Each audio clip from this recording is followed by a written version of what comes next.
Alrighty, hello. Damn, my hair kind of looks like a mess. Hello there.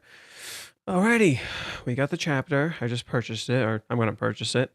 And hello, good morning. I'm not reading the chat until I finish the chapter because somebody's probably gonna talk about spoilers in there, and I'm not in the mood. Thank you very much. So today, expect a lot. Holy shit, I cracked the case. um, Thanks somewhat to Verkez, who helped me kind of piece everything together in a lot of ways. There's probably some things we could iron out, but for the most part, we figured it out. Anyways, chapter 381 of Rent a Girlfriend, part 30. And we're gonna get into it. We're gonna get into it. I don't give a shit what anybody says. I'm sorry, because people will spoil this shit for me, and I don't care. Let's nosy. Oh, they're walking home already. Surprising. I thought there would be like a sudden stop. Cool. I like being subverted.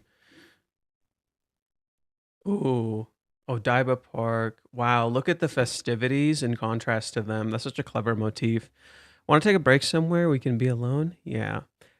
My god, he really is setting up sex. I fucking love this man. Sex is like a big thing he's been setting up. Aww. Oh. Both of them look so disappointed. She rejected me. It's over. I love how he's still even joking even now. Seriously? I thought the day was going well. Yeah. Oh my god, yeah. No, if you go through the day, it was going great until the very last second. She said sorry about it. I mean, it was only our first date after all. I don't think Mizuhara is some easy girl who I can win over just like that. No, it can't be that bastard. Mizuhara, it's quiet now. Like she feels bad. What should I talk about right now? It's so awkward. On the way home. I'm glad the rain stopped. It's no fun holding an umbrella. Yeah. I feel like I'm making it worse. Interesting. I actually thought Reishi kind of flipped the script a little bit. I'll give him that. He kind of flipped the script a little bit. I'm not surprised by this to some degree because usually what he does when a character is like somewhat upset, he'll leave you on the cliffhanger. And if you go to the next chapter, it won't immediately address that anger. It's not like it's just going to immediately explode. Rather, you walk in somewhat surprised. Reiji loves to use a surprising element to his writing where he'll leave you with a cliffhanger. You think the cliffhanger won't be relevant at all when you get to the next chapter, but it actually does end up being relevant. It's just in a very subtle way you're not immediately realizing, or it shows up a little bit later. Again, this is something I've said before. Reishi's quite an unorthodox writer.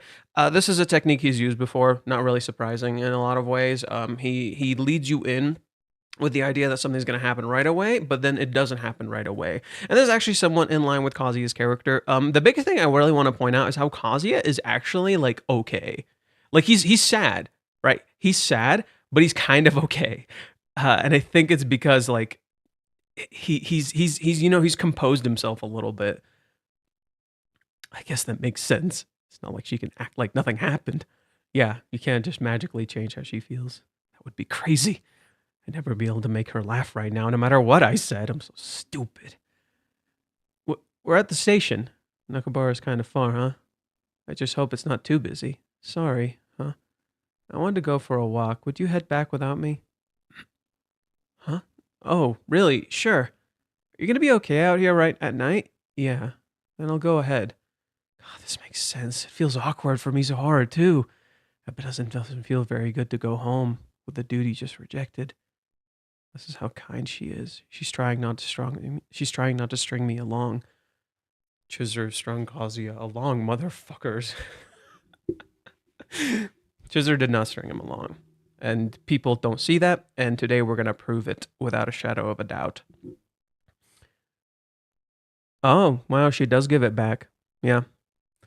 I'm worried about her being out by herself at night. See you later, then. Yep. But I can't exactly stop her in the situation either. She might really want to be alone right now. Oh, also, here. Huh? Right, I'll give it to my grandma. I almost forgot. See you later. kind of just took it without thinking. Ugh, damn it.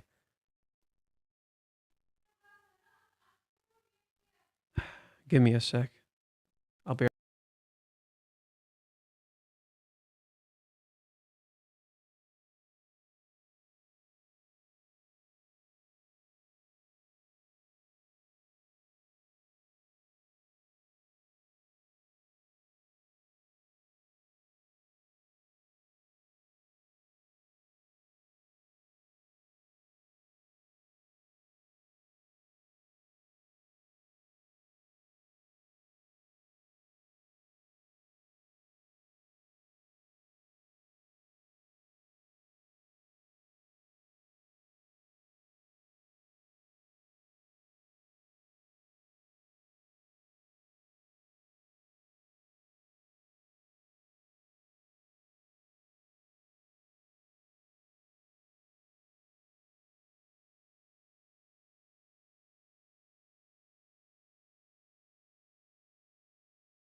Sorry about that. My mom called saying that my cat has a fucking pigeon in his mouth. So that fucking happened. I had to get the pigeon away from him. Crazy ass motherfucker. Oh,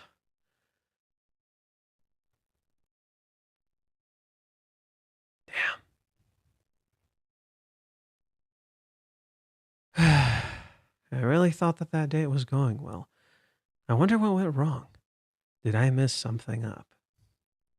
Damn, Berkez, you were kind of right, bro. I guess not being able to answer that question was pretty bad, huh? That was her research to understand the meaning of love, after all. Oh, he's gonna turn around. He's gonna turn around. I get it. So he's gonna discover something. I called that this would be a very Kazuya-focused chapter, right? I called that this would be a very Kazuya-focused chapter. We had many different theories. Kazuya's gonna notice what went wrong, or he's gonna start noticing some of the things that went wrong. And a lot of it is literally miscommunication and misunderstandings, because that's kind of the crux of their relationship due to struggle to communicate. Oh, this is going to be great. Okay, let's see how Kazuya figures it out, or if he's going to notice something and want to ask something. That was her research to understand the meaning of love, after all. Not being able to give a clear answer about that really hurt, I guess. It's also possible that maybe she doesn't like me in that way. God, I still feel like the other question went pretty well. I think I did my best on the date. 100%. Does that not cut it? It was 100%. Still, what should I do now? I don't even know if a question like that has an answer about why I love her.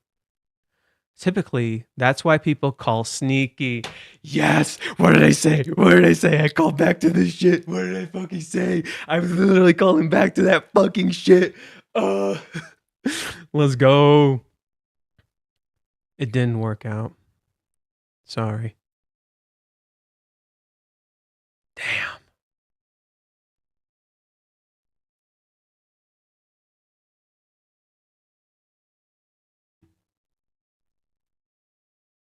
Oh, surrounded by couples.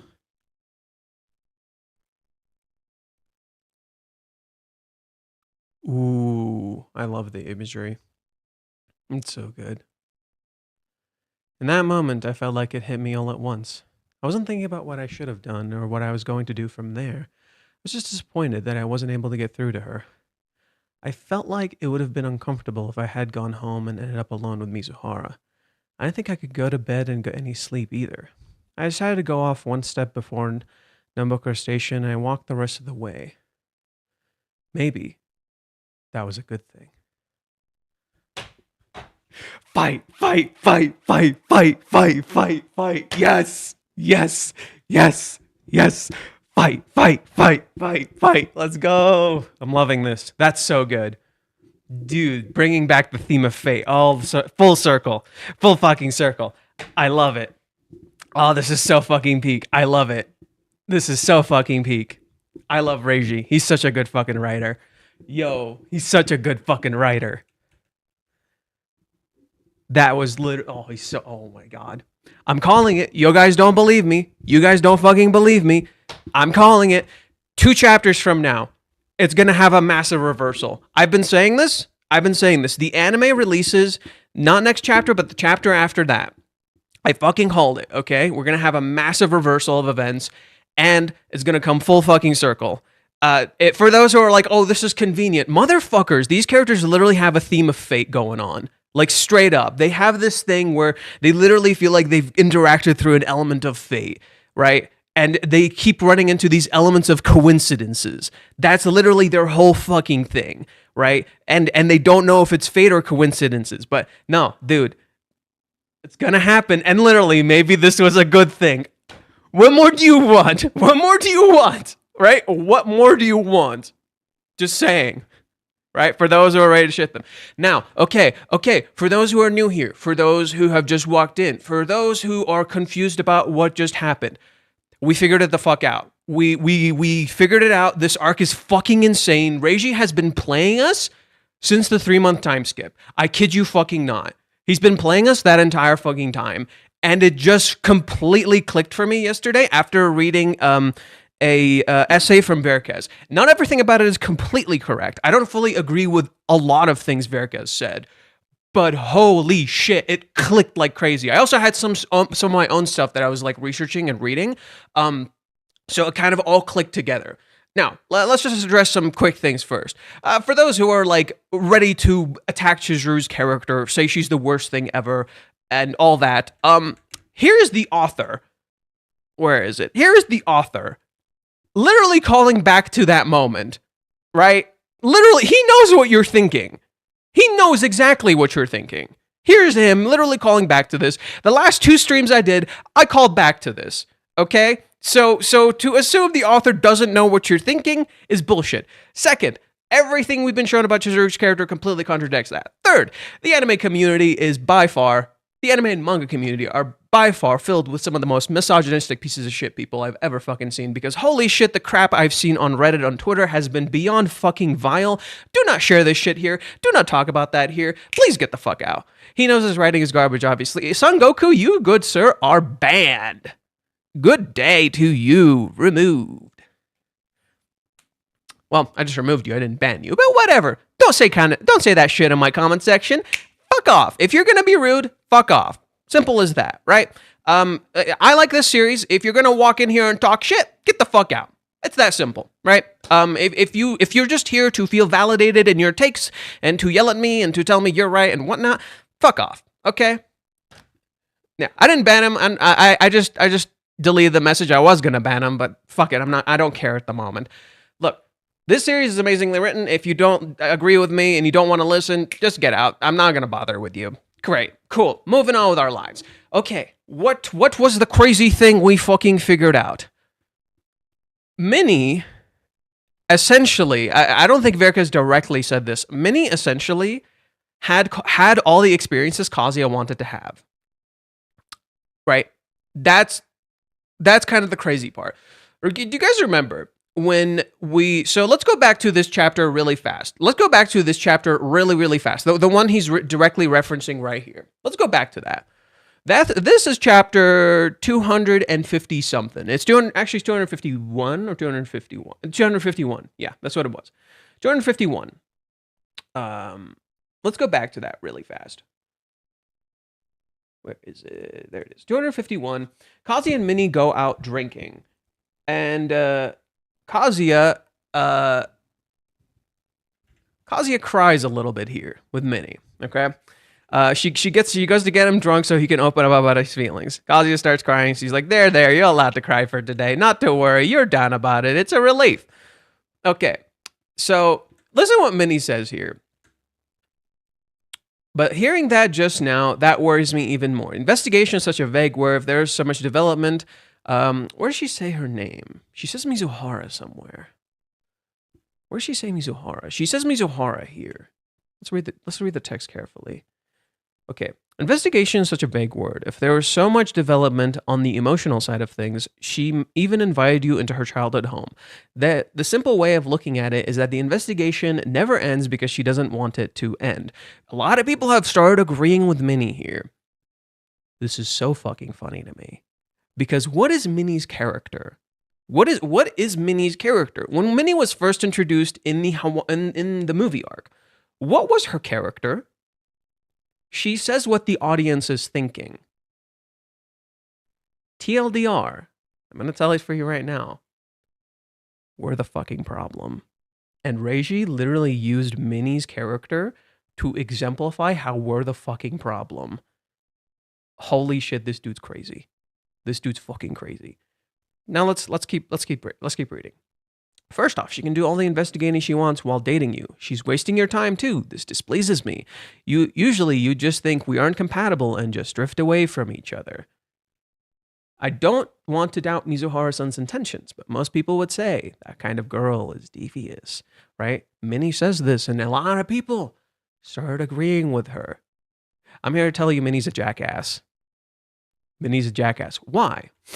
When Minnie talks about this, her eyes are completely closed. She doesn't see anything. She sees what she wants to see. In fact, the way Minnie is written here is to initially look like a wingman to you. Minnie is a foil. Minnie is the fucking foil, and it didn't click with me. How do we know this? How do we know this? Let's have a time skip. Let's have a small time skip. How is Minnie the foil, you might be wondering? How is Minnie the foil of this entire fucking arc, you might be wondering? We're going to skip to the end of the practice date with Minnie. I want you to pay attention to Minnie's... No, you're going to see. I want you to pay attention to Minnie's wordings here. When Minnie talks about Chizuru now, look at how she talks about her. Well, there's always the possibility she's discreetly turning you down. Okay? Again, it's one of those things people predicted, or like we're saying, oh, Minnie was right all along. But she gave off a positive vibe by saying she'd do research. Well, I don't think Chizuru-san's that kind of girl. What happened? What changed in what we read earlier from this scene? What was the change? Tell me right now in the chat. Tell me what the fuck the change was. What happened? What happened? It's the one thing people have been saying Kazuya should do. What did Minnie do here that people have been saying Kazuya should do this entire fucking time? What was it? What did Minnie do here that people have been saying Kazuya should do with Chizuru this entire fucking time? I literally just gave you the answer, by the way. I spoke it out loud. Damn, nobody? Damn. Minnie got to know Chizuru. Not just got to know Chizuru, she stopped calling her Mizuhara. She didn't call her Ichinose. She didn't call her Mizuhara. She called her Chizuru. Okay, Paish, you're gonna get fucking banned or removed. Who cares? Bye-bye. Okay, what happened here? Minnie called her Chizuru. Now, let's go back throughout the cohabitation saga. What has Minnie experienced while living with Chizuru? Minnie got to experience every single thing Kazuya should have experienced. Minnie did, not Kazuya. Minnie got into a fight with Chizuru when they were in the izakaya bar. Minnie got to live with Chizuru in her room. Minnie got to take baths with Chizuru and see her naked. Minnie got to change Chizuru's name and call her Chizuru and not Mizuhara. Minnie got to know Chizuru's emotions a lot more than Kazuya did. Minnie got super close to Chizuru, whereas Kazuya has been actually on the outside. Minnie experienced everything, while Kazuya has been like on the other side of the spectrum. It's always Minnie walking with Chizuru, and Kazuya is the observer from a little further away. It's always Minnie with Chizuru. Minnie got to experience everything Kazuya should have been experiencing. And that's by design. Do you want to know why? Minnie was the illusion all along. Minnie was the entire illusion of this entire structural narrative this entire fucking time. That's what it's always been. That was the idea. And we saw this in a few bajillion different ways. Remember how I pointed out in chapter 300 and to what was it? Let me find it. Let me find it. 325, I believe. Okay, 325. Kazuya and Minnie go to a hot pot place. Look at how it starts. It's a kitsune. What's a kitsune? Kitsune is a trickster fox. It creates illusions. Okay? What does Minnie do when Kazuya goes on the practice date with Minnie? What does Minnie do when Kazuya goes on the practice date with Minnie? She gives him a bunch of terrible fucking advice. Like, genuinely terrible fucking advice throughout the entire goddamn date. And a lot of people pointed this out. They're like, Minnie is literally giving the worst fucking advice possible in the entire fucking date. And Kazuya tries to actually implement that advice during the date. Kazuya literally tries to implement Minnie's advice during the date. And none of it fucking works. Literally none of it works, to the point until they have to have a talk and remove that idea from the equation. Remove that question. What happens during the date that's so fucking crazy that I think a lot of people completely missed, like Kazuya missed it? Kazuya, when they're on the date, when Chizuru and Kazuya are on the date, step back a little bit. When Kazuya and Minnie are on their practice date, Kazuya keeps imagining certain things he wants to see how Chizuru reacts to. For instance, when they go, let me go to one of them.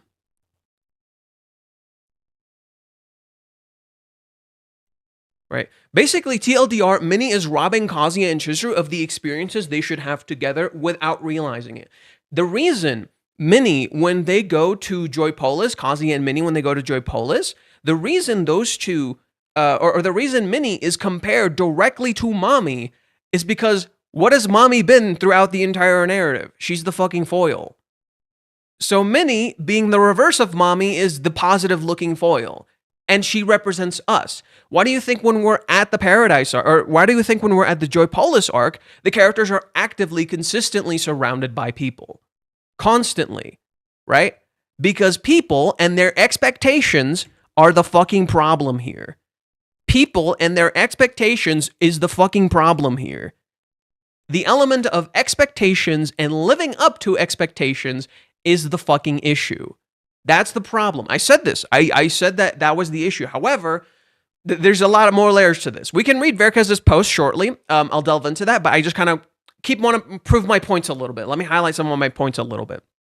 All right. Okay. Oops. What happened there? Okay. We're going to go to chapter 342. That's when Kazuya runs into Mommy alongside Minnie. Look at this. Minnie and Mommy are standing in the exact opposite spots of each other. Right? Initially, I misinterpreted this reasoning. Now I completely understand. Minnie is the foil while Mommy has been away. Fuck. Right? Okay. So, throughout this entire date sequence with Minnie, where Kazuya is practicing for the date with Chizuru, he keeps imagining Chizuru doing certain things that he wants to see. He wonders how she would react and do certain things. There's one I kind of want to call back to. It's when Kazuya and Minnie go on the... There it is. That's the one. There it is. Look at this. Look at this. Look at this. They go into one of these rides, the wild rides. Kazuya and Chizuru go on the Wild River. Minnie and Kazuya go on Wild Wings. This is important. So Kazuya sees this, and Minnie says, "To get wild," she says the catchphrase. Then he wonders to himself, I wonder if Mizuhara would say it, the wild phrase, if she said shy, if she's shy and can't do it, if she's excited and all for it. To get wild, to get wild. Okay. Remember this. Remember this. Okay. We're going to go to the chapter where they actually show this, where Reishi shows this, but it's not in your face. It's intentionally hidden to you. I think this is the chapter. Nope, the next one. The one after that one. This one, 366 is one we will discuss in just shortly. Oh, okay. Not that one. The one after that. 368. Okay. Chizuru asks Kazuya about the question of love. And Kazuya is struggling to answer. They decide to move along and they go into Wild River. She did the thing he imagined, and he didn't even notice. If you go throughout the entire Joypol estate, this is that consistently. What did I say this was? What did I say this arc was? For those who have actually read the manga, what did I say this arc was? The reverse of the cheer update. And by reverse of the cheer update, I literally mean Kazuya is Chizuru putting up a fucking wall and not realizing it, and Chizuru is the one trying her best to open up, just like Kazuya was trying to open up. They're trying to get each to know each other. Crazy's fucking insane. The clues were all fucking there. Jesus Christ. Oh my god. Okay, what's going on in chat? Are people being dicks? Because if you're being dicks...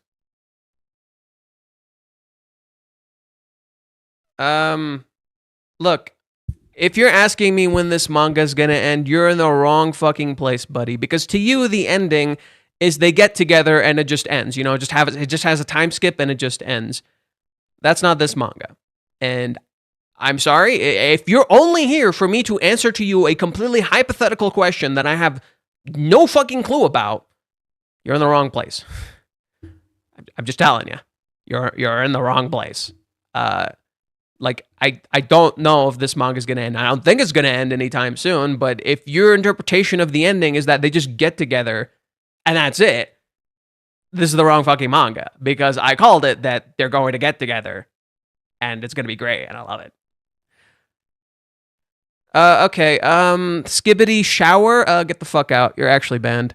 Hide user from this channel. Good day, never seen you again. My phantasm. Jesus Christ. You guys, like, this is what I can't fucking stand about people like this. You can't comment on something with genuine passion and joy and actually try to interact with it without some fucking jackass coming into your chat and telling you you're just a weird fucking fanatic who doesn't know how to see the bad in the story that you're interacting with. Who fucking cares? If you love something, fucking talk about it how you want to talk about it. I don't gotta focus on the negatives. I don't have to. You can't fucking make me. Fuck off. I don't have to focus on the negative. If I want to enjoy the story, I sure as hell goddamn will. And you can't change my mind, okay? Like, if that was what you're here for, kindly get the fuck out, because I'm not gonna change my mind magically, right? Just because you showed up in my chat and told me I'm being a fanatic. Get the fuck out of my chat. This is my goddamn channel. I do with my channel what I want to do. This isn't a fucking democracy. It's so stupid. Okay. Lost track of my thoughts. But we'll read Verka's post in just a sec. However, there's one thing I wanted to show that contradicts everybody's statements about the current events of the manga, which is that, you know, Chizuru led him on. This is right when they leave and they get to this location. We get to this location, and look at how happy Chizuru looks. Does this look like a person who's about to turn him down? Does this look like a person who's about to turn Kazuya down? Does this look like a person who's about to turn Kazuya down? Tell me, does this look like a person who is about to turn Kazuya down? No. No, it isn't. No, it isn't. This is literally right before this happens. Literally right before this happens. It makes no fucking sense. Because it's not supposed to. Yeah, looks pretty happy to me, Chief. Yeah. But something very important happens in this chapter that actually highlights the issue. Look at how happy she looks. And look at what Kazuya realized. We haven't held hands all day. They have not touched. To Kazuya, it's something positive.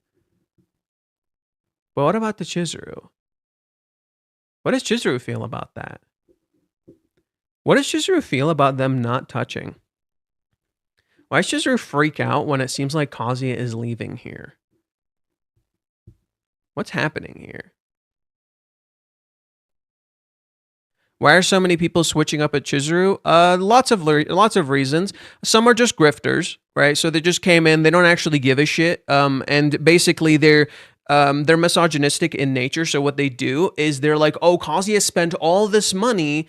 Why? How could Chizuru possibly reject him? Which is just plain idiotic. That's not how fucking relationships work, right? That's not how relationships fucking work. That's just plain fucking idiotic. Two, to them, Chizuru is a bad person. All they see is like Minnie was seeing earlier. All they see is someone being devious and misleading. Kazuya literally thinks back to Minnie's words there and how he completely disagreed with her. Chizuru can appear like that at first glance because throughout much of the day, it's been very positive. It's been very great. And then suddenly she rejects him here. It makes no sense. So all they see is this. All they see is that Chizuru turned him down and she led him on and she said all these nice things, when in reality, she's just been actually leading him along the whole time, which is not fucking true at all. This is not true whatsoever. That was not the case. Also, I love that the blister is somewhat of a misdirect, but might come back later. Anyways, with Chizuru's character, people are very quick to villainize others in stories because this is a story that requires empathy. If you have not taken the time to connect, to give a shit about Chizuru's character, to actually care for her as a person in the past arc, you will not see her here. The reason I was so adamant about defending Chizuru's character when I wrote the thread I did on Twitter, when I've been very vocal about it on here, is because so many are dehumanizing her. They're literally dehumanizing her entire person. She's not a character. She's not a person. I've seen people make the most deranged shit on Twitter I have ever fucking seen against Chizuru's character, where they'll literally draw like someone from Jujutsu killing her. And I'm like, what the fuck? And the person's literally screaming, die, bitch, die. I'm like, what in the fuck is this nonsense? Like, how is that not misogynistic? How is that not fucked up in any way, shape, or form? That's baffling to me as a choice. And then there's people who will be like, oh, Kazuya is completely justified in slapping Chizuru for this, which is like, no, if your reaction to a female or a person turning you down, it doesn't matter if they're a man or a woman, if your reaction to someone turning down your advances and, you know, they're rejecting your love is to attack them, I'm sorry, you never loved them. Because all you wanted was their affection.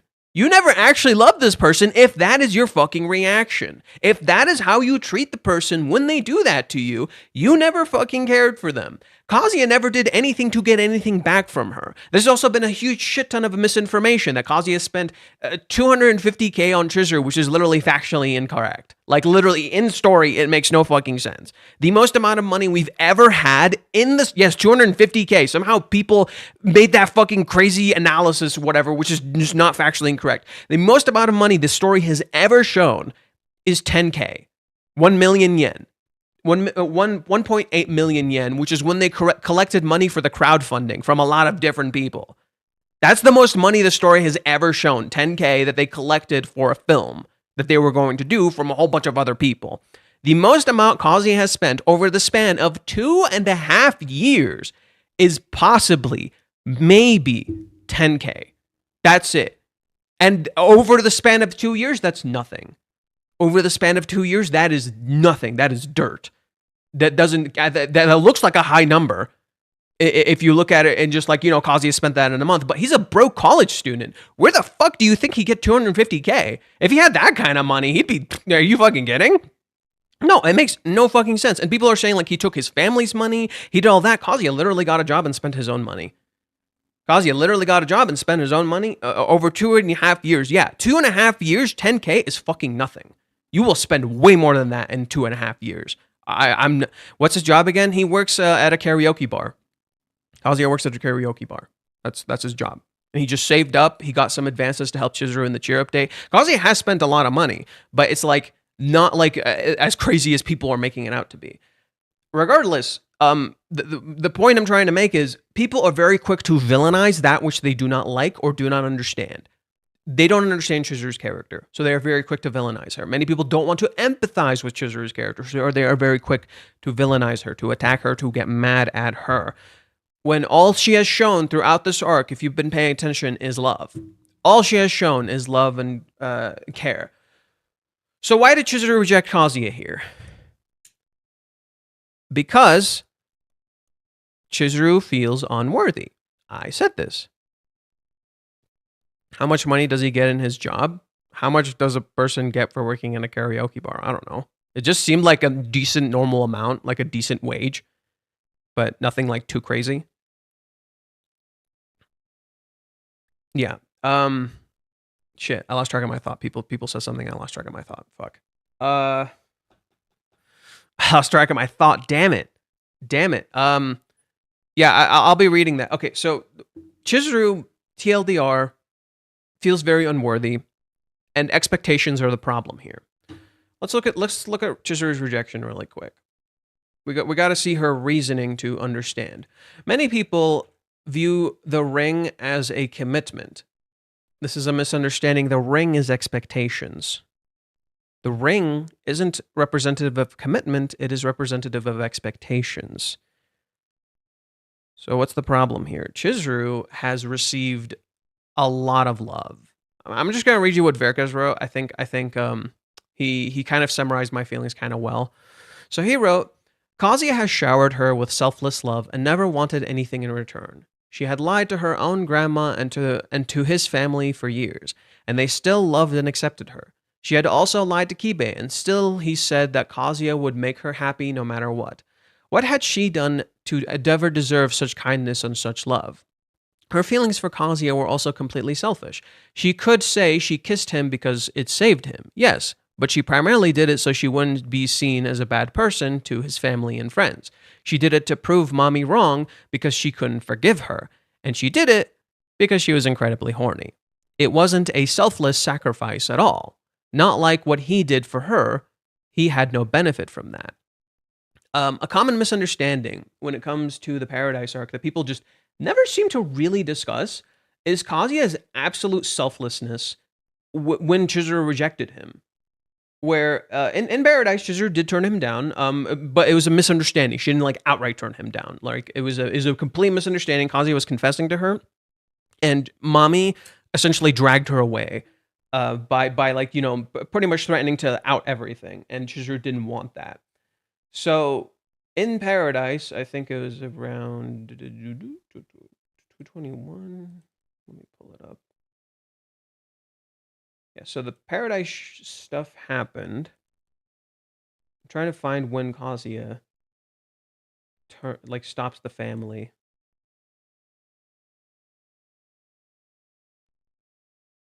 Yeah, 224, I think is the one. Kazuya's on the ground in tears, and he tells them, "You've got it all wrong, Grandma, everyone, you're all wrong. Mizuhara, she's not like that at all. You're actually seeing each other for real." He lies, and he targets everyone's ire at himself.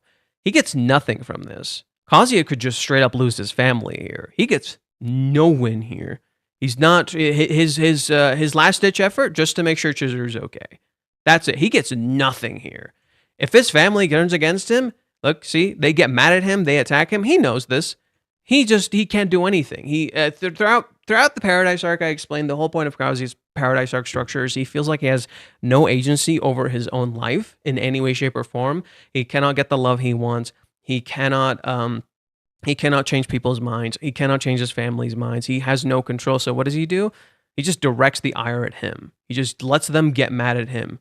Listen, I can't apologize enough for everything that's happened. And so kind of, you're always so freaking cool. That's who Chizuru Mizuhara is to me. That's why I love her, right? So it's like he does this. Naturally, they don't see that. And then Mommy tells him, okay, then just kiss. To many people, Kazuya crying there looks pathetic and sad. And ooh, yeah, they hate him, right? To me, that is the most heroic shit I've ever fucking seen. The dude is literally falling apart, and he still defends her.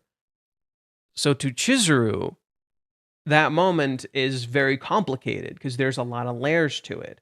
On one hand, Kazuya is hot as fuck right now. On the other hand, she wants to turn this entire thing around. Now, let's see the kiss, right? Let's see the kiss. Chizuru said some of her reasoning for the kiss, but look at this. Is this not some of the horniest shit you've ever fucking seen? Look at them. Look at them. They are so unbelievably fucking horny, right? Like, there's no shot in hell that this was just, a quick kiss and she just did it because she wanted to turn everything around. That's one part of it. Now, if we go throughout the actual Paradise arc, maybe we should read Verka's post first, right? Let me finish what he wrote here. He says, of course, she was eternally grateful to Kazuya, but she didn't want to force him to care for her and for her expensive lifestyle all his life. Yeah, he does. She doesn't want him to spend. She actively tries to stop him from spending throughout this entire arc, and she tells she's literally trying to clear things up. She would have loved to give something back to him, anything, but all she could think of. Well, I don't know about this one. I won't read this just yet, but we'll hold off on that. Damn, the art is gorgeous. Yeah, she's burning. Also, it's a harem. So it's not a harem. This manga is not a harem. This manga looks like a harem. It is not a harem. It is Kazuya and Chizuru's love story. You want a harem? Go read the Shunji family. The Shunji family is straight up a harem. This is not a harem. There's a lot of female characters. There's one male character who's the lead, but it's not a harem. This is Kazuya and Chizuru's love story, period. It's not a harem.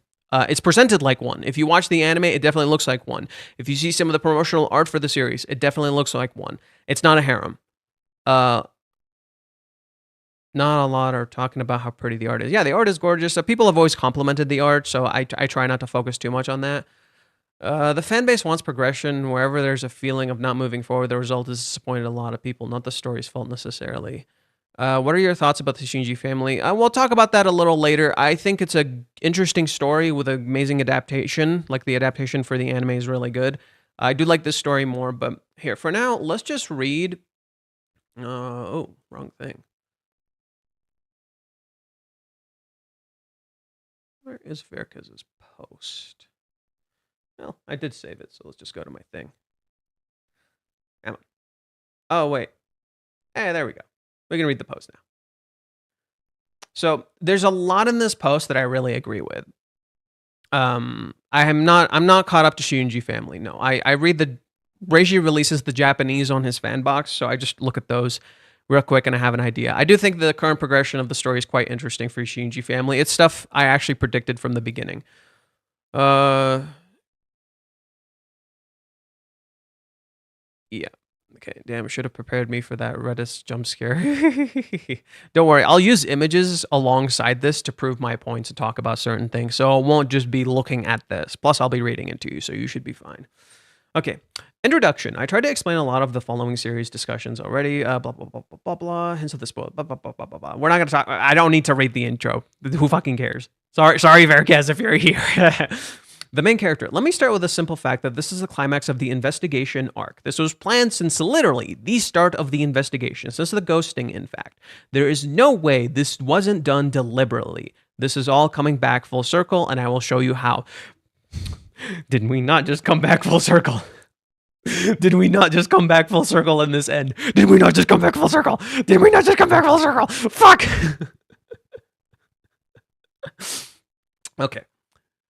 The main character, hidden in plain sight of this arc, is Minnie. I don't know if Minnie is the main character, but I would argue she is the foil of this story. She's literally presented as the wingman, or the wing woman, when she's the foil. And none of us fucking realize, because she's so nice, and she's so fun, and she's so interesting, and she's so engaging, and we love Minnie. But Minnie's the fucking problem. So I would argue maybe Minnie is the closest thing to an antagonist in this arc without us even realizing. She's the one who starts everything moving, which is great, but she's almost too involved in their lives. Minnie's the double-edged sword. Minnie becomes their family in a lot of great ways, but in a lot of ways too, she's robbing them of experiences. So for instance, whereas Kazuya should have experienced Joypolis with Chizuru, he went and experienced it with Minnie. Chizuru, throughout the arc, has been shown to be jealous of Minnie. Reishi actively shows Chizuru literally jealous of Minnie because Minnie is getting to experience things and listen to Kazuya's fears and concerns and what he thinks, not Chizuru. Right? Chizuru's not hearing him. Chizuru's not seeing him. Chizuru's not connecting to him, both almost physically too. Like, a lot of that stuff, Minnie's getting to experience it. But Kazuya doesn't have feelings for Minnie. So why is Minnie experiencing it? The same thing happens with Chizuru. Basically, Minnie is taking both Kazuya and Chizuru's place. That's the problem. Minnie is experiencing what Kazuya should be experiencing with Chizuru, and Minnie is experiencing what Chizuru should be experiencing with Kazuya. That's the fucking problem. Okay. Let's see here. Yes, you heard that right. I'm serious here. I know you're confused because you couldn't have seen this coming. You were wondering why. She has been present for most of it, but she hasn't really done anything now, has she? She was there to observe. She is just the audience, stand-in. She doesn't have an agenda of her own. Except Minnie does have an agenda of her own, to ship them together. Her agenda is to ship Kazuya and Chizuru. That's in fact Minnie's whole fucking agenda, and what's most people's agenda if they actually care about the story. To ship these two characters together. To get them together. Okay. You're wondering why. She's been, okay, we read this. She is just the audience's stand-in. She doesn't have an agenda of her own. She wants the same thing as the two and the same thing as we all want. She was there just to tell the characters the obvious sometimes because those two lovable idiots are just too dense and it was getting annoying. Yes, you're right. She did. Yes, you are right. She did. And that is interference if you want that or not. It's like backseat driving. It's like when you're in a car and someone is telling you how to fucking drive. And it is the most infuriating fucking shit. And we see this in a lot of different ways. For instance, chapter 250, when they separated. What does Minnie have on her shirt? It's an Endless 8 reference. But this is just Minnie's perspective. If for those who don't know what Endless 8 is from Haruhi, where they played the same episode like 8 fucking times in a row over and over and over and over. And Minnie, this is her observation of Kazuya and Chizuru's characters, that they're just looping, when in fact they're currently breaking the loop. She almost got too involved. That's the problem. Minnie was doing the right stuff, but she got too involved, and Chizuru felt intimidated by Minnie. Okay, so let's keep reading. Let's start from the beginning. Minnie ended the ghosting. She was our hero. She was the one responsible for those two talking again. They would never have gotten their shit together if she didn't step up. Just factually true, right? Just factually fucking true, right? This is literally, I'm not saying Minnie's evil. I don't even know if Reiji will outright address this because this is just subtle writing. Reiji's whole thing is just subtle writing. I don't know if Reiji will outright address this. It'd be cool if he does. But it's kind of important to recognize like what's going on here. Okay, so Minnie is our hero. She ended the ghosting. She told Chizuru to man up and face Kazuya's feelings. What a great hero. She's the best friend and the sidekick Kazuya could have hope for. Nothing bad could come from her. Or so we thought. The initial state. Chizuru told Kazuya she would research her feelings. She knew she felt something for him, but she wasn't quite sure that this particular feeling she had wasn't love. Not yet, at least. She took him to her childhood home, a place dear to her heart. She observed him in silence as he helped her. She admired him. He saved her. He was her hero. Someone like him should be unreachable for her. She didn't deserve him. Such braveness, such courage, standing up to his whole family for her, and he already made the movie. He confessed, and she ran away, like the coward she is. And he still waited patiently for her for 3 months. He now also came to help her clean the house instantly without asking for anything in return. And that gray guy told her he loved her. That made her so incredibly happy. She might not have been sure if her feelings for him could ever become as deep as his, but she was about ready to take her chances here. I want you to see the complete visual here. So this is just half the visual. I want you to see the complete visual here. I think it's chapter 246. 246.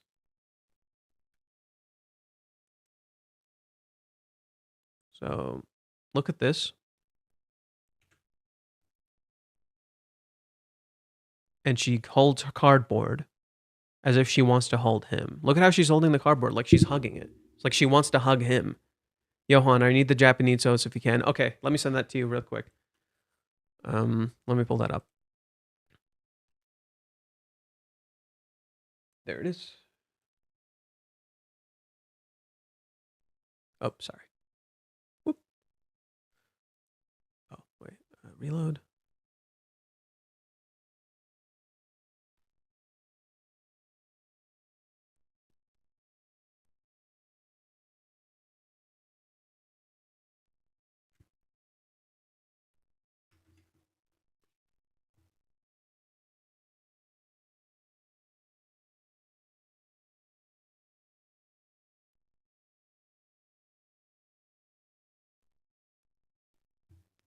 I cannot wait.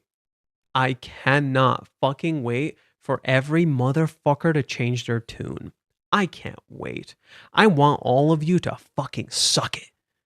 I can't wait. I'm so ready.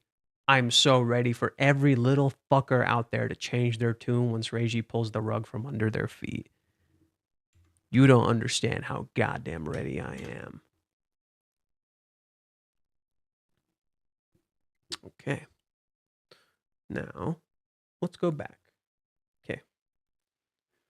Look at how she's holding the cardboard. It's like she wants to hug him, but she stands in shadows. She's not allowed to actually touch him, to actually be with him. And this reflects a later scene in the that's going to happen in just a little bit that Verkas does talk about. Kazuya here sees Chizuru's mother for the first time. Okay. Oh, wait. Ooh. There we go. After Kazuya finished cleaning, he found Chizuru looking at the picture of her mom, Kasumi. Oh, yeah, like he walks into the room. She was sentimental. She didn't seem unreachable at all right now. They talked a little bit about Kasumi. Kazuya saw her deep love for her mother, even though she didn't even really know her. He could totally understand that. It was completely obvious for him to see that she was desperately looking for someone to comfort her, and then she even low-key flirted with him. This is also true. Like, bruh.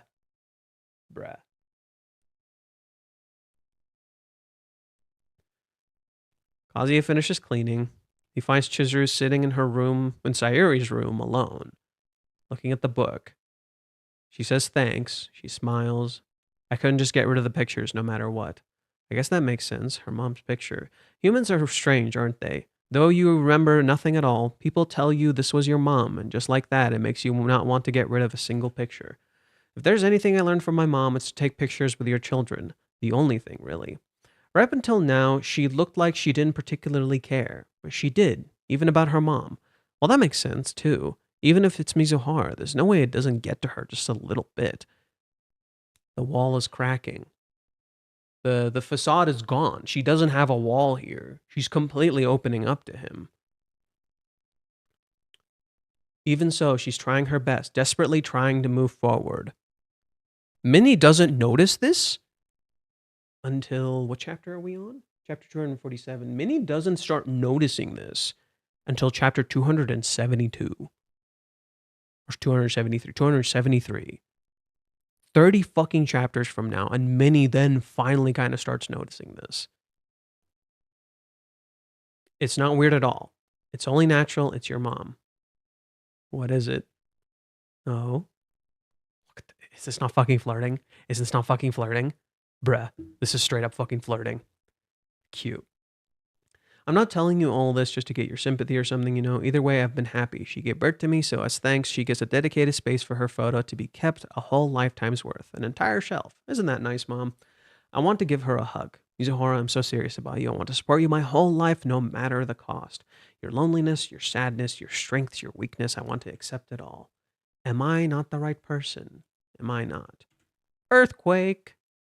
And then they fall on top of each other. Chizuru instinctively shields herself. It's not what it looks like. I didn't do it on purpose. Wait. What? Wait. She has a serious look here, and they're both hidden in shadow. And then, look at this. Good God. The horny is next level. She's ready to make the fuck out. She's ready to make out right now. She's ready to make out right now. Like, they're both about to fucking lose it. And if you guys remember anything from Hawaiians, do you remember who here remembers the ending of Hawaiians? Like, straight up, who actually remembers the ending of Hawaiians? Here's Chizuru swimming through the pool. She gets out of the pool. And she wants to kiss so bad she kisses her own leg. Like, good God, this is horny.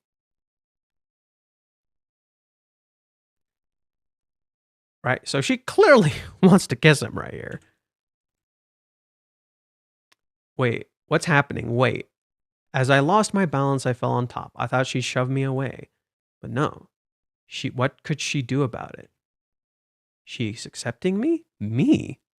Mizuhara is, and then you got a leaf stuck up there. And he rolls away. And she lied. Wasn't that pretty lame for an excuse? Okay, let's keep reading what Verka's wrote because he talks about this too. It's completely, let's see here. Let's see. She flirted with him. Maybe he had a chance with her after all. He knew she wanted closeness and comfort. He was the only one here. Surely he must have been the one she wanted the closeness with, the one she wanted to comfort her. He carefully and gently tried to hug her. If he had been allowed to do that, they would have shared an intimate moment. Chizuru would have given in to the comfort, and they might have naturally progressed their relationship from there. Kazuya could see exactly how Chizuru felt, and she knew exactly what she had with him. How did they come to completely forget that they already knew here? How did they forget everything they just knew here? How? How the fuck did we get here? How did they manage to get the wrong impression of each other that we came to know for the past 3 years, for us, of the cohabitation? Why did they behave completely differently during the cohabitation than they did when they were alone? What was different back then? Do you start to see what I mean? After this point, Kazi and Chizuru start acting quite different. They have moments where they come back to this. They start acting very different. Okay. An earthquake suddenly interrupts their intimate moment. Instead of giving her a careful caress, Kazuya fell onto Chizuru. She instinctively protected herself, and she regretted it just a split second after. She was just surprised. She didn't try to prevent Kazuya from kissing her. He should have done that. She grabbed him and told him to wait. She hoped to get back that moment. But it was too late. Kazuya didn't deliberately kiss her, and she didn't dare to initiate it herself. She made an excuse, and Kazuya got off of her. They shared the way back to their apartments. Kazuya asked quite a deep question. What a difference to the current date, right? What? Oh yeah, Kazuya asked her about marriage. So let's pull it up. Kazuya literally asked her about marriage, and what does Chizuru do during the date? Kazuya is the one who asks her here, what to you would be the perfect marriage be like? Oh my god, oh, my friend finished the thing. Let me read what it says. We'll come back to this. Sorry. The opening page. The opening page here reads, a festive date spot, Odaiba, the two sinking people drifting home. The kanji said for the festive is also the one for the verb to float. So we have two verbs that are quite linked. To float, to sink, to drift. They're literally drifting. That's so fucking good. They're literally drifting. They're like fading in and out. They're just gone and they're just existing. The final page, the teaser that was written here reads, the date night is not over. A color spread next week. Next time, foot blister. It comes back. What do we fucking say?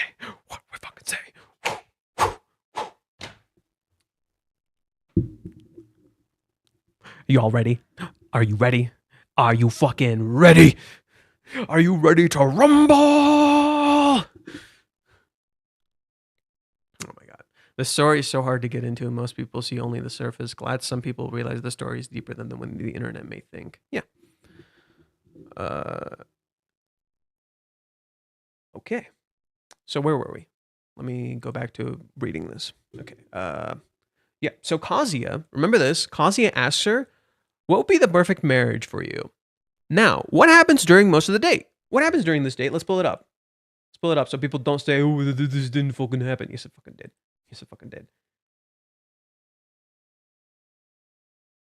What is it? It's 362.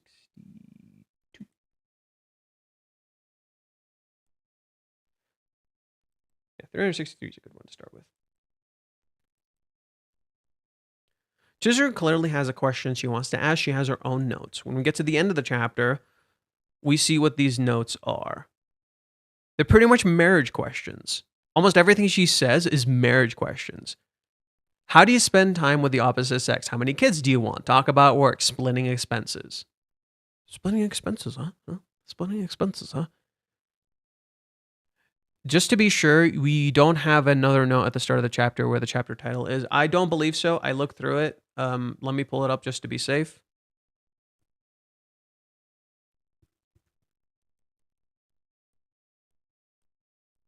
This is the cover. I don't see anything. Do you? I don't believe there's anything here.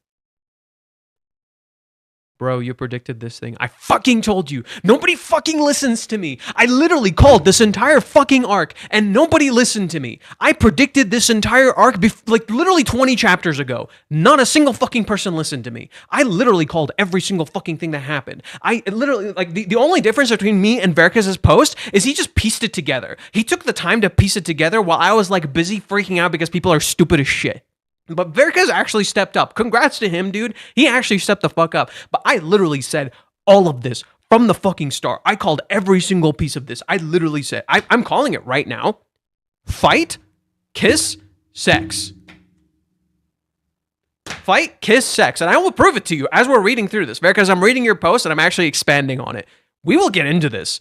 There is so much fucking evidence that proves my theory throughout this arc, and it all completely clicked together when I read Verkas's post. So, right now we're going to keep reading, and I'm going to fucking prove it to you that Reiji has literally had this shit all there, and you guys are just fucking stupid. I'll read the entire, since I only watched the anime, the page with Kazuya broken. Yeah, Mr. Denz, I recommend you read the manga. Are you the same person who commented earlier that I responded to? Maybe read my comment there. It'll change your perspective a little bit. He's on the mood to fight with even. He's so sad. No, I definitely think a fight's gonna happen. I'm fine. You don't believe me. I understand. It's okay. You don't believe me. I understand. This instance, this happened. Okay.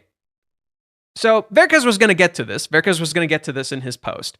But this is literally a mirror of how the story... Yeah, you activated my fucking trap card. You fucked up. Okay. After this, Verkas was going to get to this. But after this, Kazuya and Chizuru on their way home, they have this conversation, and they get home. Their home is destroyed. Their home is destroyed. How late am I? I read the chapter and I'm currently working on the crazy theory that we came up with that I figured all of this shit the fuck out. Okay. Kazuya and Chizuru get home. Their home is destroyed.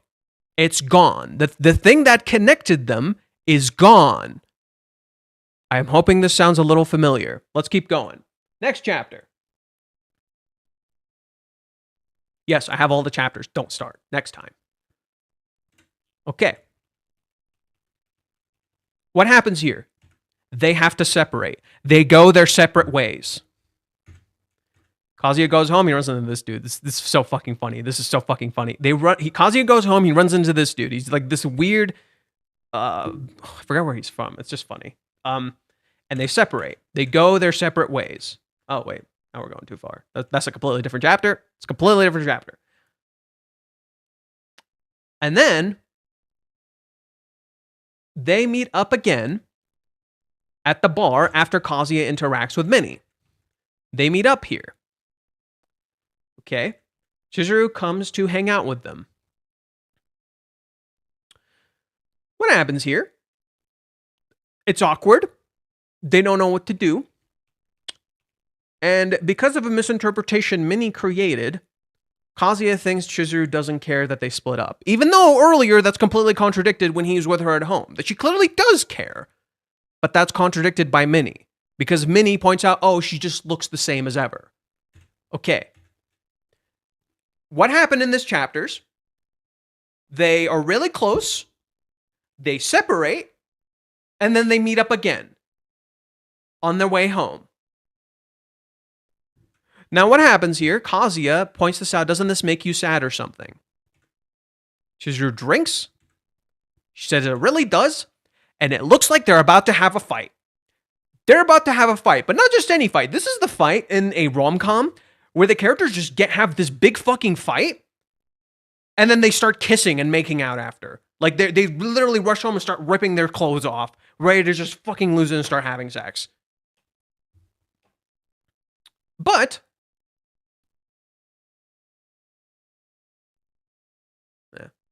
that's not the clean scans. We need the clean scans. There we go. Kazuya backs off. Minnie gets pissed. Minnie gets pissed that Kazuya backs off here. here's where the difference happens. Kazuya has no reason to back off now. Right? Kazuya has no reason to back off now. That's how the events flip. Kazuya has absolutely no reason to back off now. There's nothing. He got rejected.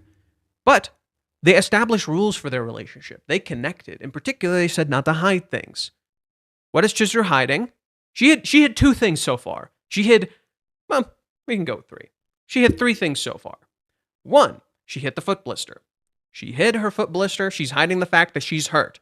They said not to lie. Chizuru kept that a secret. Why is she keeping that a secret? They literally said not to fucking lie. 2, Chizuru lied about the fact that she didn't cry. She said to Kazuya, I have not cried since the cheer update. This was a lie because I don't think Verkes brings this. I think Verkes brings this up. I could be wrong. Chapter 250. She's in her childhood home alone, and she starts crying because she misses him, and she pulls him up, and she wants to call him. Cool, by the way. Koga here, the director, he's the director of the anime. Just cool note. She wants to call him. She puts it down. She doesn't think she can do it. She can't ask anything from him. It's selfish. She's not allowed to. So what happens here? Minnie has the fight for him. Minnie has the fight for him. She lets out his deepest secrets, and she has the fight for him. Chizuru closes her eyes, arguing with Minnie. She's not arguing with Kazuya. Minnie has the fight for him. Girl, stop fighting his battles. Let him fucking do it. Get out of his fucking... Like, literally, if I was Minnie, I would have just left. I'd be like, no, you guys need to sit down and fucking talk. I'm gonna fucking leave. Right? That's what I would have done. What did Minnie do? She interfered. She got in their fucking business. She started fucking talking. Get the fuck out. Girl, you want the help? Leave. Leave. Let them fucking do it. Just let them talk. Let them talk it out, right? But no, she doesn't. She gets into an argument. And then she tells Chizuru that he spent the past 2 hours talking about her. What does Chizuru almost do? She tries to kiss him. But then she feels bad about it later because she's technically taking advantage of Kazuya here. He's asleep. He's not here. She's taking advantage of him. This is fucking wrong. Yeah. What happened to love is a lonely battle? Minnie fought his battle. She fought her own battle. Yeah. Minnie talks about how love is a lonely battle, and yet she's literally here interfering in his fucking fight. It's literally his fight to have. So what is this? What is the structure of this? They get close. They separate. They get close again. They are supposed to have a fight, they don't have a fight, and then they kiss after. But then they don't kiss after. 2 of the things that should have happened don't happen here. They don't fight and they don't kiss. Let them fight, Godzilla. Yeah, let them fight. The structure is identical. This is, if you don't, okay, this is an actual term in literary writing called bookending. Bookending is when you have things that begin a certain way and end that same way. It comes full circle and connects to that thing. That's the fucking point. Minnie is literally interfering. Minnie is literally getting in their fucking way. She's helping and she's interfering. On one hand, it's great that Minnie brought Chizuru here. Minnie is the reason Chizuru even came to the bar in the first place. That's fantastic. She should have dipped out. She should have just, I would have just gone out of the seat, like literally just did a backflip over the seat and just gotten out and be like, you two talk. You're not fucking leaving until you talk. She doesn't do that because Minnie this is her arc. This is about us recognizing that Minnie is not just a literary device character. Many people interpret her like this, that she's literally just used in a way to like make us to move the story forward. And here she is literally foiling the story over and over and over and over and over. But she does certain things that we want, so we like her. So what happens after this? Minnie gets them to live together, which is great, right? She takes a cab back to Chizuru's home. That's great. We got them to live together. Minnie's staying there too. Minnie's kind of in the way in a lot of this. Right? It's like, okay, things are okay, we got to keep reading Verkes' post. We got to keep reading Verkes' post because I'm like going all over the place. But Minnie is in the way here. She's Verkes, what I said here is that when I started reading your post, I kind of disagree that Minnie is the main character, at least not completely. I would argue Minnie is the antagonist or the foil not necessarily the main character. I do see the point that she can be the main character, like just as Mommy in the Paradise arc is the main character, if you will. Minnie is the main character of this arc. That's something I can kind of see in that sense. Yeah, she's the antagonist of this arc. She's the foil, and that's why I said earlier, like when we go back to chapter 344. Now I understand the significance of this. Now I completely understand the unwitting antagonist. Yeah, she thinks she's her own hero. She thinks she's the hero. She thinks she's doing the right thing. Yeah. And specifically, the reason I call back to her being just like Mommy is because if we go to chapter 342, I was pointing this out to people earlier. What does Reiji do right here? What are we seeing? Right? Minnie is where Mommy is. Kazuya is where this guy is. Hakuba. His name is Hakuba. And what is the comparison Reiji intentionally does here? This dude is Mommy's foil. Why is Minnie being compared with him? And then Mommy's down here and Kazuya's right here. They know what's going on. These two don't. Minnie is Kazuya's foil. This isn't just because these two are the unwitting parties. They don't know who these two are. Like, he doesn't know who Kazuya is and she doesn't know who Mommy is, but also because literally they're both the antagonistic figures. And they don't even, like, Minnie doesn't even know she's the antagonistic figure. Shit. Yes, chapter 381 is out. We already read it. We're making a deep analysis, breaking down the entire arc. Okay, back to where we were. I so love the idea that Kazuya loves Chizuru like some fairy tale bird that he thinks will fly away from him at any comfortable looks, words, action. Yeah, it's something that reflects his own trauma that Minnie kind of confirms without meaning to. But let's just keep reading.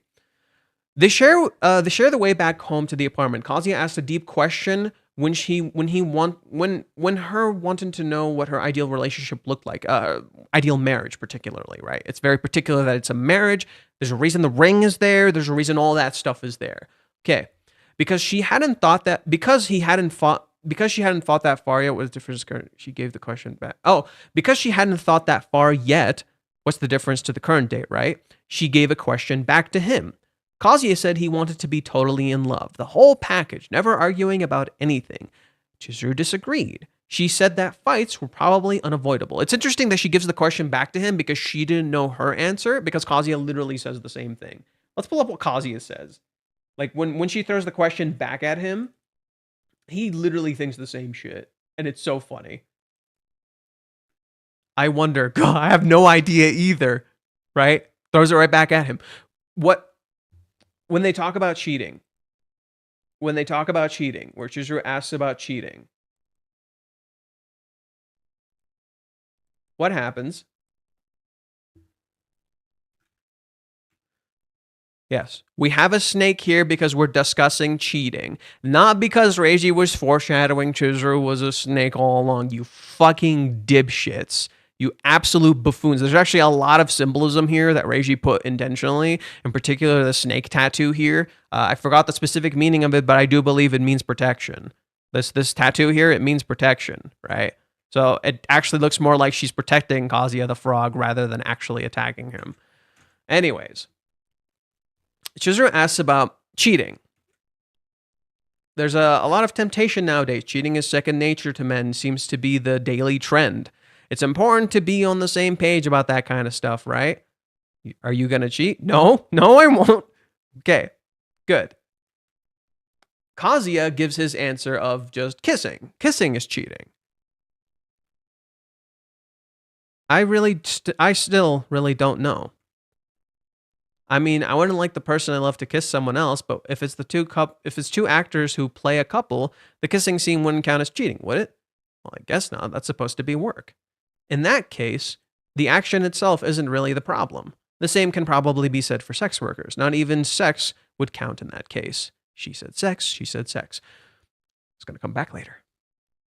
But if you love the person you do it with, even a little bit, then that's when I consider it cheating. That would definitely be a living hell. I've been thinking about it a lot. Where's the line drawn between a rental girlfriend and a real girlfriend? I receive money, go on dates, and hold hands. That's who I am. It's all platonic through Diamond, but sometimes I even whisper sweet things to them, sweet nothings to them. But never once have I fallen in love with a client. When I talk about quitting my job as a rental girlfriend, it wouldn't be for my boyfriend, it would be for my clients. I could never be their girlfriend because I already have someone I love. That's why I'm here today, so I can learn how to describe what it is that I'm feeling. I know that's lame. Sorry. Not at all. I'm super happy to hear it. Okay. They couldn't come to a clear answer. It's just now that you mention it, I don't really know him anymore either. Okay. What's going on here? Kazuya asks a super deep, intimate question. Neither quite knows the answer. But then Chizuru hears Kazuya's answer and can find her own. Right? Super lovey-dovey all the way to the grave, Like never having a single fight or disagreement. That's bullshit. That's never going to happen. Lovey-dovey, huh? I see. But I feel like that's not quite it. Even people who are married were once strangers at some point. It's impossible that their values would be the same. There's no perfect human being. There will be fights, and there will be things they don't like about each other. But if they can turn around and laugh about it 2 seconds later, I think it's supposed to be laugh about something 2 seconds later, like just some other thing. That's the kind of marriage I'd like to have. I'll make that my ideal too. As of now, that's what I want now too. The hell is that? Are you crazy? Okay. Kazuya said he wanted to be totally in love. The whole package, never arguing about anything. Chizuru disagrees. She said fights were probably unavoidable, but she wanted to be able to laugh about it 2 seconds later. Kazuya said he wanted to start something. He wants to start following the same ideal. Kazuya realized how much he wanted to live together with Chizuru. He wants to share moments like this, like just now. He wants to spend more time with her like today. They returned to the apartment and discovered that it was uninhabitable. They met Minnie in front of the house, and Chizuru immediately got defensive again. This is important. Let's see this. Let's see Chizuru actually get defensive when they see Minnie. So they get home, and there's Minnie sitting on the sidewalk. Huh, are you together? So where were you headed? She makes the stupid Aria. Is it Aria? Alia? The girl from Spy Family. She makes the stupid Spy Family face. Well, Kazuya starts breaking out. We just ran into each other. Mizuhara lied. Why did Anya? Why did Chizuru just lie? Why did Chizuru just lie that they just ran into each other? Isn't that a little strange? Why would Chizuru lie about that? Huh. Anyway, what's all this? Why is this place taped up? It seems we can't get into our apartments anymore. Huh? Look at their faces. They're identical. I love them. Wait a second. I don't understand. It seems like cracks haven't shown up through the building, so the landlord sent out the announcement telling everyone to evacuate for the time being. Since it's a pretty old building, the result of their assessment was that the damage is severe or something. The gas line, the electricity was spared, but not in the state where someone can live in it now. But why all of a sudden? Wasn't there an earthquake a little while ago? The earthquake that just happened, where they were just on top of each other. But Chizuru looks normal. What the heck? What's happening here? What the heck? The earthquake reminds him of that exact moment, but Chizuru looks composed, under control. But wait, why would Chizuru look composed and under control? Why did Chizuru lie earlier? She doesn't want to show Minnie. And Chizuru is an actress who knows how to put on a face. She doesn't want to show Minnie that they just had a moment. That's not Minnie's business. And Chizuru's uncomfortable showing that to Minnie because Chizuru does not actually trust Minnie yet. She let Minnie into her home because she wanted to change things. But she's uncomfortable showing herself to Minnie, especially because she actually showed herself a little bit to Minnie when she was in her home. Minnie saw Chizuru's deepest, darkest insecurities, and Chizuru doesn't want to show that anymore. She's uncomfortable with that. That's not right. You don't really want to show that anymore, right? What's with the lack of response? Earth to Master. Were you in another country or something? Chizuru wasn't responding either. It's both of them. Chizuru's also blushing and freaking out, but she's just not expressing it. And they both snap out of it once Minnie says that. So you're telling us to move now. How can we do that with no prior notice? You can take out furniture on a later day as well, but they said they want us to find another place to stay over at least for tonight. This very night, this is too much to take in. I tried talking to her myself. Look at how much Chizuru's freaking out, by the way. I really want to point out how much Chizuru is freaking out that this home is gone. She has another home. She shouldn't freak out so much. And yet she's losing it, right? On one hand, you can get it. You can get it, right? So it's like, you have to move out right now. You can't stay here.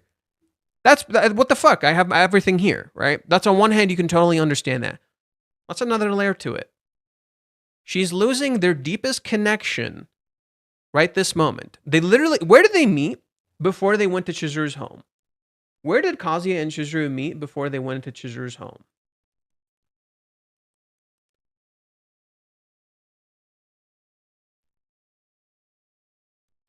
Kazuya comes back from school.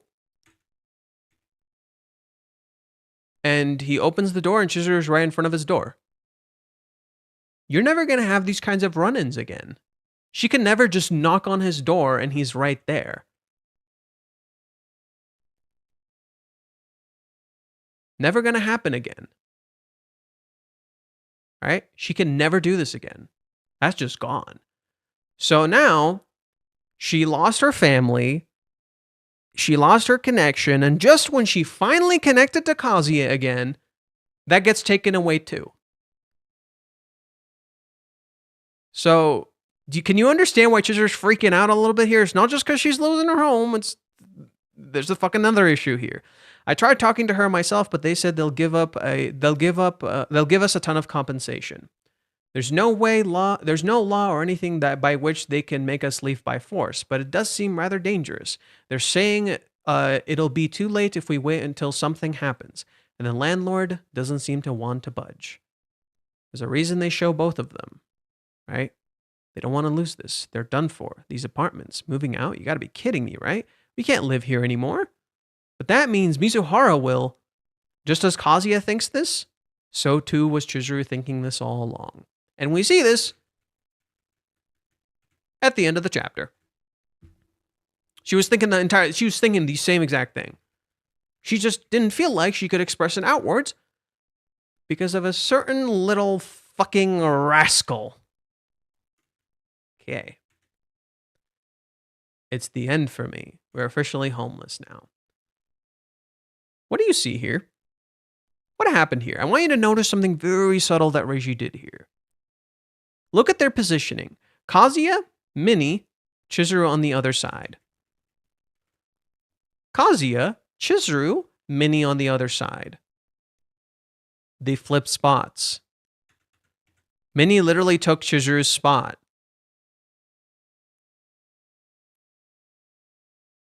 It's pretty obvious that you maybe already talked about it, but since Chizuru has been walking the entire time, her foot blister is going to be crazy, showing how much she's hurt physically and emotionally, and she never said a damn fucking thing. And she never said a damn thing, and Kazuya is gonna be furious. He's gonna be so fucking mad. Why the fuck didn't you say anything? What the shit? Come on, we're goddamn family. What the shit? And they're gonna get into a fight. I'm calling it right. They're gonna get into a fight. Yeah. The foot blister's probably pretty bad. It might even be fucking bleeding. And she probably didn't even like think about it or something. Or maybe Chizuru like bandaged it. Maybe Chizuru bandaged it. Maybe Chizuru didn't bandage it. She just didn't care. She just kept walking, right? It's also the thing that I want to point out too. It's not just the foot blister. Chizuru walked home alone in the dead of night on her own with nobody there when they should have been together. And she's trying to be considerate. I'm not gonna hold on. Here's the ring. She gives everything back. She sets the boundaries completely clear. Like, if we go to the chapter, she sets the boundaries completely clear. You know what? No. I'm not gonna hold on any form of hope. I'm not gonna hold on to anything. I'm setting you completely free. Go. I'm not keeping any strings attached, right? She literally sets him completely free. Yeah, maybe she benched it, but it's still bad. Yeah, that would be interesting. So they're walking together initially, and they look. He keeps turning to look at her, and she looks sad. And then she realizes, I want to go for a walk. Have you head back without me? Just go ahead. Don't wait for me. Right? She gives him this, and she just leaves. She just ends it. I also think this is funny. Like, I think people will make fun of this. I just think it's funny that Kazuya is just, frustrated. I do love one thing I really like about this chapter is how empty it feels. There's just, it's so emotionally dead. And I love the like you were describing, I love how they use the words for floating, drifting, or just kind of existing. It's so emotionally dead. I love this. This visual, Jesus Christ. It's so empty. It feels so empty. Like you feel like there's just a hole there. And you don't want to cry and you don't feel sad. You just feel empty. And that's one of the worst fucking feelings you can have. Like at least when you're crying, you're letting the emotion out. At least when you're sad and letting it all out, you're kind of feeling a little bit better. But dude, this emptiness, it is suffocating. You actually just feel fucking hollow. And the fact that like Reiji shows us Kazuya's at, like, look at this. I felt like it hit me all at once. I wasn't thinking about what I should have done or what I was going to do from here. I was just disappointed. I was just fucking sad, dude. I wasn't able to get through to her. I felt like it would have been uncomfortable even if I had gone home and ended up alone with Mizuhara. I didn't think I could go to bed and get any sleep either. I decided to go off one step before Nambakoro Station and walk the rest of the way. Ooh. I just remembered. We're going to go back to just one thing, really fast. We'll come back to the original structure we were talking about. Chapter 239. After Chizuru says this, and he gets this text from Chizuru, I don't remember very well what happened after that. All I remember is that that day I walked back home from Harajuku Sakuradawa over 2.5 hours, and that it took all I had to hold these feelings of joy in while they were about to overflow. And that, once I got back to Nerima, I went to a secluded place and couldn't hold back any longer. He walked home just like he walked home when that first started. It came full circle.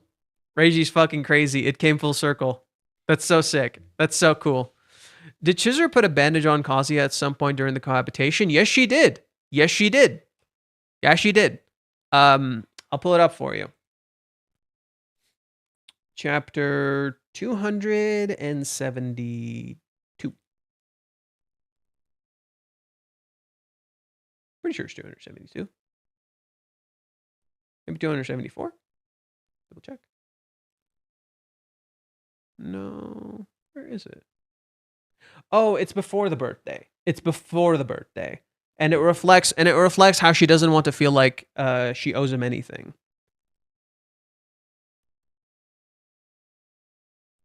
It's 263. No, 264. 264. That was the one. I found it.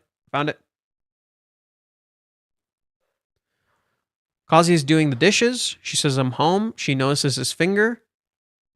Huh? It got stuck in the door. Come here for a sec. She bandages him up.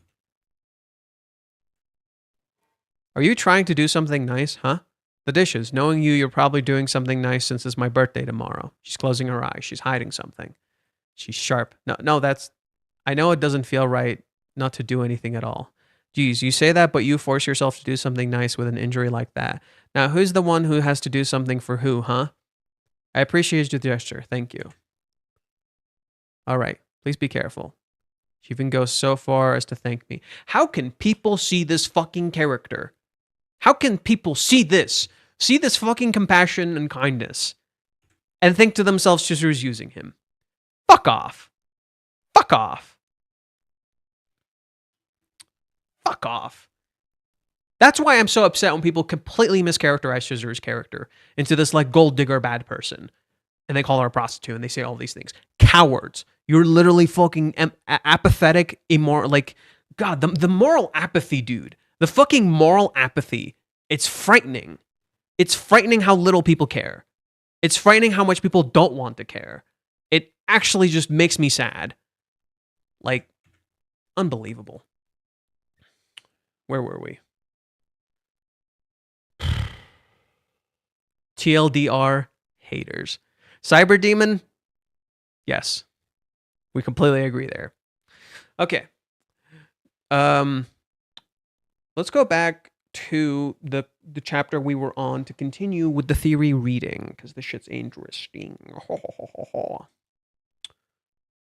Okay. Okay. Minnie took Chizuru's spot. This is kind of important. Minnie literally swapped spots with Chizuru. Let's all spend the night out somewhere. Nah, why? Looks like you won't have a problem finding a place. You seem to have a lot of friends. I mismanaged them early. I messaged them earlier. They said I can stay a week if I get them the Malapon that's going viral on TikTok. What about you, Master? I'll go to my parents' place. What about you? Closes her eyes. Guess I'll stay over tonight at my grandma's house too. Not sure after that. It'll be nice if I can use the eviction compensation for my living expenses. You're quick to change gears as usual.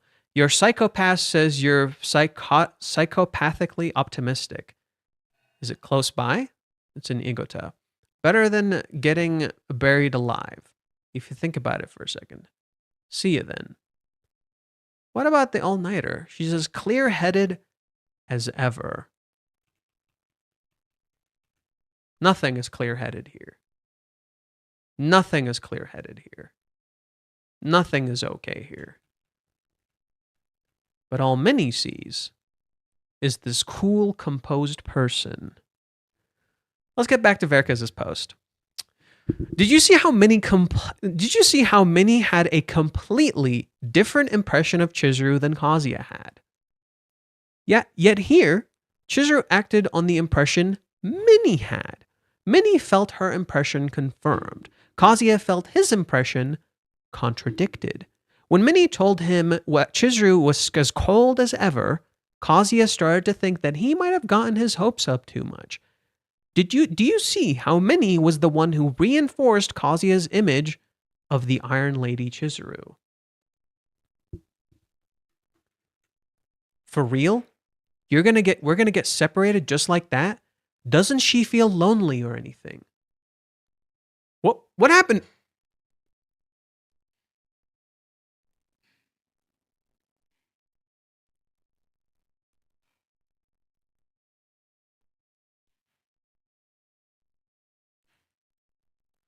So this impression should not make any fucking sense. How do you excuse Chizuru for asking him all these questions? Okay, Kylo, you're clearly walking in very, very late. We've been talking about this entire time. I'm not gonna go over how Chizuru is not toxic and whatnot, but I'm sorry. If you're just gonna walk in here and expect me to just magically answer you, I'm sorry. No, I'm not going to just sit down and have to talk about how Chizuru is not a toxic person over and over and over and over and over. I'm fucking sick of this shit, okay? Look, you want my answer? Rewatch this stream. Simple as that. Rewatch this fucking stream.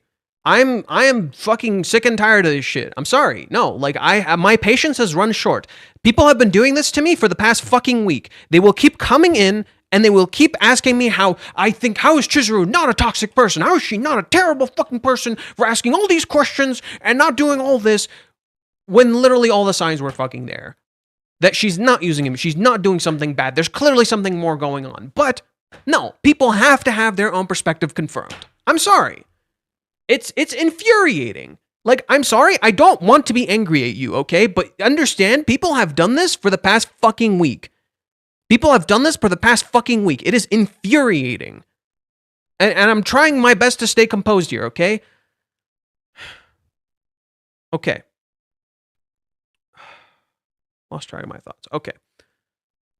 Earlier in the post, earlier, we literally see Kazuya recognized how lonely Chizuru is, how much she wants to connect, how much she wants comfort and family and friends and people. Right? He literally sees this. Then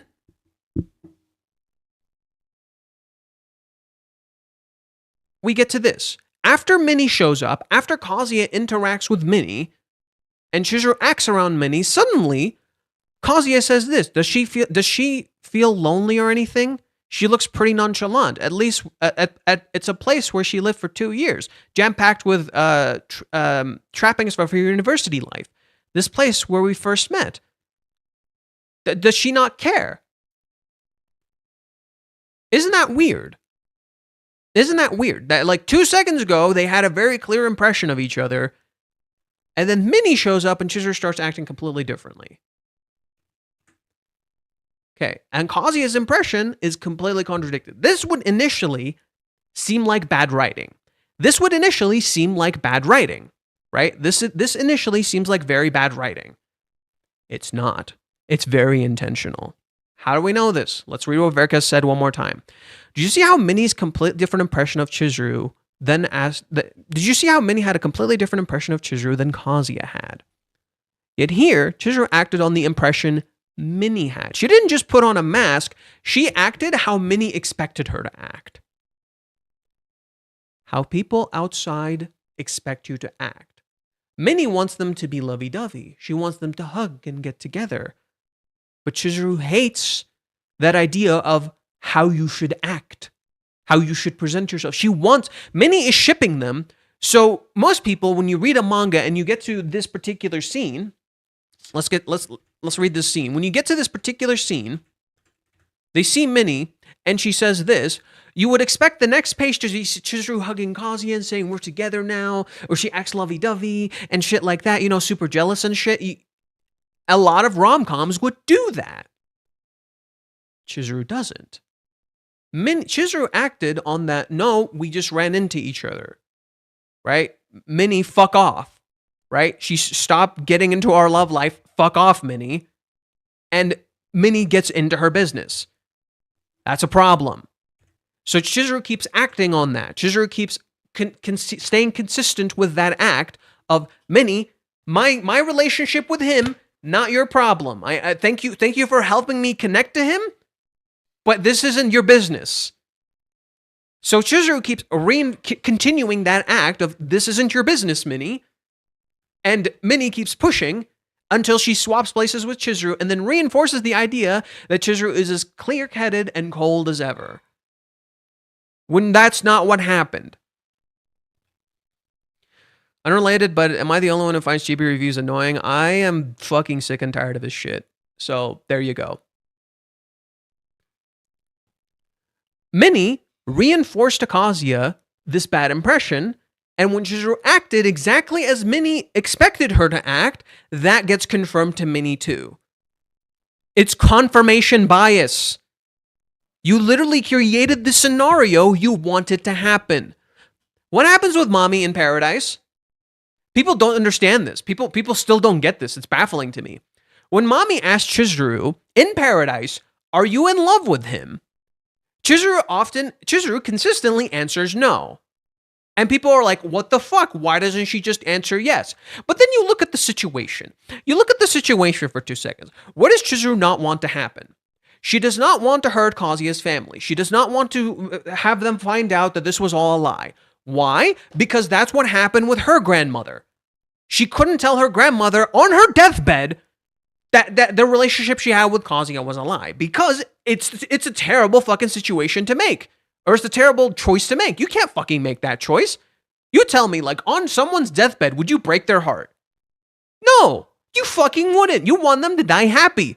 It's a moral conundrum, but you would want them to die happy, right? You don't want them to suffer on, like, in the end, you find out it was all a lie and it was terrible.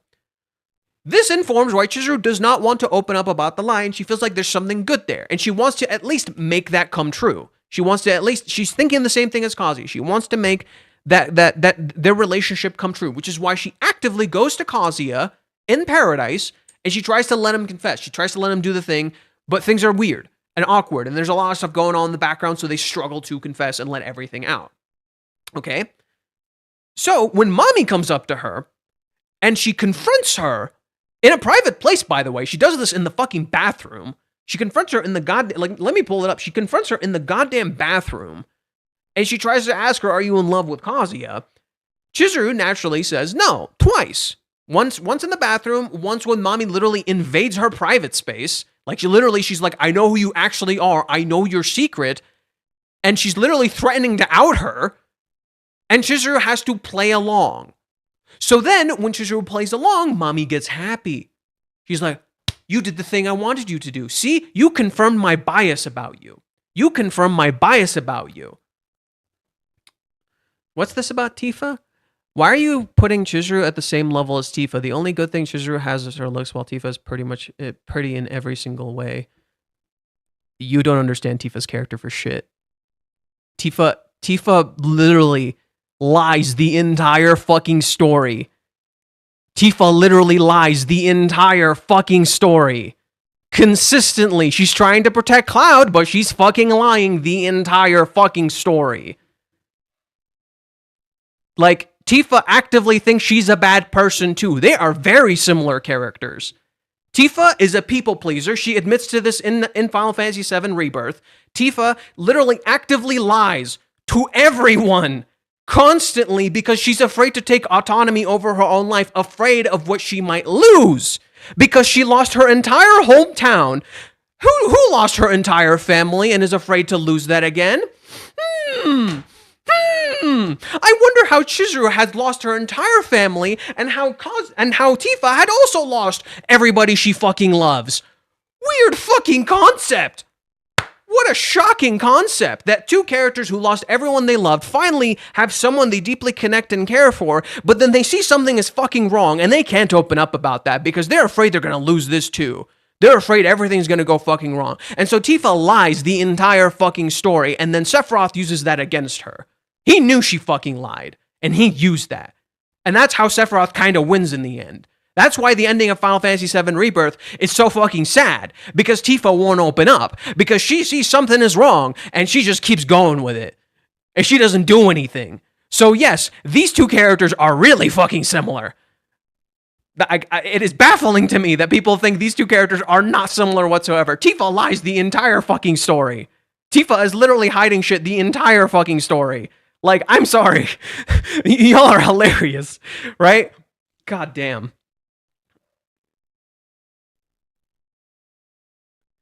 She's not actively hurting him more than Mommy ever did. Mommy almost destroyed his entire familial connection. No. Okay, Kylo, I'm sorry. You're only seeing what you want to see. You're not seeing Chizuru's character at all. You're literally seeing just simply she did something wrong. She's a bad person. You're completely missing her entire character, and you're not letting me finish this, right? Like, you guys keep talking. You're not fucking letting me finish this so I can actually highlight to you what the fucking issue is. No, Chizuru is not a bad person. She's not using him. What happened in this chapter? Go read the chapter. Go read the chapter. Jesus Christ. She's not actively hurting him. No. Look, I'm sorry.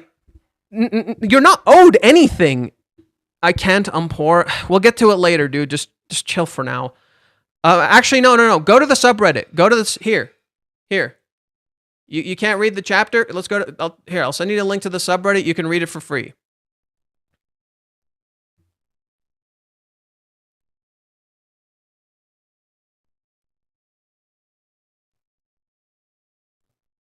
Here, just go to the Rent-A-Girlfriend subreddit. You can read it for free. There you go. Okay. No, okay, so, look, first off, in a relationship, you can do a lot of things. You're not owed anything. However, there's clearly a miscommunication issue between Kazuya and Chizuru. She's not just leading him on. She's not just a bad person. We pointed this out earlier. I'm going to do this one last time, just really quick, and we're going to stop, and we'll get into this later. Okay? But here, chapter 377. Does this look like a person who's leading him on? Does this look like a person who's unhappy and thinks they're about to reject Kazuya? Look at Chizuru very carefully here. Does she look like she's about to reject Kazuya here? Do you get that impression in any way, shape, or form by looking at her here? This is not a rejection. This doesn't look like a rejection.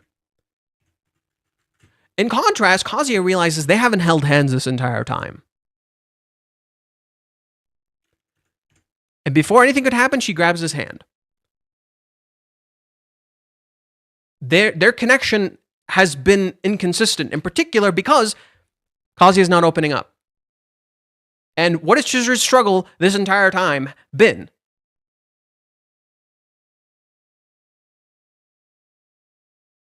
Chizuru is selfish, cruel, and devious and toxic. Tifa is a supportive person who cares. Yeah, that's Chizuru, dipshit. That's Chizuru, dipshit. If you just walked in here and somehow didn't see all the supportive shit I've been showing about Chizuru, how much she cares and how supportive and kind she is, how in this literal chapter, she literally set the boundaries extremely clear so she doesn't fucking hurt Kazuya, literally gives them back the ring, so there's no what ifs or buts. She's like, here's the ring, you go home alone, I don't want to bother you, even though she fucking hurt her leg, and she's alone and sad, and you actively see how fucking sad and depressed she is. She doesn't want to keep hurting him anymore, so she separates. She's like, go, be free.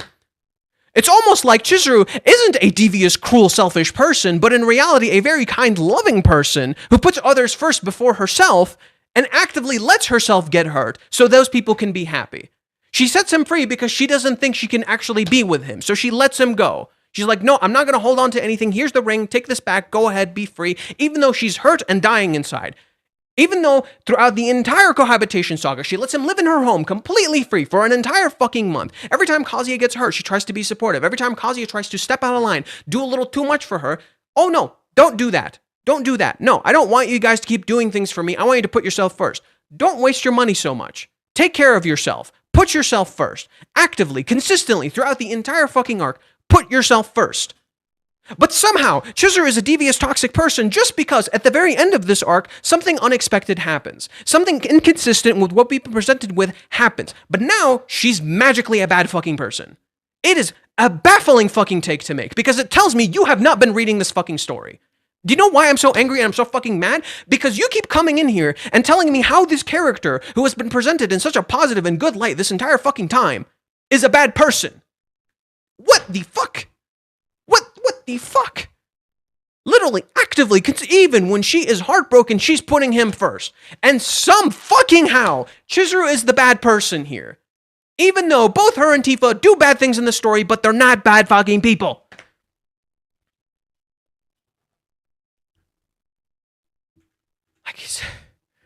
And people wonder why I get so fucking annoyed and like lose my shit like this. Because it's like I'm talking to a brick wall. I feel like I'm talking to a fucking brick wall. Oh, okay, so we're gonna judge Chizuru's entire character for ghosting Kazuya, and the money she took, the way she takes Kazuya for granted leases from him, even though she gave him a home for free for an entire fucking month. Dude, shut the...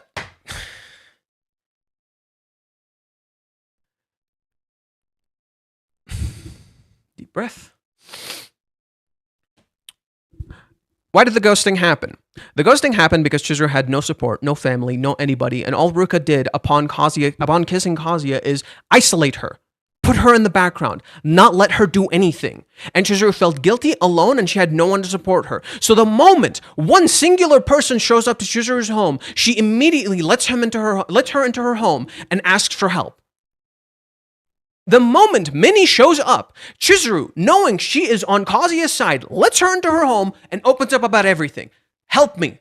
It's literally a cry for help. Help me. I'm lost. I'm alone. I don't know what to do. Literally, the entire ghosting segment happens because Chizuru is suffering from depression and grief and she's fucking alone. She has nobody. She has no friends. She has nobody to fucking help her out. She feels like she can open up to nobody about anything. Somehow she's the fucking bad person. Okay, taking the money from Kazuya. Sure. Okay, sure. She starts the rental date situation and then immediately removes money completely out of the equation after they meet up for rental dating. Why does Chizuru meet Kazuya for rental dating after the 3-month time skip? Because she starts it the way he wanted to start it. She's trying to give him control. It is his choice. I will do it your way. I will do it how you want to do it. This is the way you wanted to do it. This is how we will meet. And then completely removes rental from the equation. Never brings it up again. For an entire year of the serialization of this manga, they have not rented. Not once. Most of it, every time they go out to eat, they do anything, Chizuru either splits her expenses or tries to pay for everything. He lives in her home for an entire month, completely free. Doesn't have to pay a single dime, so he can build up his funds. When they were on this date, when they were on this date between Kazuya and Mami, between Kazuya and Chizuru, every time Kazuya tries to spend too much, she tries to stop him. Every single time.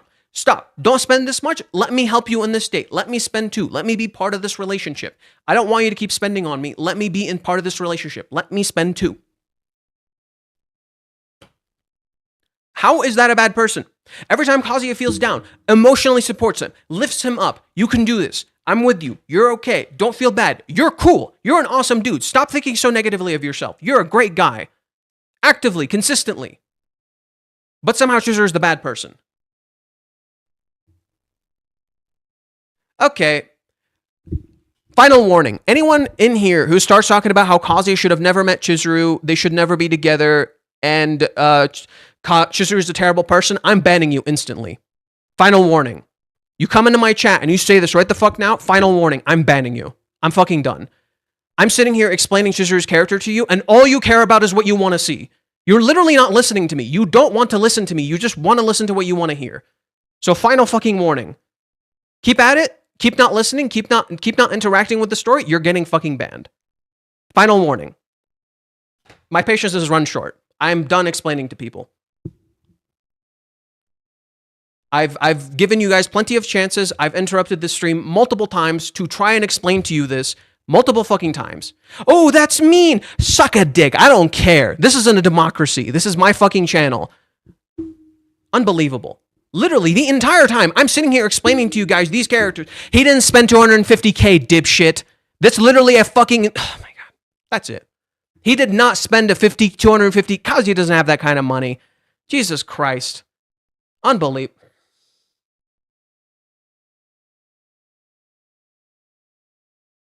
I'm talking to Neanderthals. I'm talking to Neanderthals.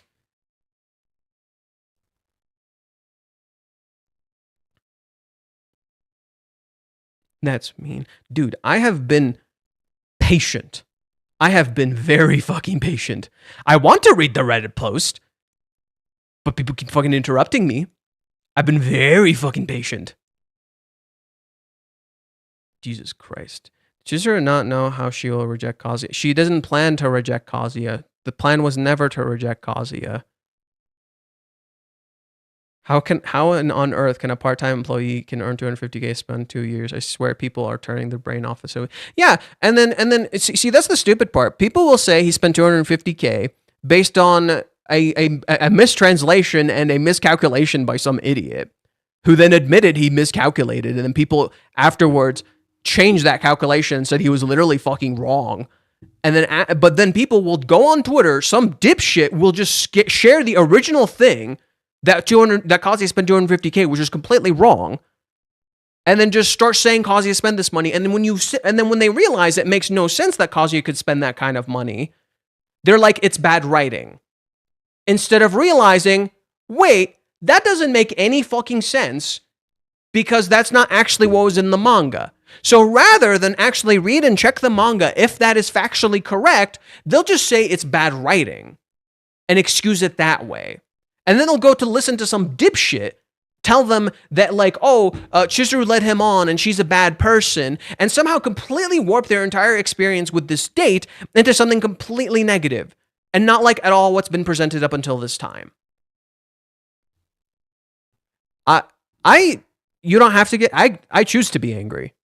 Being a streamer also means you must repeat in every video. There's always, yeah, I know, I understand, but Tombi, this is a little different. It's not just the fact that I'm repeating myself. It's the fact that I explained to these people twice. I'm talking to the same people, and I explained to them twice what is going on.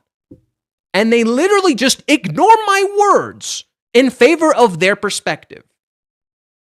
That's why I'm angry. I'm angry because I'm talking to you, and you're not talking to me. You ask me a question, you point out your perspective, I point out how your perspective is biased and you're not seeing the characters clearly, and you just double down. I literally give you factual information to prove how you're literally not seeing the character. God fucking damn it, you're literally not seeing the character. Oh, that's good. That's pretty funny. And then all they do is just double down. Chizuru's a terrible person. There's like no concept that people can do bad things and they're not bad people. Minnie is someone as committed, selfless, and kind as Kazuya. Give me one reason why he shouldn't be together. He does not like Minnie in a romantic way. Shocking concept. Also, Minnie has been Kazuya and Chizuru's foil this entire fucking time. Yeah, she looks like a wingman. She's been the fucking foil. Wait, there's a break? No shot.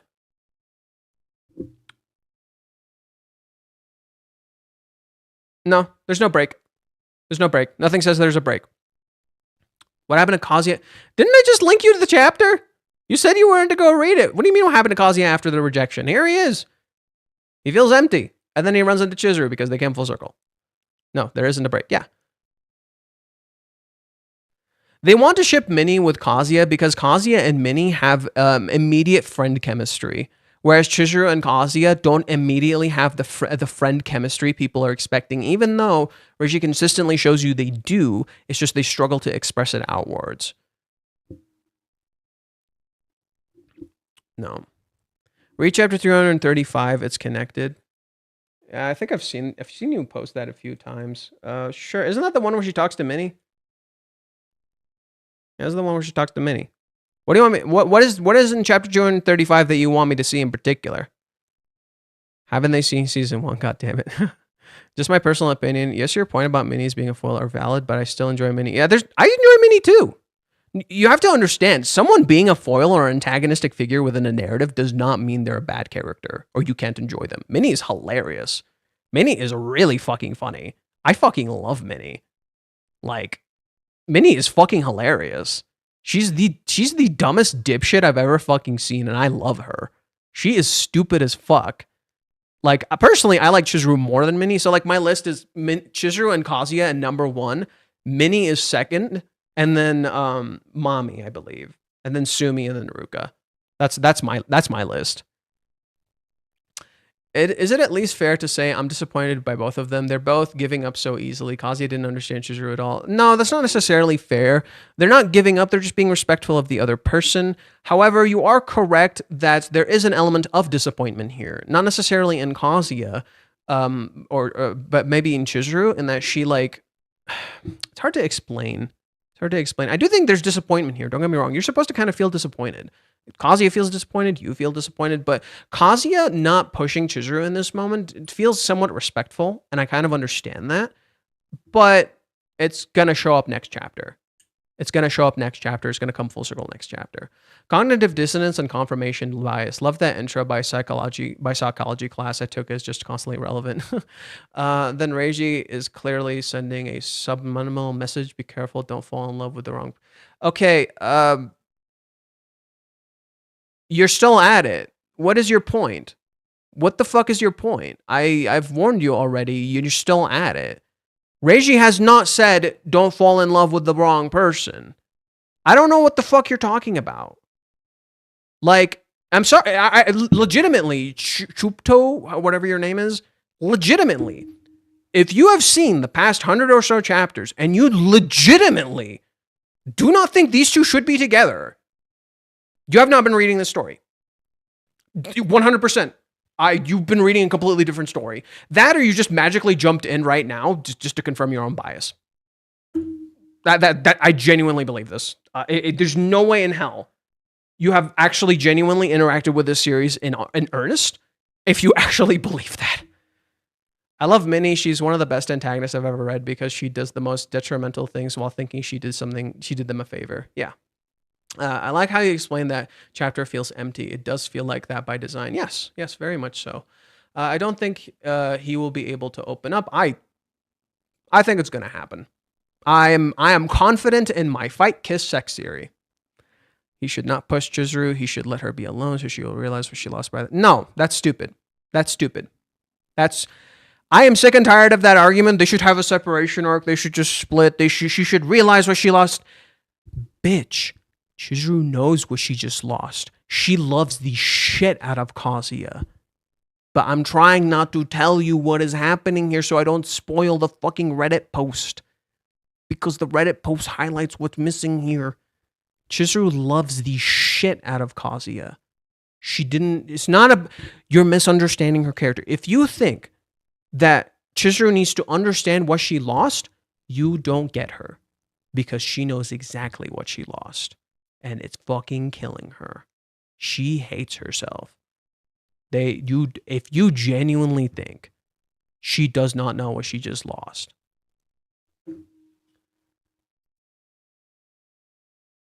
Chizuru already had her redemption arc. What Reiji is doing here is making you realize you've been the villain all along.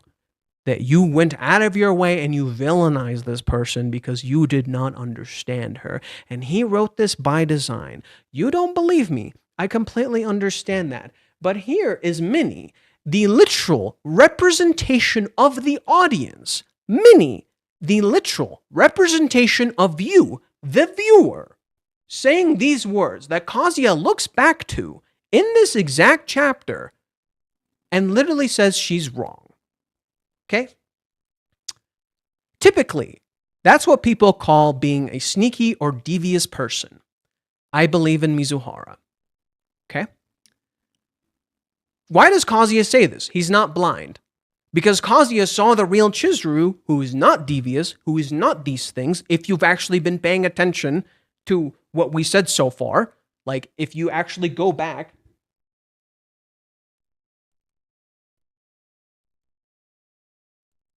to this scene, if you actually see Chizuru here, and how much she cares, and how much she actually loves her family, and this home, and the people she has in her life, you would realize she's not these things.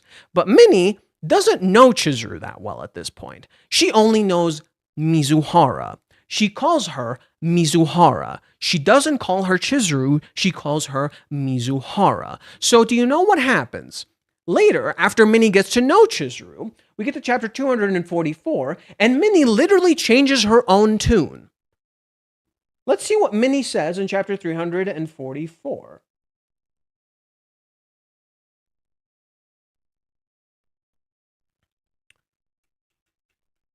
Minnie's talking to Kazuya and she says, well, there's always a possibility that she's discreetly turning you down, like a sly woman. Okay? Isn't this what you've been thinking this entire time? Isn't this what you've been thinking this entire time? But she gave off a positive vibe by saying she'd do research. This feels like a bad person. They're leading you on. They're really shitty.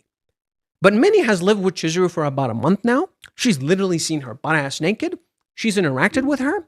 And she even stopped calling her Mizuhara. So what does she say right after? I don't think Chizuru-san's that kind of girl. She doesn't call her Mizuhara anymore. And this thing that she pointed out in the very beginning of the arc, she says that's not Chizuru. It's almost like, by this point, you, like Minnie, should have a different perspective of Chizuru. You should not be calling her Mizuhara. You should not be judging her by these perceptions you believe you have. Because by this point, you should have lived with Chizuru for about a month, as these characters have. You should know Chizuru better than this. You should not be assuming these kinds of things about Chizuru. Maybe there is a reason things played out like they did, and you're assuming a whole lot about her character. Because if Minnie, the character who literally represents you as the audience, disagrees with your perspective, maybe, just maybe, something is wrong here. Just pointing out. Because consistently, and you like Minnie. You like Minnie.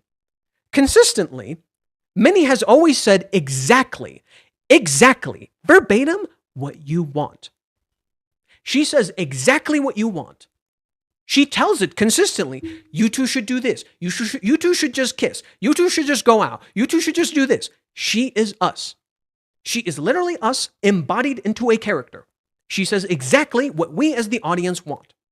And so if Minnie, the character who initially thought Chizuru was devious, sneaky, because most of the people who had been reading the manga up until that point really started believing that stuff after the Hawaiians arc, because the ghosting happened, because of how those things played out, Minnie, who started to live with Chizuru and change her perspective on Chizuru, should reflect us. And so if you genuinely believe what you think of Chizuru, You did not live with her. You have not experienced Chizuru. You don't actually know Chizuru. It's that simple. I genuinely believe this. It is actually that simple. Yes, Minnie is the audience self-insert. And so, if Minnie says this, you should know this is how you should be feeling too. And many people believe this. Many people believe, yeah, Chizuru isn't that kind of person. That doesn't seem like Chizuru. And so when we get to this conclusion, maybe, just maybe, something is wrong.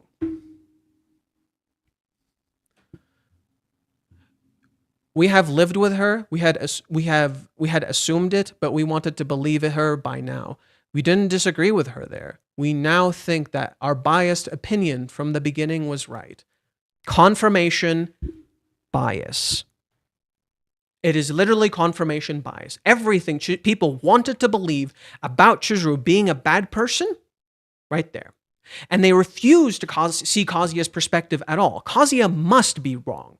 Kazuya must be an idiot who spent his entire money on this girl who clearly does not care for him, despite the fact that Chizuru has consistently shown us she's a good person. But because chapter 380 happens, she must be a bad person. And here, let me give you some more perspective, because Verkas does not talk about this. Let me show you something really interesting that I caught from someone who commented, and then I researched it and read it and actually came to a clearer conclusion of what's going on.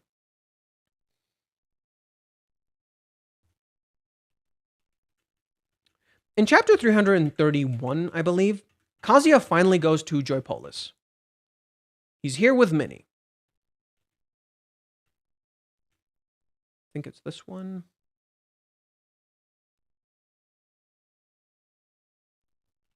Maybe it's chapter 332. Let me double check.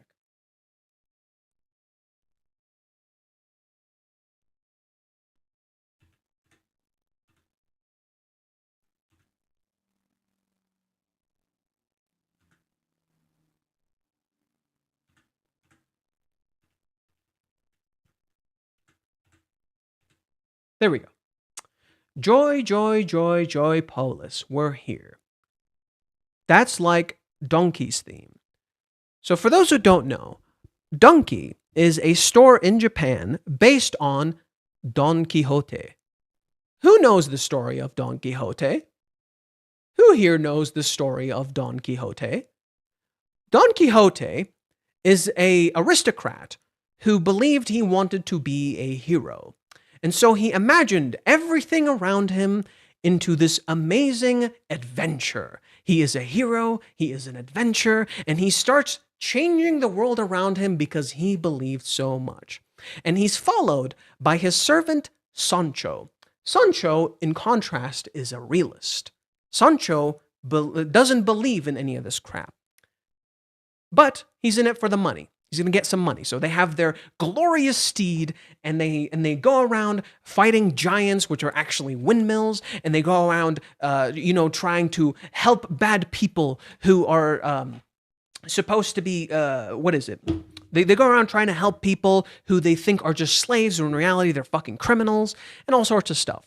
And in the end of Don Quixote's story, after he had imagined everything, he gives up his dream, and he dies. He gives up his dream and he dies. He stops believing. And the story ends with the question, should he have ever believed?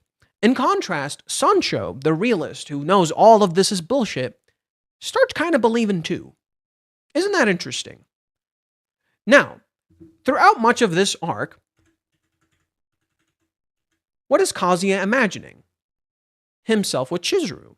You would think Kazuya is Don Quixote, because all this is just him imagining Chizuru constantly, right? He keeps imagining Chizuru around him everywhere, and he keeps seeing her everywhere. He is in a dream, and that dream is going to end.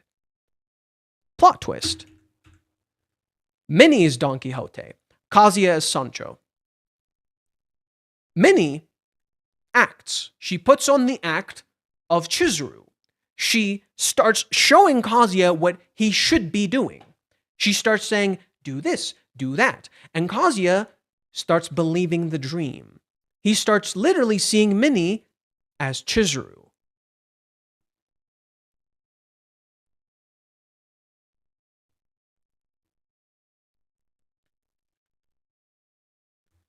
Minnie acts like Chizuru. And she starts giving Kazuya advice. Not so great advice. Kazuya keeps imagining the things he wants, but he's trying to be realistic. His focus is on Minnie.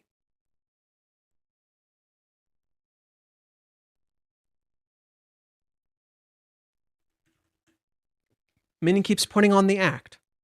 Minnie keeps creating the illusion, because Minnie is the illusion. And then literally she actually becomes Chizuru. Kazuya starts seeing the illusion. You fall for the illusion. You start thinking Minnie is actually in love with Kazuya. You start seeing the signs. You start believing it. It's real. It's all real. It's all happening. Holy shit. I can't help but imagine Mizuhara when she gets this close. Will I be able to control myself on this date? And he does. Nothing happens. And then in the end of it, what happens at the end of this arc? What does Minnie say at the end of this arc?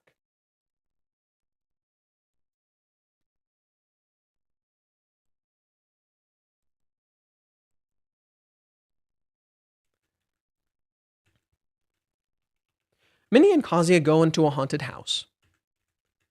After the haunted house, Kazuya talks to Minnie. He asks her, "Don't you have a boyfriend?" Right? This is when the illusion begins to break. Do you think I have one? After living together? You should know her. You should know her well enough by now. Isn't that interesting? You should know Minnie well enough by now that you've lived with her. You should know Chizuru well enough by now that you've lived with her. Illusion and perspective. Perspective changes everything. Minnie says, being in love is lonely. Pretty ironic coming from the person who keeps butting her head into their fucking love life. Pretty fucking ironic.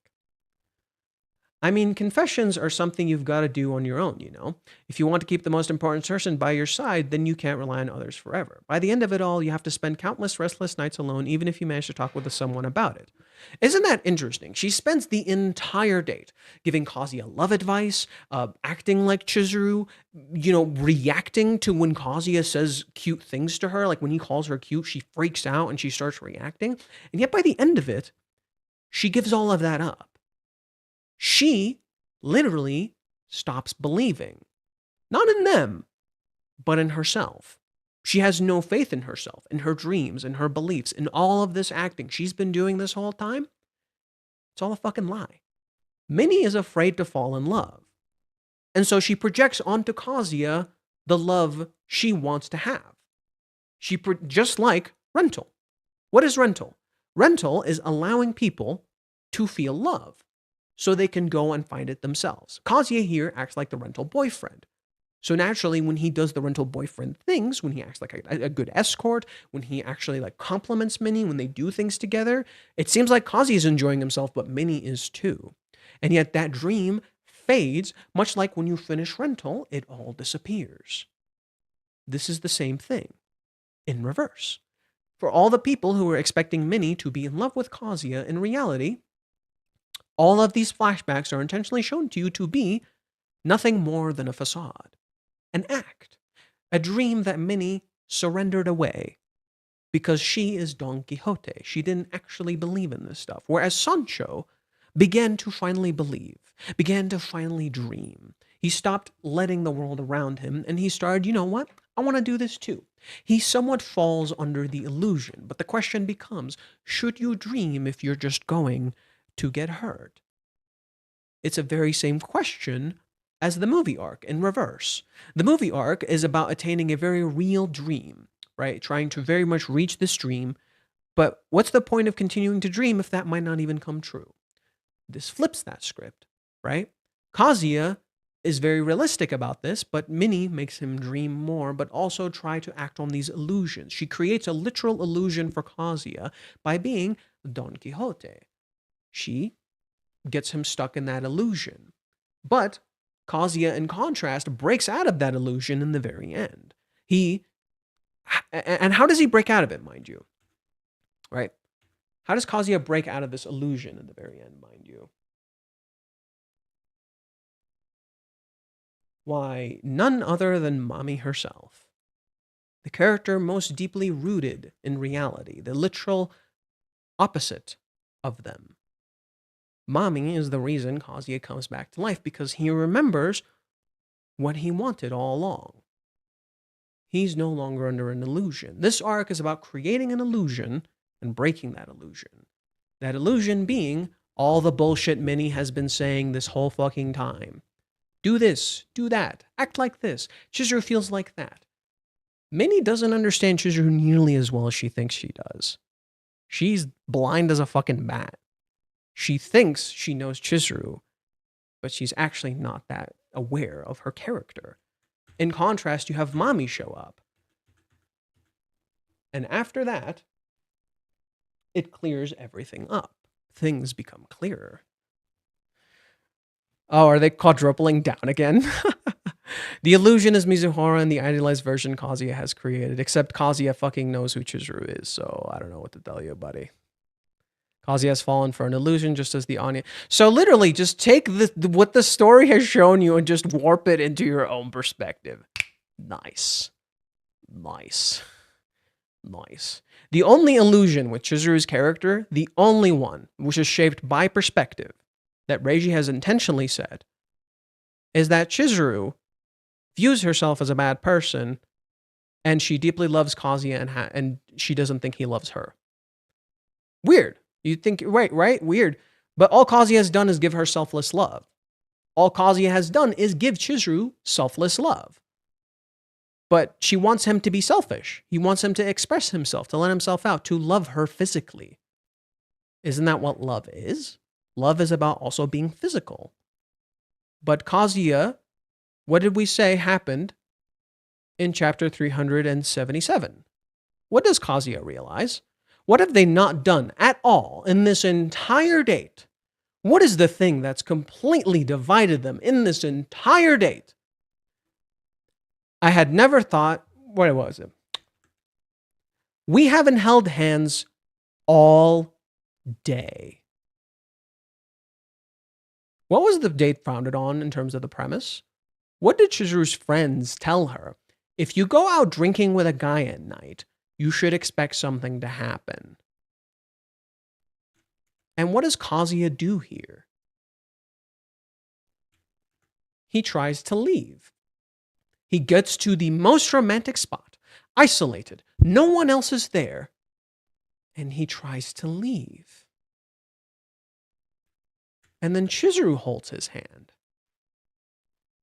It's almost like Chizuru wanted for him to physically love her. What did Chizuru say when the date arc started? I want you to think I'm cute. But does Kazuya say she's cute without being prompted? Almost every single time, the investigation arc, the cohabitation arc, them going on this date, every time it feels prompted. Not because he actually wanted to say it, but because he felt like he needed to say it. And what does Chizuru say when that happens? I want you to pay attention. Pay very close attention. What happens when, I believe it's chapter 367?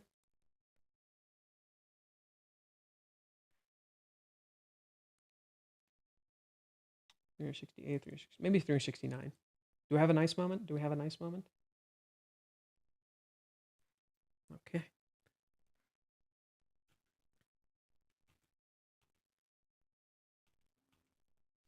Maybe it's 370 then. Let's go to 370. 370. Chizuru comes back. Did she redo her makeup? He noticed Chizuru's different, and he keeps looking at her. Do I look weird? No, not at all. Definitely not. Really? I just thinking you're cute. I said it. Like Minnie said to do. It's literally like Minnie said to do. She's clapping. Good job. You did it exactly like we practiced. Do you say that kind of stuff to Ruka-chan too? Remember in the very beginning of the date when she said, I want you to think I'm cute? As they go up the escalator, Kazuya finally says it. But Chizuru is like, did you say that because you felt you had to? And Kazuya says, no, it's because I want to. And she wants to believe him. But the doubt is there. That doubt is constantly there. Does Kazuya actually like Chizuru physically? It seems stupid, right? It seems stupid. It's weird. Why would Chizuru think that? When they were trapped in a room together, and Kazuya is literally on Chizuru's physical chest, he does nothing. He just gets a nosebleed. When Kazuya and Chizuru are on top of each other, and they should kiss, he does nothing. And he leaves. Interesting. What else do we see here? When Kazuya and Chizuru go to one of the most romantic spots you could possibly ever imagine, with them being surrounded by people who are clearly all horny after having gone drinking together, they do nothing.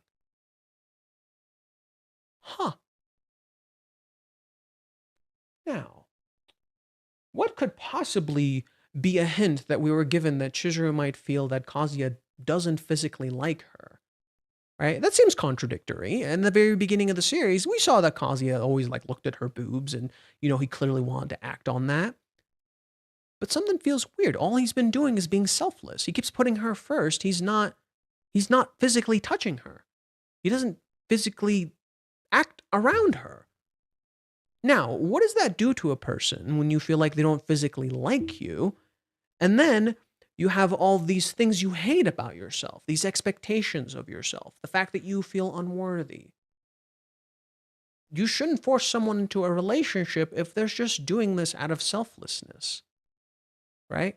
Kazuya selflessly loves Chizuru, but if he's not attracted to her physically, how is that right? In contrast, he's kissed Ruka multiple times. He seemed okay with that. Maybe she's the one who enjoyed it. Maybe she's a bad person for enjoying that kiss. Maybe she's a bad person for not doing the kiss solely out of all these other reasons, that her reasons were somewhat selfish for the kiss. In contrast, Kazuya throughout the entire arc has been selfless. His inner thoughts, selfish as fuck. He wants to, right? Kazuya wants to go nuts. He's horny the entire fucking day. Never once expresses it outwards. Not a single time. Never shows how goddamn horny he is. In fact, when they were living together, what did Kazuya do whenever he got horny? He left the house. Let me show you proof. He left the house and he went to beat his meat somewhere else. Chapter 274. Ah, damn it. The shitty scans. Okay. Minnie got to see Chizuru naked. She got to take a bath with her. What the fuck, Minnie? Why did you get to experience that and not me? Kazuya knocks down the family photo because he screamed so loud. Immediately goes to pick it up. And then he gets directly compared to Jack Nicholson.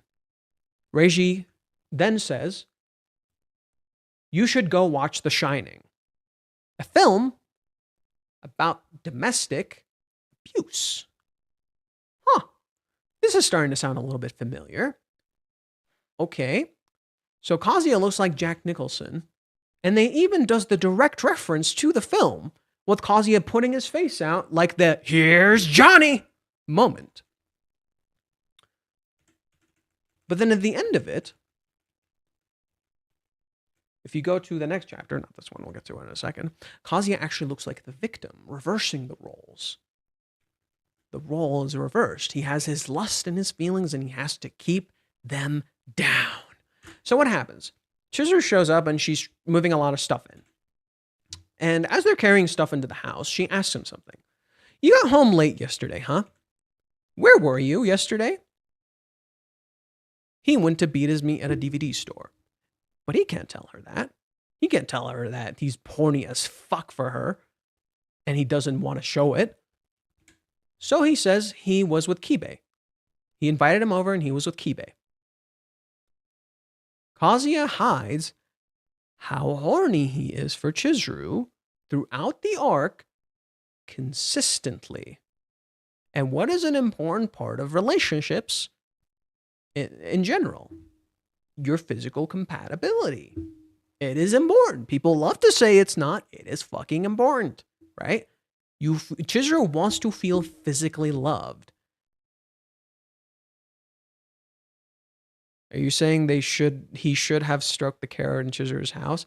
Well, to be fair, no, that's not what I'm saying. That's not the point. But that's not what I'm saying. Yeah, and the mole chapter is a physical representation of this entire arc struggle. Sex, horniness, desire. It's about letting that shit out. Anyways, no, so I was going to say something funny. So Reishi made an anthology chapter where Kazuya does in fact beat his meat in the house, and he feels bad for it. Who said I'm blaming... Time out, Shipto. When did I say I was blaming Kazuya? When did I say I was blaming... Did I blame Kazuya? Did I say Kazuya is at fault? Did those words come out of my mouth except for right now? No, I'm not blaming Kazuya. No. Why are you so obsessed with Chizuru? Shopto, I got a question for you. Do you feel the need to villainize Chizuru's character because it becomes easier to hate her? Because that's what it seems like to me. You need her to be a materialistic person who's cruel and evil, so it becomes easier to hate her. Not because that's actually who she is. Not because she's ever consistently shown she's a very materialistic person. Chizuru has never shown that. In fact, she's quite frugal. She doesn't like to spend. Yeah, we're blaming Minnie, if anything. We're blaming Minnie, if anything. Fuck Minnie. No, what this is a reinforcement by society that expressing these things outwards is a bad thing. Men expressing outwards that they're horny to the women around them makes them creepy. You're a pervert. You're weird. Don't do that. Men are actively told to not express their emotions in any way outside of these things. You're told actively to not be like this. When people watch horny shit, everyone bunks your head and you're like, you're horny, you're a fucking idiot, you're a terrible fucking person. Women feel the same thing. Men's mental health is actively downplayed, and women's mental health is also actively downplayed. And people don't understand each other. That communication struggle between genders and relationships is very core here. The action has led me to think that way. I still like Chizuru, but we swallowed too many BS at this point. I don't agree with you. You're welcome to think what you want, dude, but I don't fucking agree with you. I'm blaming Kazuya for not listening and Chizuru for being a coward. I don't know about Kazuya not listening. I don't know about that.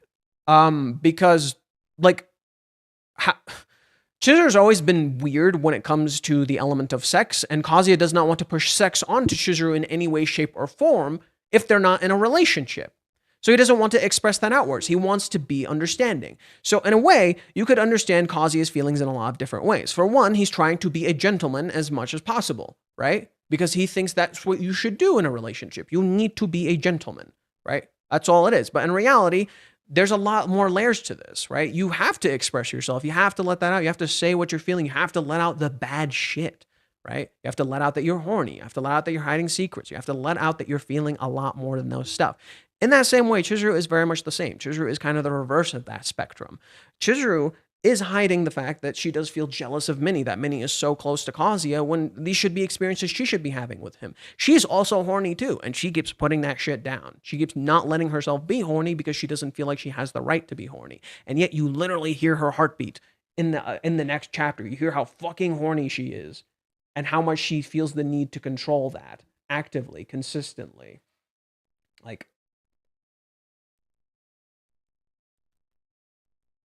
Like, Jesus Christ. Like, here. If Kazuya fell on her, why didn't she just help him up? She could have just helped him up, but she didn't. Almost like she was expecting something to happen here. She's the one who said, lean on me. She's the one who saw him. She let him lean. She could have helped him up. Kazuya can't really get up here, right? Like Kazuya is like in a weird, awkward position. If he moves, she could try to push him up. She could try to help him up. But Chizuru was okay with that. Now, it's best not to assume. And this is how Kazuya acts like a gentleman. This is how Kazuya acts like a gentleman here. Kazuya does not assume, nor does he try to push himself onto Chizuru. So what does he do? He stops. He feels horny and he does nothing. Like a gentleman. Good for him. My man, right? And considering the theme of The Shining and the idea behind The Shining, fits perfectly. Look at his size compared to her. He could have completely taken advantage here, and he did not. Completely selfless. But that's kind of also a double-edged sword. I'm not blaming Kazuya. I'm saying the actions in which he acts like a gentleman in some ways act like a double-edged sword if they are truly in love. Because on one hand, he's being selfless. On the other, Chizuru now doesn't feel worthy because he's actively being selfless to her and not letting out his desires, so she feels like she cannot let out her desires. But how could he know that? Kazuya can't necessarily know that. He doesn't know how to know. He doesn't know that, right? So it's not Kazuya's fault. That's not necessarily Kazuya's fault. It's something that's reinforced by societal structures. You should not express this shit outwards, right? So that's why Chizuru says, I'm sorry here, right? She feels like the bad person for letting this happen. She feels like she let this happen when he didn't want this to happen. Like she's the villain. Like she used him. When all that happened here was that Kazuya leaned on her. That's why Chizuru thinks she's the villain here. Chizuru thinks she's the villain here because that Kazuya leaned on her and he's not physically attracted to her, but he reacted because he's on fucking boobs. He's a normal dude. So naturally he reacted like this and he got hurt because he doesn't actually feel this way about her. I remind you that Kazuya at this point was afraid of the investigation and screwed up things, and that's why he tries to please her and selfless. He got rejected anyways. Understand, Chizuru is also afraid of the investigation. That's part of the miscommunication. It's a double-edged sword for both of them. It's not just Chizuru and Kazuya. Yes, the investigation set the poor standard. Yes, that is true. We're not disagreeing on that. It created a weird thing where both of them feel like they have to step on eggshells. I say both of them because Chizuru feels like she has to act proper to be worthy of his love, and Kazuya feels like he has to live up to Chizuru's love, completely misunderstanding that it's not about that thing. It's them struggling to communicate. And Chizuru initially breaks that down. Chizuru initially breaks that rule down. She opens up, she lets him in, there's no walls, and then the walls become reinforced as a byproduct of Minnie's actions. Yes, we are still blaming Minnie here. Minnie did kind of fuck up here, right? It's not just Chizuru. The idea is that every character is in some way, shape, or form at fault here. Not just Kazuya bad, Chizuru bad, Minnie bad. Everyone fucked up here. And everyone put their own feelings into the situation when it should have just been about them. That's why certain characters, like Kibe and Nagomi, try to remove themselves from the equation. But when they reintroduce themselves, they reinforce certain aspects. For instance, when Nagomi comes back and rents Chizuru, what happens? She recognizes she fucked up. She recognizes she judged Chizuru solely based on her job. I have read this chapter multiple times. Let's pull it up, baby. Let's pull this chapter up, baby. Chapter 309. This is what Nagomi did when they were at Paradise. Nagomi admits she judged Chizuru solely based on her job. And she apologizes. She says, I'm sorry. I fucked up. Let's read what she says.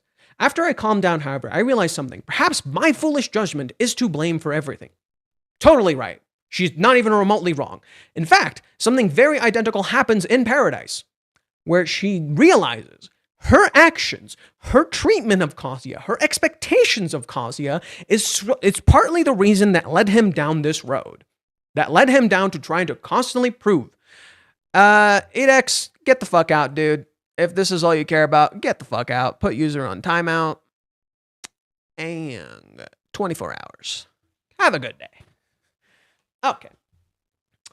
As much as it shames me to admit, I was blinded by those narrow-minded beliefs, and it forced you to hide everything. Even though it was brief, please forgive me for judging you based solely on your job. Chizuru feels mad guilty here, because the lie is still continuing, even though Nagomi is telling her, I care for you. So what did Nagomi do here? On one hand, she told Chizuru she's worthy. On the other hand, because she told Chizuru she's worthy and Chizuru knows otherwise because of the lie, now Chizuru feels even more guilty. So the outside factor influenced her choices. So now we introduce the element of guilt. Then we have Kibe. When Chizuru went to talk to Kibe, he tells her, Kazuya loves you and will always support you. Cool. She knew that, but at the same time, now she feels like she has to live up to his expectations too. That she has to also be good enough for that as well. So more expectations added onto the table. Then she has her own internal doubts of herself about Mami and Minnie. Minnie reflects Mami in this arc. So when Chizuru feels jealous of Minnie, it's an active reminder of her frustration and anger at Mami and her possible jealousy that she felt towards Mami, that she felt uncomfortable around Mami, that she's upset at Mami. It reminds her of her bad self. So you have all these things built around, and then she feels like Kazuya might not like her physically because he never acts on any of it. Sure, he looks at her boobs, but that's it. He never acts on any of it. He never does anything. Kazuya never consistently acts on his physical emotions for Chizuru. So she feels like she's guilty, she's a bad person, she's unworthy, and then that's reinforced to her by Kazuya not actively trying to interact with her physically. And she feels like she cannot make him happy. So naturally, she can't put this ring on. She cannot live up to these expectations. She's not good enough. She is a bad person, and this is why she feels she needed to turn him down. That is the point. Do you really need 2 months' supply of hopium now?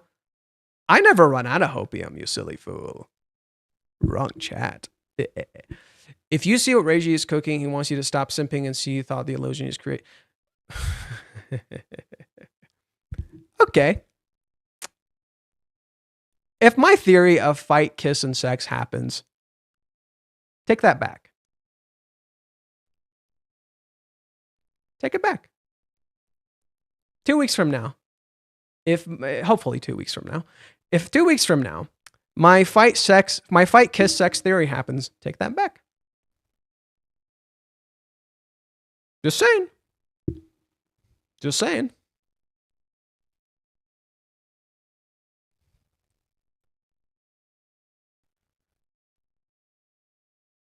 Because the entire arc, interestingly, has been about removing the illusion of Chizuru. And it did. But not in the way that you're expecting. Chizuru is a good person. Fight, kiss, sex. Calling it right now.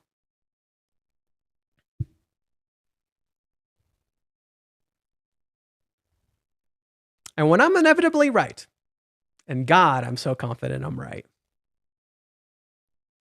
All right, you have a deal. Okay, so we've established a few different things here. Chizuru feels guilt.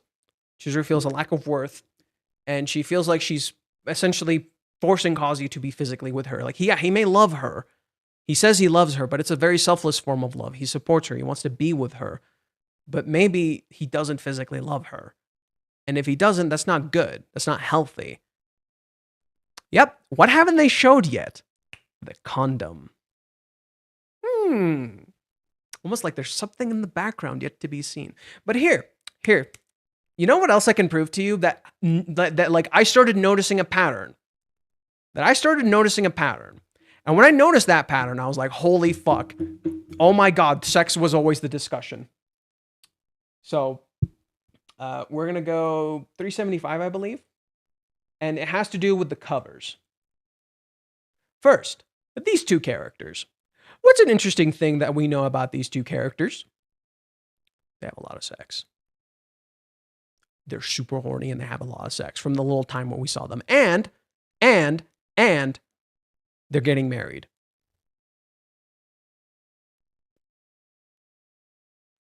From the little bit we've seen of these two characters, they're having a lot of sex, they're getting married, they're super lovey-dovey. Chekhov's Gondom. Hell yeah. Okay. That's one.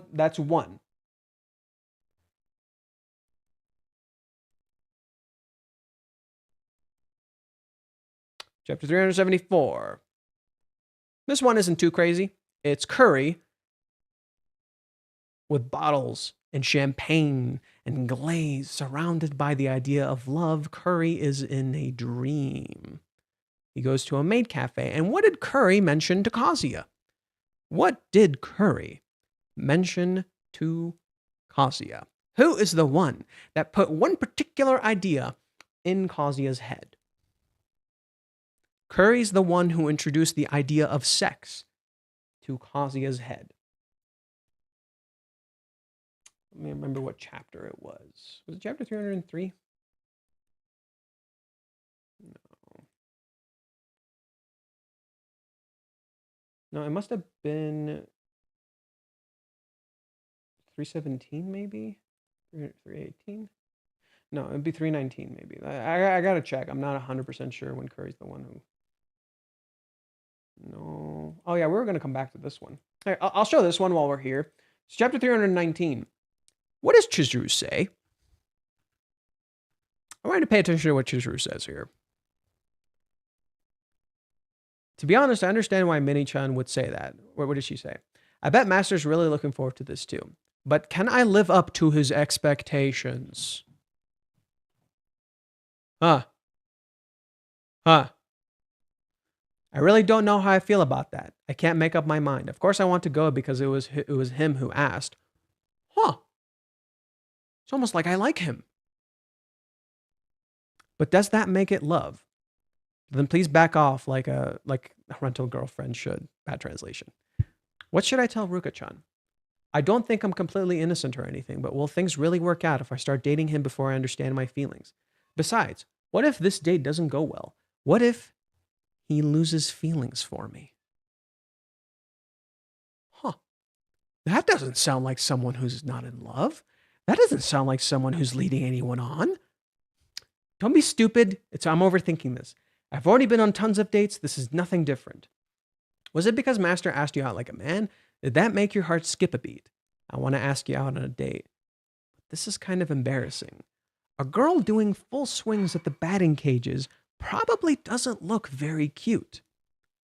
What did Chizuru say when they first got to Joy Polis? I want you to think I'm cute. Huh. Interesting.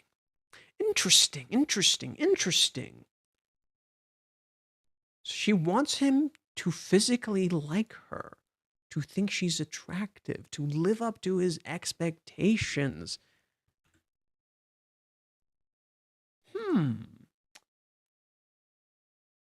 Let's see. 322. Is that when she runs into her friends? Ah, there it is. I was correct. So what did Curry do?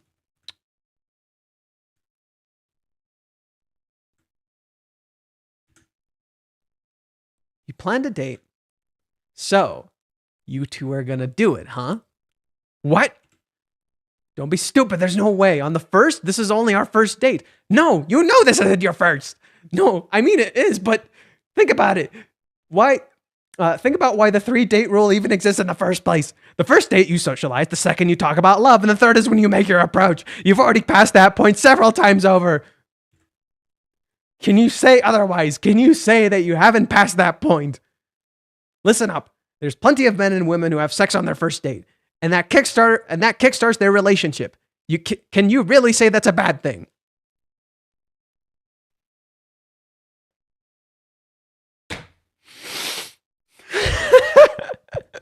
You've gotten so close to her as it is. Now you've got to make the final push as soon as possible. Chizuru-san should even be waiting for that. Now this is what Reiji does. I love this fucking shot. Look, so this, here, I'll pull it up. This image,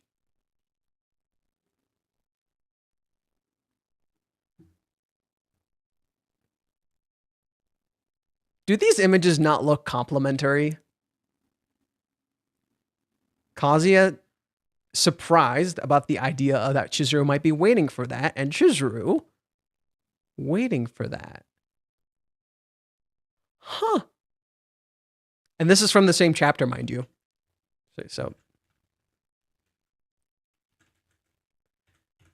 they have reverse moments. Bruh. Fight. Kiss. Sex. Fight. Kiss. Sex.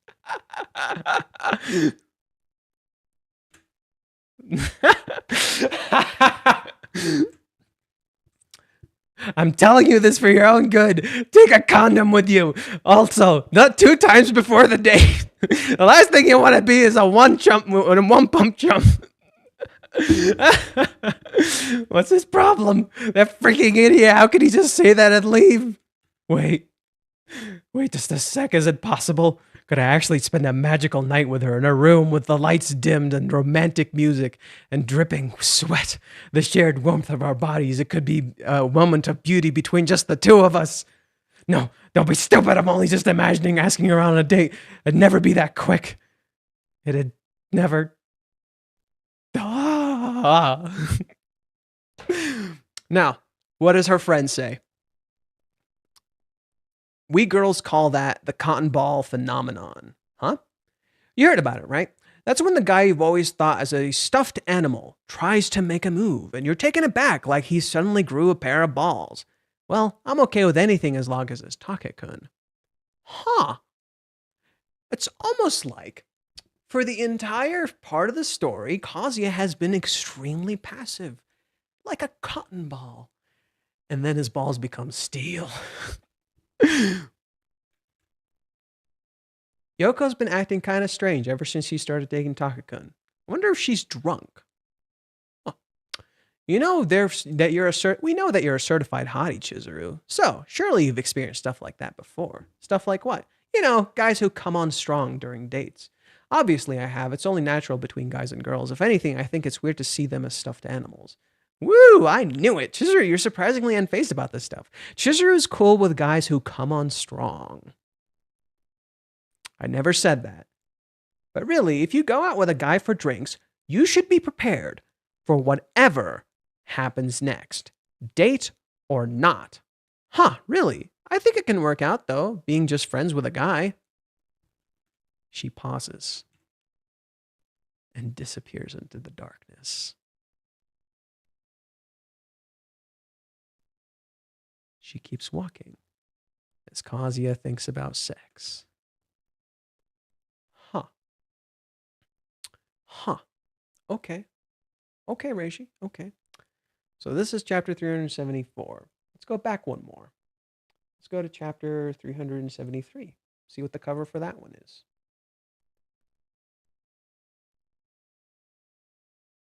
Oh, that one does not have a cover. Okay. 372. Okay, so the sex thing starts happening at chapter 374. And it's when they leave Joy. Wow! Oh, shit. This cover? Guess when this cover happens? Guess when this fucking cover happens? It's when they finish and leave Joypolis. The moment they leave Joypolis is when they first start introducing the idea of sex. Unless it was there before. I gotta double check. That's crazy. No way. No shot. No. Maybe it's there before. Maybe I'm like reacting. Ah, there it is again. What do we see in the background? My girlfriend in Love 20. Why is there a bra just sitting there in the middle of the house? What does that make you think of? Why would a bra just be running around? Most people would think, oh, that's just Minnie. That's just Minnie. Or maybe it's talking about sex. Maybe this has actually all been about sex. How interesting. Chapter 370. Huh. My oh my, what does this look like? It's almost like the day after, as she literally wears a man's shirt. Fascinating. Okay. 369. My dude. That's a big ass peach. Just in your face. Her hand is literally on his heart. And she's physically on top of him.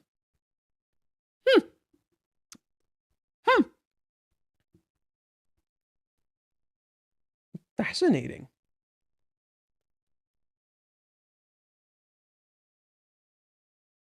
Chizuru, on the moon, putting Kazuya's flag there. His pole, if you will. Oh,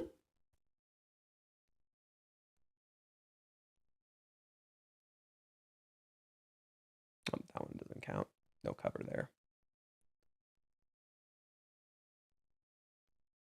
Holy frijoles. Holy motherfucking frijoles. Sweet baby Jesus on a Mercedes-Benz. Sweet baby Jesus on a Mercedes-Benz. Good God Almighty, I am fucking horny.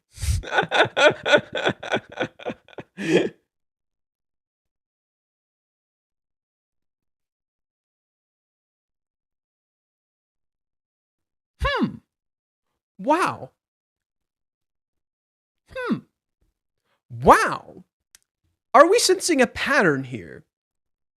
Are we sensing a pattern here?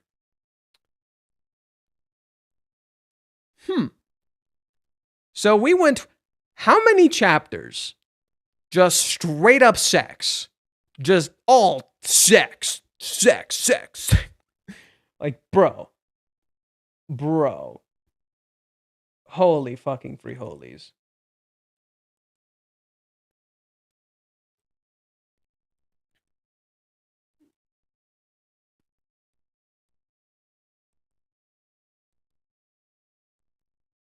Here's another one. The crab is Kazuya, by the way. The little things say that. The literal things say that. The crab is Kazuya, by the way. I already explained. Basically, TLDR. Chizuru feels a lot of guilt, a lot of unworthiness, and she thinks Kazuya might not like her physically. You would think that's weird.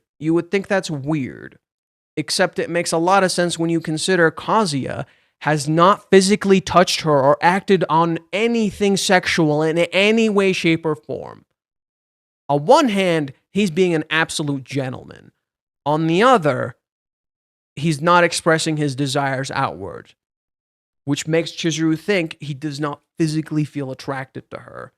So if he's not physically attracted to her and it's all selfless love, how is that fair to him? Okay. Oh, but I see people are still arguing with Chopto again. What happened this time? You don't reject someone you love, you want to intimate with. It doesn't make any... Yeah, it's not supposed to make sense. Dude, read the chapter. The confession makes no sense. Chapter 379, she confesses. Chapter 380, she rejects him. That makes no fucking sense. Her answer makes no sense because it's not supposed to. It's illogical. It doesn't make any sense. It's because from our perspective, it's completely illogical. When you understand Chizuru's perspective, when you empathize with her, it makes complete sense. Suddenly the entire thing flips on its head. People don't always act completely logically. That's not how life works, right? She even says this earlier. You make plans, it doesn't mean they always work out.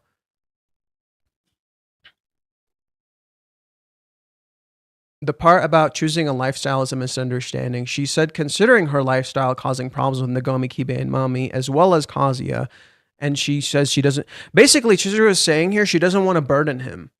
She thinks she's a burden to him, right? Chizuru does not want to burden Kazuya. She doesn't want to put him in a terrible situation. She doesn't want things to not work out. She doesn't want him to be unhappy with her. She's trying to put him first. What do you think about dialogues of the future Kazuya at the end of the chapter? Because he said maybe at that. I think it's a bit of both. It's on one hand, yeah, it's future Kazuya telling like, oh, we figured this out in the future. And two, it's just Reiji like talking about it secondhand in some ways. The rejection happened because Chizuru is acting out of should instead of want. Yeah. And she doesn't, yeah, that's pretty much it. If everybody's that tune, Chizuru is the worst person on earth. Yeah, fuck that shit. She's not the worst person on earth. Fuck that garbage. Let's continue. Oh my god. We went off track a lot. Oh goodness. Okay. Let's reread a little bit just so we can have people understand what we were reading. They returned to their apartment and discovered that it was uninhabitable. They met Minnie in front of the house, and Chizuru immediately got defensive again. Minnie wondered where they had been together, and Chizuru lied to her that they had just met. She didn't want to open up in front of Minnie. They packed their things. They talk about where they're planning to go now. Chizuru said she would go to her grandma's house. Then she just left. Kazuya couldn't believe his eyes. She didn't show any emotion. How could she not be sad about being separated? Hadn't she been lonely just a few hours earlier? Minnie commented that Chizuru was as cold as ever. Did you see how Minnie had completely different impression of Chizuru than Kazuya had?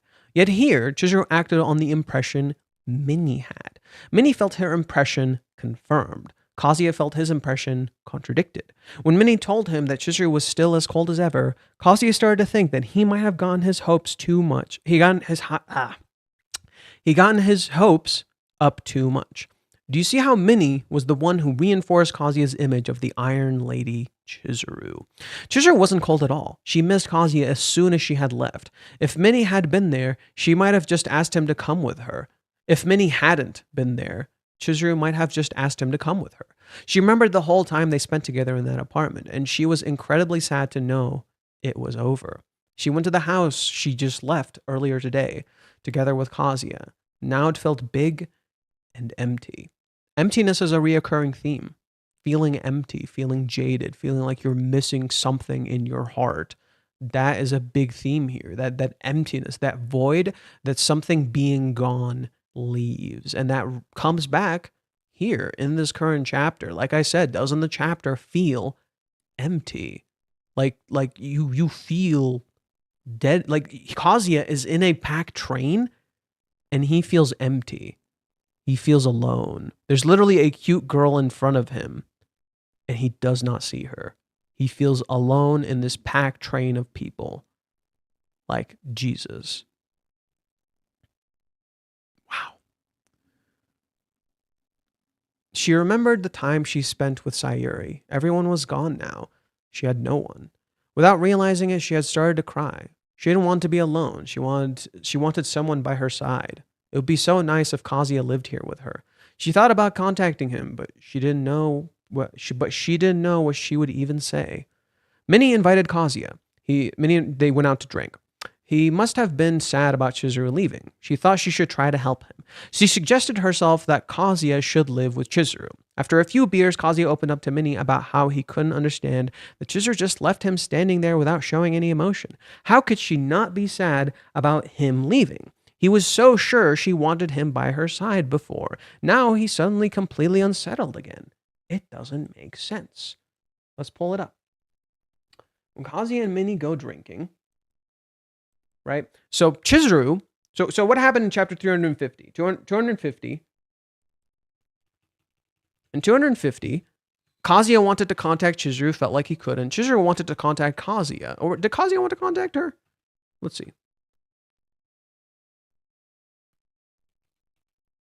Yeah, Kazuya wants to be with her, but he doesn't call her.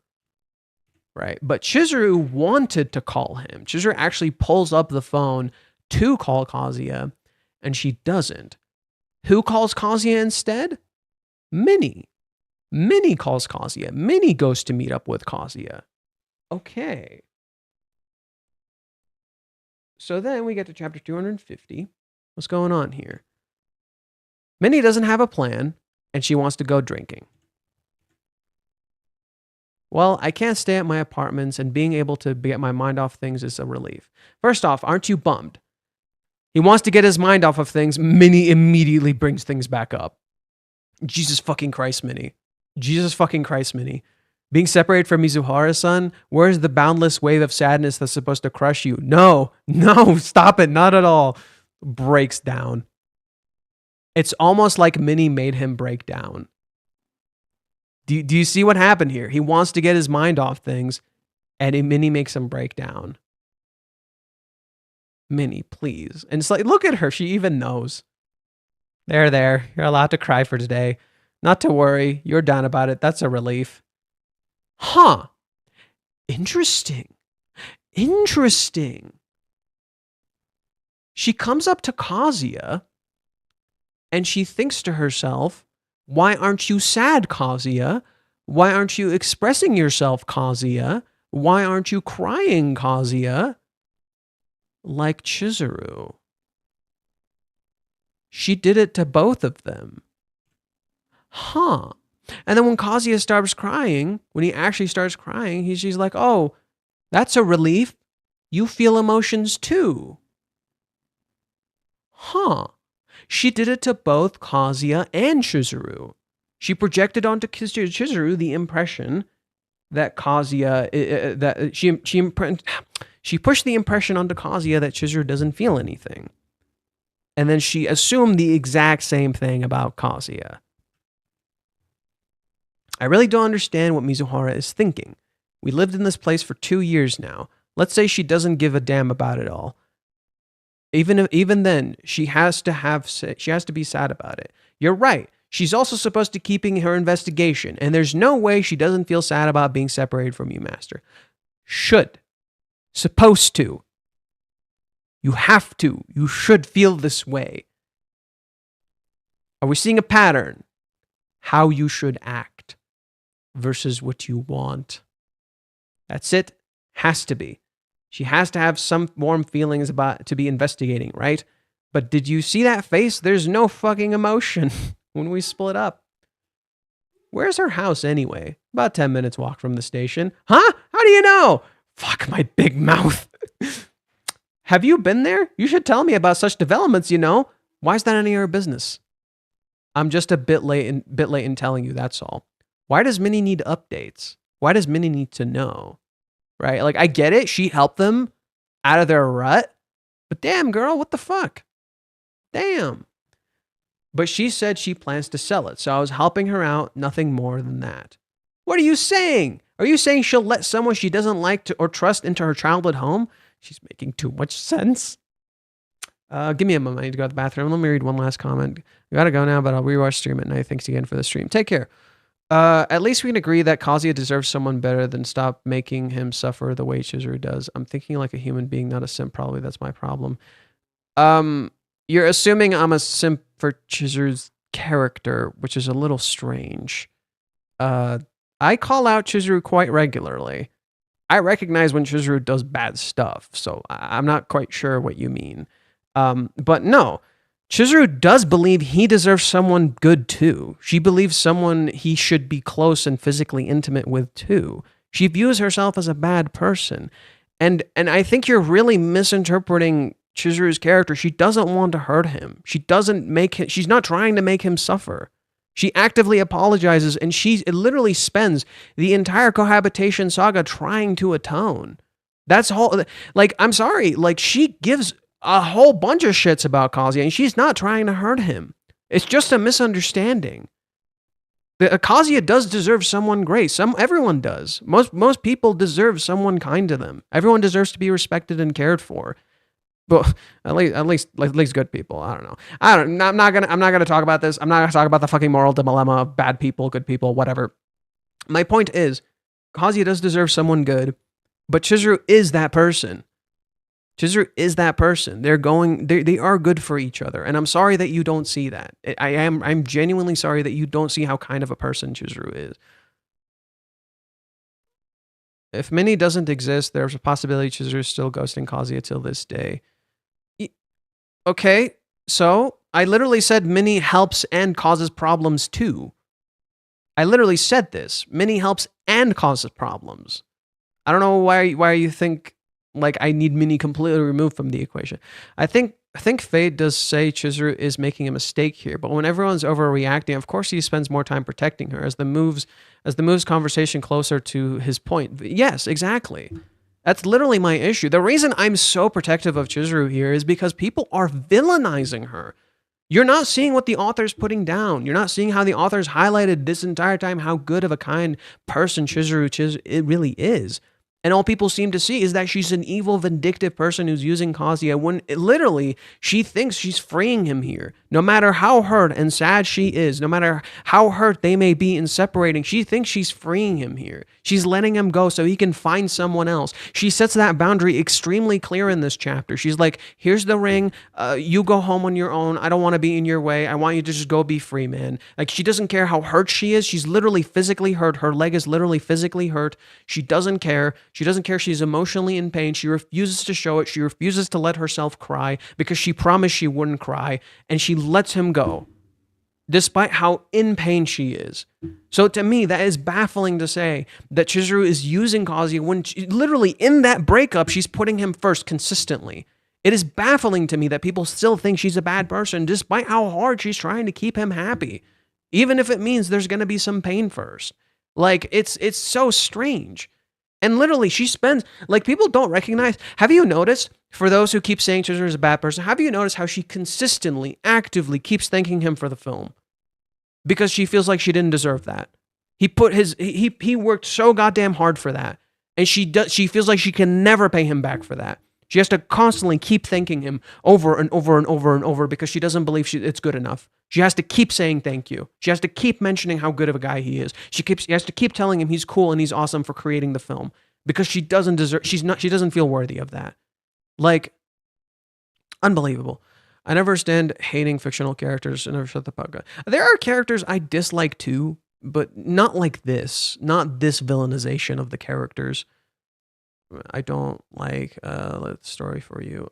Hello Faye. I have some quest over what happened. I didn't read the chapter. Give me a sec. I'm gonna go to the restroom. I'll be right back. I just need to use the restroom really fast. Wrong one. Right one.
Sorry about that. I'm back.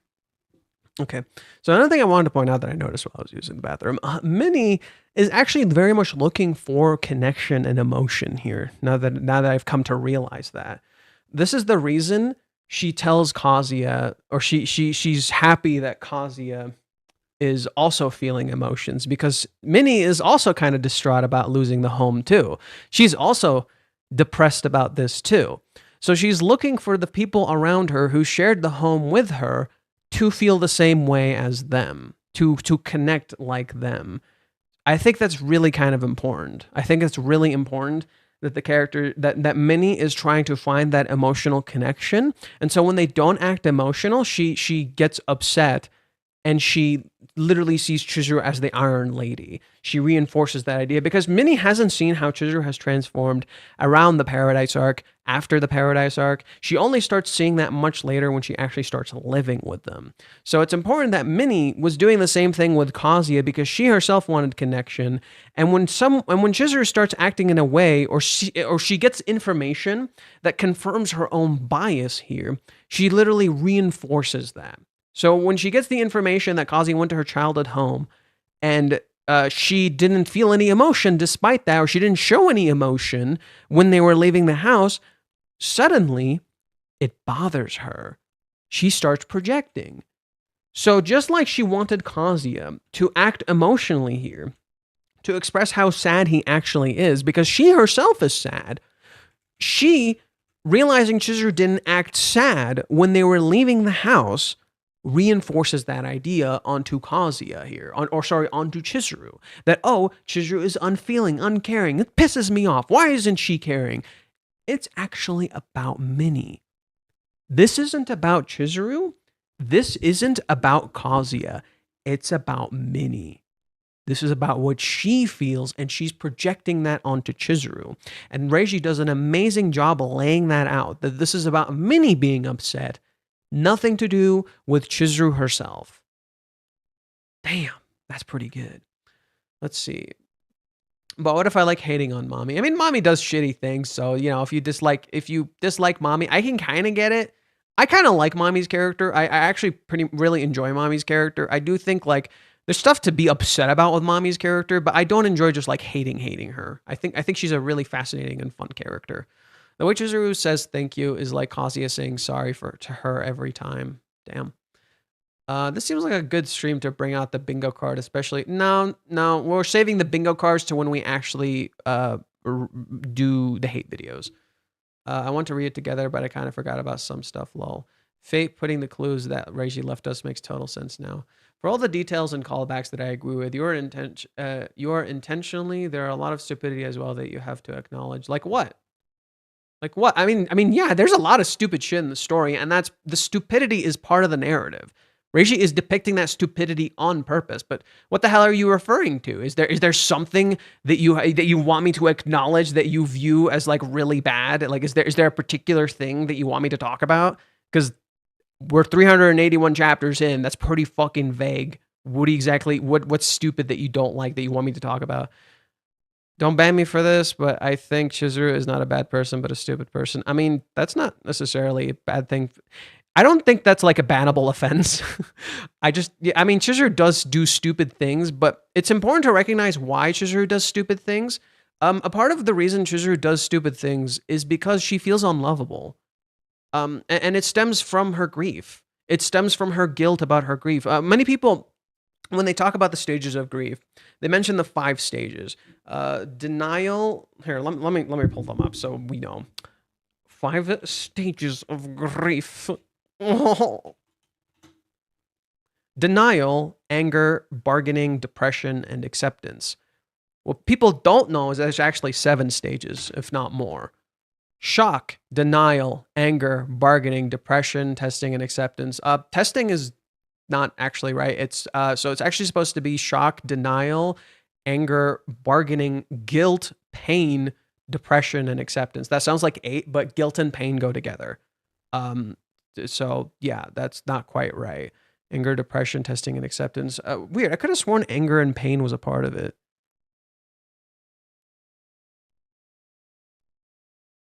Whatever. Anger and pain, guilt and pain. Guilt and pain is one of it. And Chizuru feels a lot of guilt about losing her family and being alone, and that reflects her abandonment issues. Chizuru does struggle with abandonment, and she feels herself unlovable. And just when she finds a family, that idea is reinforced to her through the things around her, that she is not good enough to be loved, that she doesn't deserve love. Um, and that's going to flip everything on its head when she realizes how deeply loved she is. She starts seeing that these people around her love her, and she's happy that she's around them, especially during the birthday arc, but it's selfless love. And Chizuru feels like she can't give anything back, and it's kind of killing her on the inside that she cannot give anything back. Dude, you're talking about a character's IQ when they're literally going through depression and grief. You don't make sense when you're going through depression and grief. You never fucking do. You don't. Why do you think Kazuya at the start of the series doesn't make any fucking sense? Why do you think he's so confused and lost and literally doesn't understand his own actions? Why do you think he runs back to Chizuru after doing what he did with Mommy and then tells her, I'm sorry, I don't know what the fuck is wrong with me? It's not about IQ. It's not about being smart. You're looking at this in a very apathetic way. When I say apathetic, I mean you're not connecting to her as a person. You don't understand what the fuck she's going through. It's not that she has a low IQ. She literally views herself as unlovable as a byproduct of her grief. It's about emotion, not logic and reasoning, right? Chizuru's trying to look at emotion with logic and reasoning, and that's not working because you're not supposed to look at it that way. You're supposed to express it outwards. To understand your emotion is to accept them, and in so doing, that's how you can contextualize and understand them better. Yeah, and she's given up. What you don't understand here is like Chizuru's letting it all go. She's like, I'm not good enough. I can't be good enough. I'm letting it go. Yeah, she literally gave him back the ring. The point of this current chapter, she literally gave him back the ring, and she's like, be free. Go find someone good, because I'm not good. I don't know what you're particularly looking for here with Chizuru's character. She literally let him go. And then they run into each other. When I first experienced this story, I saw an insufferable Kazuya at the beginning. Now I see a man in great pain. Yeah, it's about empathy. It's literally about empathy, right? Kazuya can very much appear insufferable if you have not experienced his pain, if you have not experienced like what he's gone through. As someone who literally experienced something very similar to Kazuya, with someone who broke my heart in a similar way that Mommy did, as someone who has gone through straight up depression like Kazuya has, as someone who's had a lot of expectations put on them by a lot of different people and a lot of different sources and tried to live up to that and always felt like a failure, Kazuya makes so much fucking sense to me. And that's why I understand Chizuru too, because she is a reflection of Kazuya. She's a flip of him. They feel very similar things. They are very, very similar characters. And so it breaks my heart that all people see is these characters that don't change, that are insufferable, that are cruel, and they're mean when they're not. And it makes me even more sad that people seemingly side with Kazuya now, but can't seem to understand Chizuru when she's literally in Kazuya's position at the start of the story. Reiji, everyone calls Chizuru stupid to this point. Reiji's trying to except they're missing the reasoning. Kazuya is going to tackle that over the next few chapters. Yeah. I was hoping Kazuya would start tackling that in chapter 381. Disappointed. No, I actually think it worked out well. I was a little disappointed too initially. I was like, oh, I think I was expecting a fight almost immediately. I actually think Reiji handled it much better. I actually really like this much better. The sense of emptiness you feel that overrides everything that you're feeling in that moment, only for that to resurface when you're confronted with it again, is such a fitting thing to do, thematically speaking. Especially with a rejection like this sense of emptiness, I think is so core. He let the disappointment marinate. He knew people were disappointed and he let it marinate. He didn't immediately resolve the conflict. He let it just sit there. Sit with this feeling. Feel it. Feel how frustrated you are. Feel how sad you are. Feel how empty this result makes you feel. He wants you to feel as empty as the characters do. He didn't want to resolve it right away, and I genuinely appreciate that. I'm actually really happy he didn't do that. It's stuff you didn't realize you wanted until you got it. It's stuff you really didn't realize you wanted until you got it. And I'm glad that we got this. I'm glad that we got this sense of emptiness, because it's just letting it sit there, just letting it marinate a little bit. Chizuru is going to drop down to her knees in pain, and Kazuya is going to drop down to her bows. I don't know about that. I literally think it's going to be fight, kiss, sex. I cheered on the last panel. Here we go again. Kazuya at this point has reached a level of gut suffering. I don't know what the hell you mean. So is Kazuya shoving the ring in her finger soon? Eventually. If I say selflessly I want the story to move either 3 or 4 chapters, they'll be get together or take apart from each other. Just please don't drag the story on. Well, that's the so first off, Qatar, his name is Reiji, Reigi. It's not Renji. At least spell it correctly. 2, they're gonna get together and the story's not gonna be over. Just saying.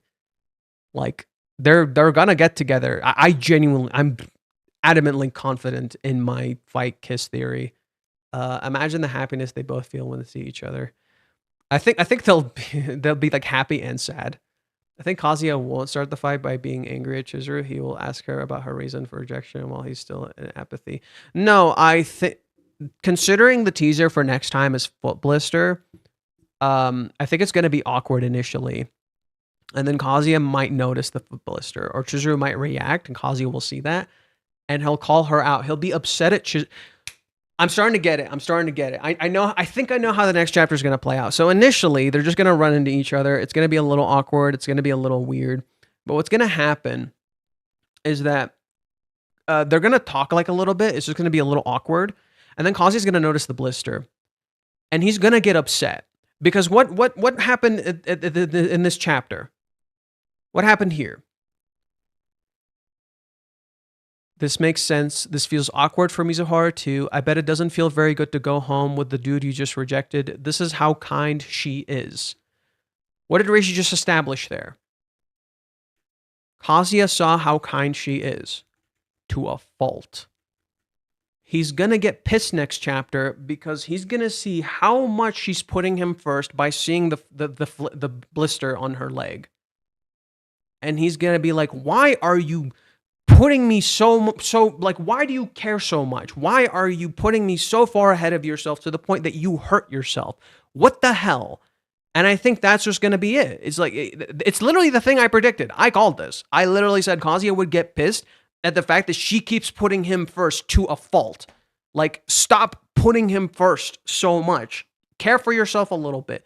Care about what you want for just a little bit, right? And that's what's going to trigger it. I think Kazuya is just going to notice how hurt she is, and he's going to be upset at her. He's like, girl, for fuck's sake, put yourself first for once. You keep putting me first. Stop that. Stop that. Like, I think he's going to lose it. That's always been a defining factor of the thing that frustrates Kazuya, how much she puts other people first.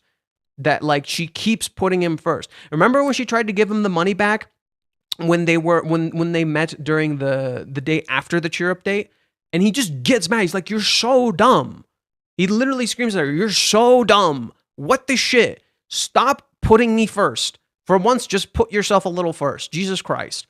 And I think that's going to be the point. I think that's going to be what triggers it next chapter. And that's what's going to spark the argument. And then she's going to be upset at him for saying that, because what does Kazuya do? What does Kazuya do? He keeps putting her first. He is unrelentingly selfless. Kazuya is so fucking selfless. Jesus Christ, put yourself first for once. You fucking hypocrite, right? Like, Kazuya saying that would be such a hypocritical thing to do, and that would spark the fight because she sees from Chizuru's POV, he keeps putting her first, and he's telling her to put herself first. Fuck you, man. What the shit? Put yourself first. Fucking hell. And that's what's going to spark the fight. And they're going to argue. And then eventually they're just going to let out what they're feeling, right? They're going to let out, like, Chizuru might let out. She wants him really bad. Like, she wants to be with him physically, but he clearly doesn't feel that. Maybe he's not letting it out. Why isn't he letting it out? Maybe, like, and then they'll understand basically, oh, we've both just been holding back. Oh, and then they just, like, jump at each other. That's how I view it. This week's going to be painful. I'm okay with it. Do you think Kazuya will carry Chizuru to the house after the reconciliation? They aren't that far. Fight, kiss, sex.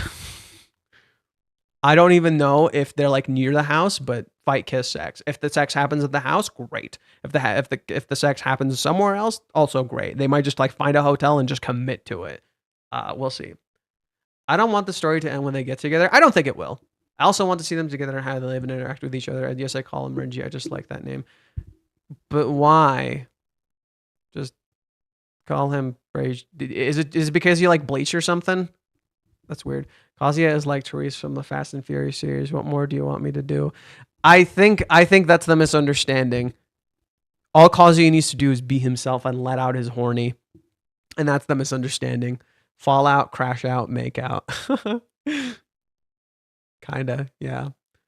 I want to see their married life, just not from up. He's mad because he's caring about him. She's been ragging his ass through the mud.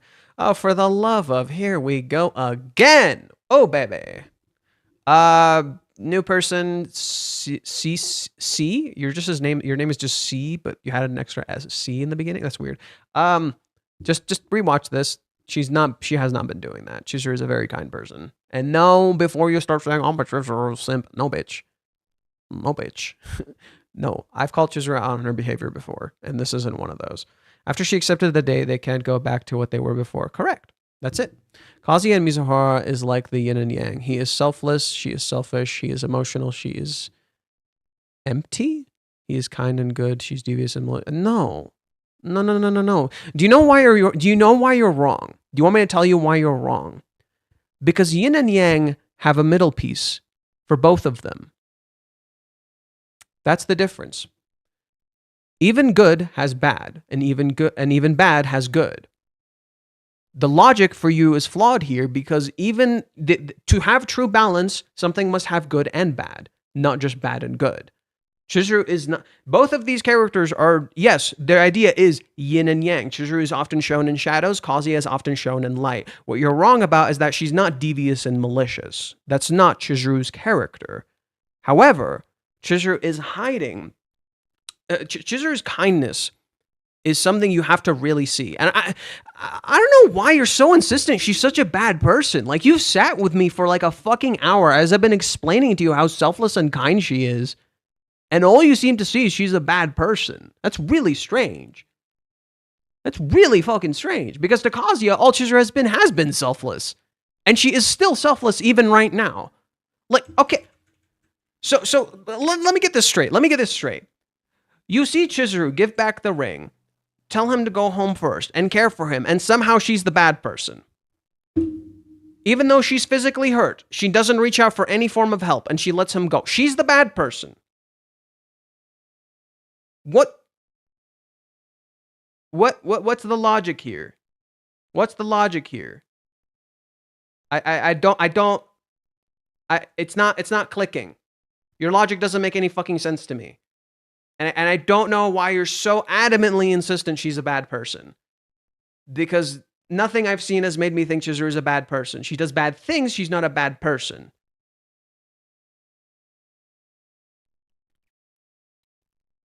Kazuya and Chizuru are just slightly reversed. That's it. They're just the same people in different circumstances. That's just it. And to have yin and yang is to basically have the good and the bad together. That's the idea. But that means that everybody has good and bad inside them. Not because yin and yang isn't just a blank thing. It's not just white and black. It's literally white with black inside and black with white outside, with a white inside. So if Kazuya is the white, then he has a black inside. That means Kazuya has an evil side to him.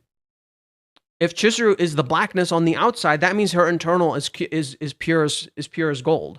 Or pure as a diamond, whatever the fuck we want. Hey, diamond's fitting because she works in diamond.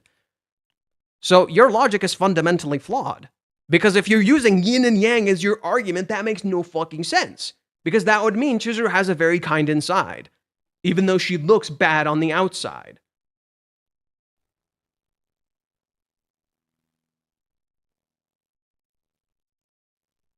It's not a glimpse of goodness.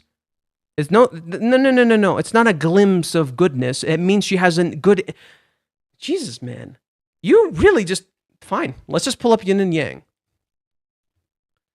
Meaning of yin and yang. Yin and yang are the complementary and contrasting, just fuck off. Interesting, whatever. Let's pull up the actual thing instead of whatever. The hidden meaning of yin and yang. Before you for crying out loud. For Just give me something normal. Whatever, fine. We'll read this. I fucking hate reading AI, but fuck it. Yin and yang are complementary and contrasting principles in Chinese philosophy, representing a fundamental duality in the universe. Yin, often associated with darkness, passivity, cold, and femininity, is seen as the receptive and passive force. Yang, on the other hand, represents light, activity, warmth, and masculinity, as they assert the active force. The core idea is that these forces are interdependent and exist in a constant state of flux, with one transforming into each other. The symbol, which is visually depicted the duality of the black and white swirl, emphasizes that each element contains the seed of the other, highlighting the need for balance and harmony. Now, does it say darkness is bad anywhere here? Darkness, passivity, cold, and femininity. Yeah, okay, Chizuru is the darkness. We said that. Kazuya is light, warmth, activity, and masculinity. Okay, but they have parts of each other on the inside, right? They connect. They are one and the same. It's not a glimpse. They are a part of each other. They are in a constant flux. They must exist in this way. They must accept these other parts of themselves, not deny one or the others. Good God.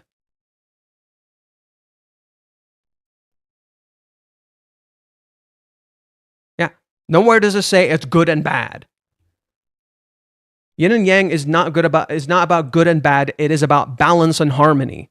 That's not what yin and yang is. It does not represent good and bad. It never has, it never will, and I don't understand why people fucking say that. It's just good and bad happen to coexist too. Like there's bad in good and there's good and bad. Good fucking Christ. Where were we? I'm sorry, Verkez. We're going through your thing like as slow as a fucking snail. Like super fucking slow. It's kind of brutal. I'm so sorry. Okay. Let's see here.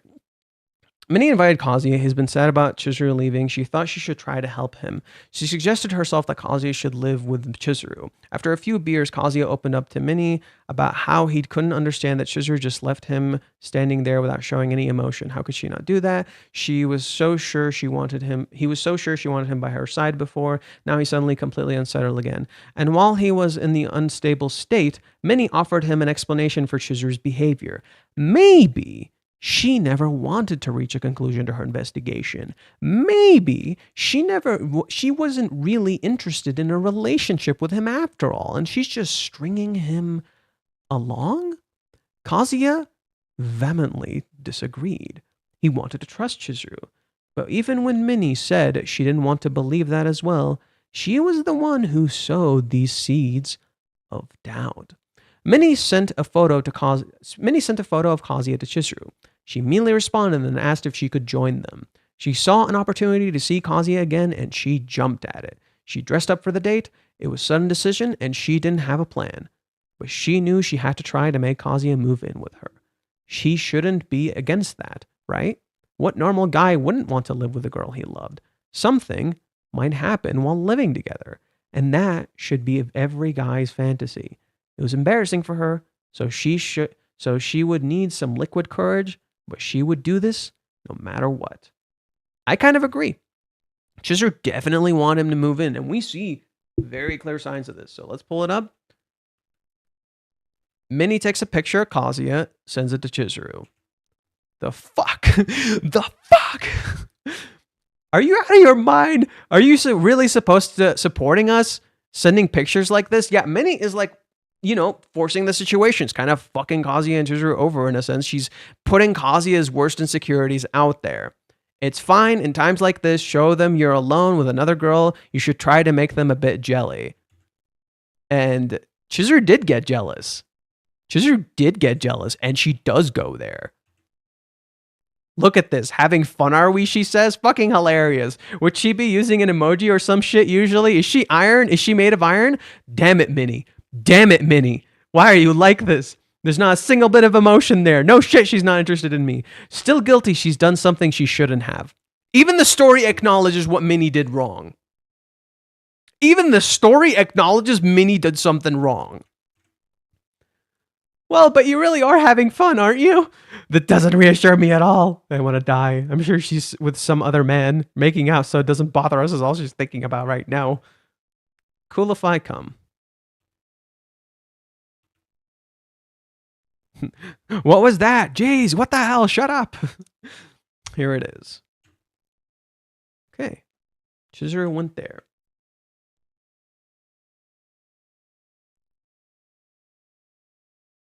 Huh. Banana. A leisure date with Chizuru Mizuhara. The ideal day off delivered night right to your doorstep. Is that why Reiji always had the bananas? Go 6. This shot is so important. I remember I saw like Gigok and what's his name talking about this chapter and how all the men were staring at Chizuru and they're like, ooh, it's so stupid. They constantly show dudes like looking at her. And I'm like, yeah. I wonder how Chizuru feels about men constantly looking at her and fantasizing about her. And literally every single word is objectification. Every single word here is objectification. And what does Kazuya do? He tries to look away because he doesn't want to be like other men. He doesn't want to... Look at this. Here's their words. And Kazuya just says, just leave us alone. Just leave us alone.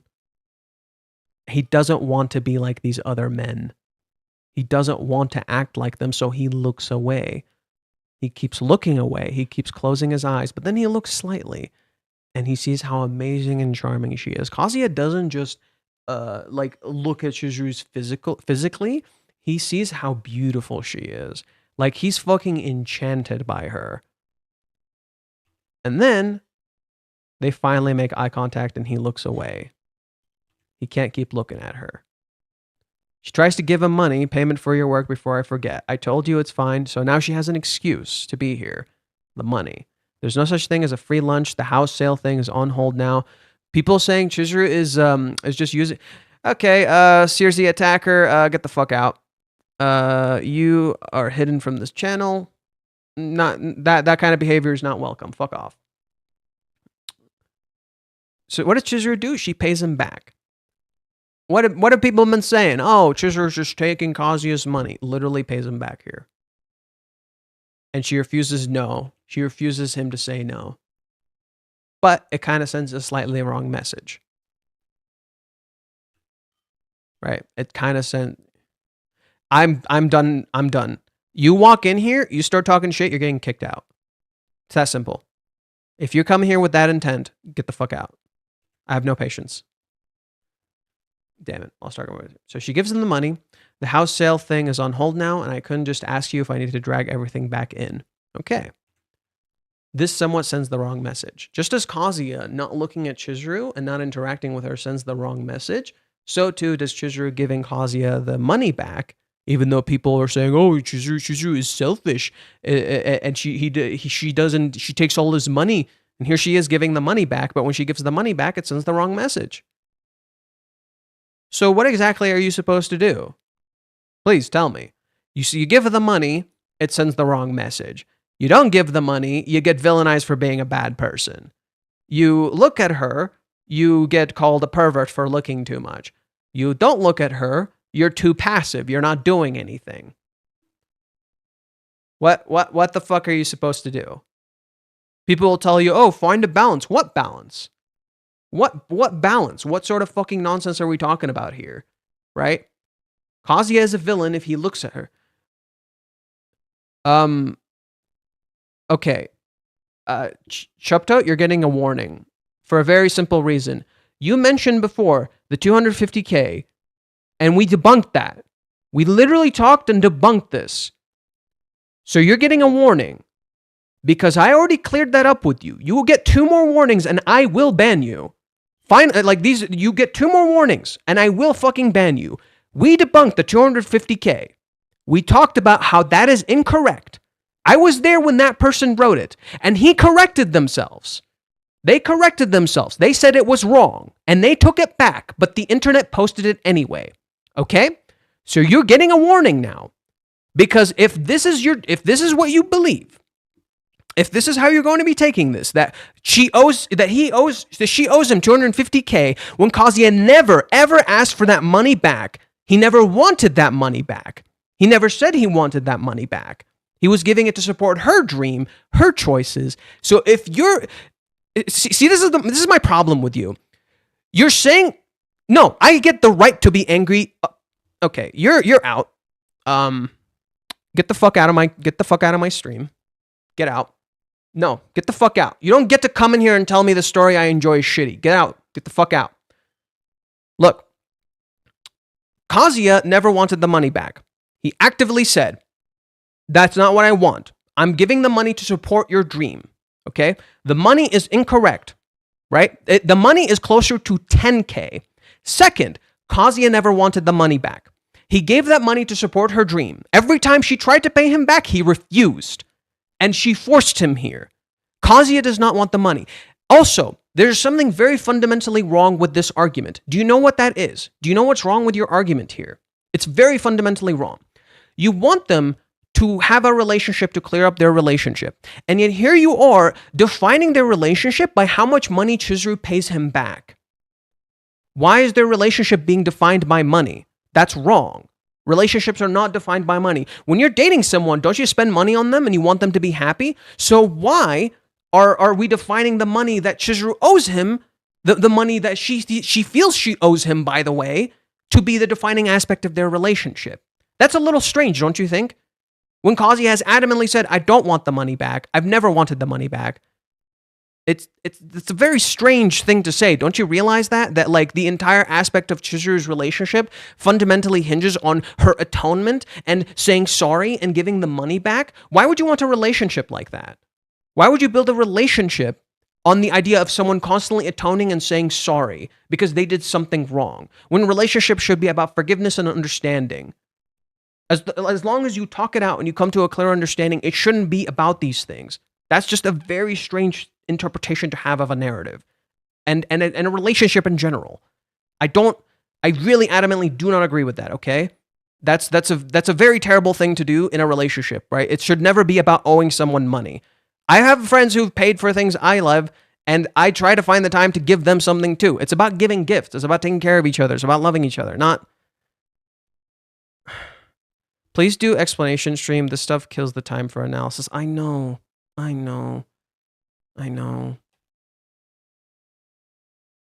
Okay, Chapeau, I'm gonna stop responding. I'm gonna continue talking about this because we're looping.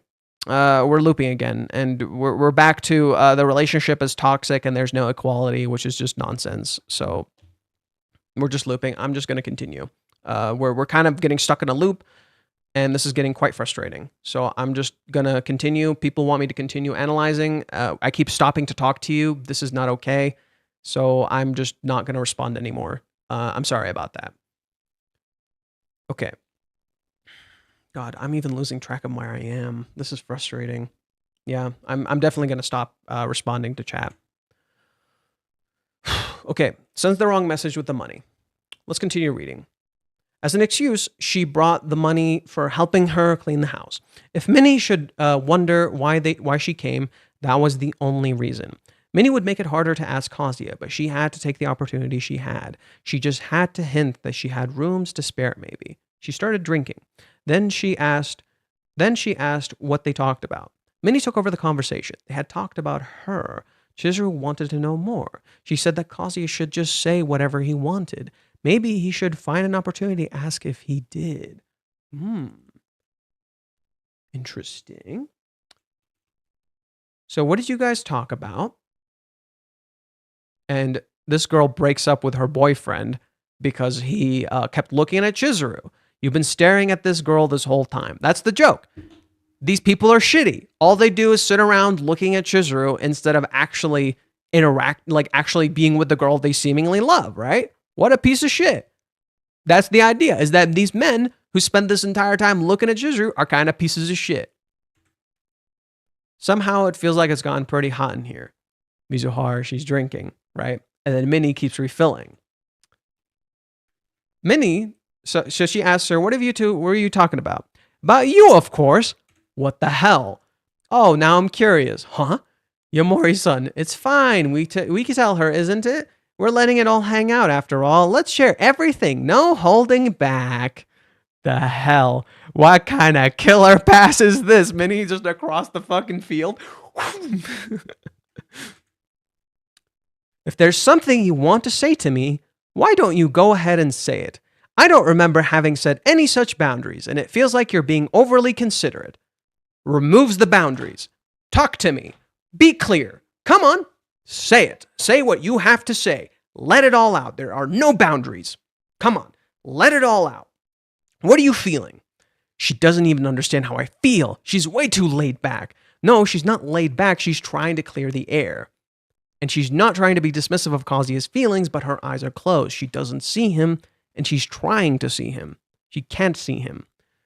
There's a lot of stuff I want to talk about, like asking why you turned up today, or what were you doing yesterday, or how you feel about me. I told you I'll wait, but I feel so anxious, about being separated from you, too, and about having fewer opportunities to see you, right? He doesn't say any of that because he feels like he can't. It's not like it's a big deal. You've got your investigation, right? We're moving out of these apartments. It seems like it doesn't bother you at all. Doesn't it make you sad or something? Well, Kazuya saw she was sad earlier. What the hell? So why does he think that? He didn't say any of this stuff. He's wondering how she feels. That's the question. I wonder how you feel. But he says this, which sends the wrong message. Because why? Because of who? Because of what? The bystander, the outsider, the person who keeps telling him, but Chizuru's acting like this. It's not good that she's acting like this. Well, I went and said it. There's no way it makes her sad. Confirmation bias. Isn't this just me admitting and makes me sad instead? Mizuhara, she's a rare species. No way it makes her sad just because she won't be able to see me anymore. He separates her from a normal human being. He tries to raise her higher just so he doesn't have to think about the fact that she might not feel something, that it hurts him. But this is all built on that bias Minnie created. That idea that Minnie created. So what does Chizuru do? She does a very normal thing, get drunk, and says, yeah, no, you know what? Fuck you. Yeah, I do feel this way. Fuck you. So, bring it on. Fight, fight, fight. What chapter this is? This is chapter 252. Let's see. She starts drinking, then she asks what they were talking about. Minnie took over the conversation. They had talked about her. Chizuru wanted to know more. She said that Kazuya should just say whatever he wanted. Maybe she had the opportunity to ask if he did. So Chizuru keeps trucking along. She keeps pushing. She's like, you know what? Okay, let's keep doing this. Pushed by Minnie, Kazuya finally asked if Chizuru wasn't sad about being separated from him. Chizuru couldn't believe that he would think that. Could he not imagine how sad she was? She thought he understood her. She took a deep sip and told him that she was sad about it. And then she tried to ask him if he planned to do anything about it. He chickened out. If Minnie had been right and Chizuru didn't really want a relationship, it would be extremely embarrassing to ask her to live together. Okay. So Kazuya didn't want to say what he felt here. He wanted to live together, but he couldn't say it. He's not allowed to say it. He doesn't have the right to, just as he doesn't have the right to look as the other men look. Kazuya is not allowed to look because of the other men. This is all a reoccurring theme of what? What is the reoccurring theme? The repeating theme of external forces influencing your choices. Not doing something because you don't want to. Not doing something because you keep getting told you shouldn't. Isn't that similar to the end of this date? How does the date end? The date ends with a rejection because Chizuru from her past grandmother was told, you should do this, not what makes you feel easy. It's about responsibility, not feelings. But that's not a relationship. That's not how relationships work. Relationships are about both. not one or the other. It's about both putting yourself first and about responsibility. Chizuru just unfortunately picked responsibility, whereas Kazuya drifted to emotion. From the beginning, Kazuya had intended to help Chizuru by renting her for a day. This will help Chizuru not cross the line, giving her the wrong idea that he is favoring her by leading her. I'm not sure about that. Again, I'm gonna kind of ease off the comments. I'll read like once a few lending her money. She just feels like Kazuya's done too much to her. That's just it. Just feel like Kazuya spent too much and he's done too much. That's it. Okay. Let's continue. So Kazuya feels like he can't ask her to live together. Let's go to that next chapter. Yeah, these are low quality scans. I need high quality. There we go. She says, so what are you going to do about it? No reason. Chicken's out. Minnie gets pissed. Most people were pissed when they read this chapter. You're like, you fucked up. What the shit, Kazuya? Go for it, bro. Go fucking for it, bro. What the shit? There's no way I can say that. I can't go, oh, that means you like me, don't you? Sounds like the investigation is a case closed, eh? Right? He feels like he can't say that. He feels like he can't tell her, oh, it's clear you just fucking like me.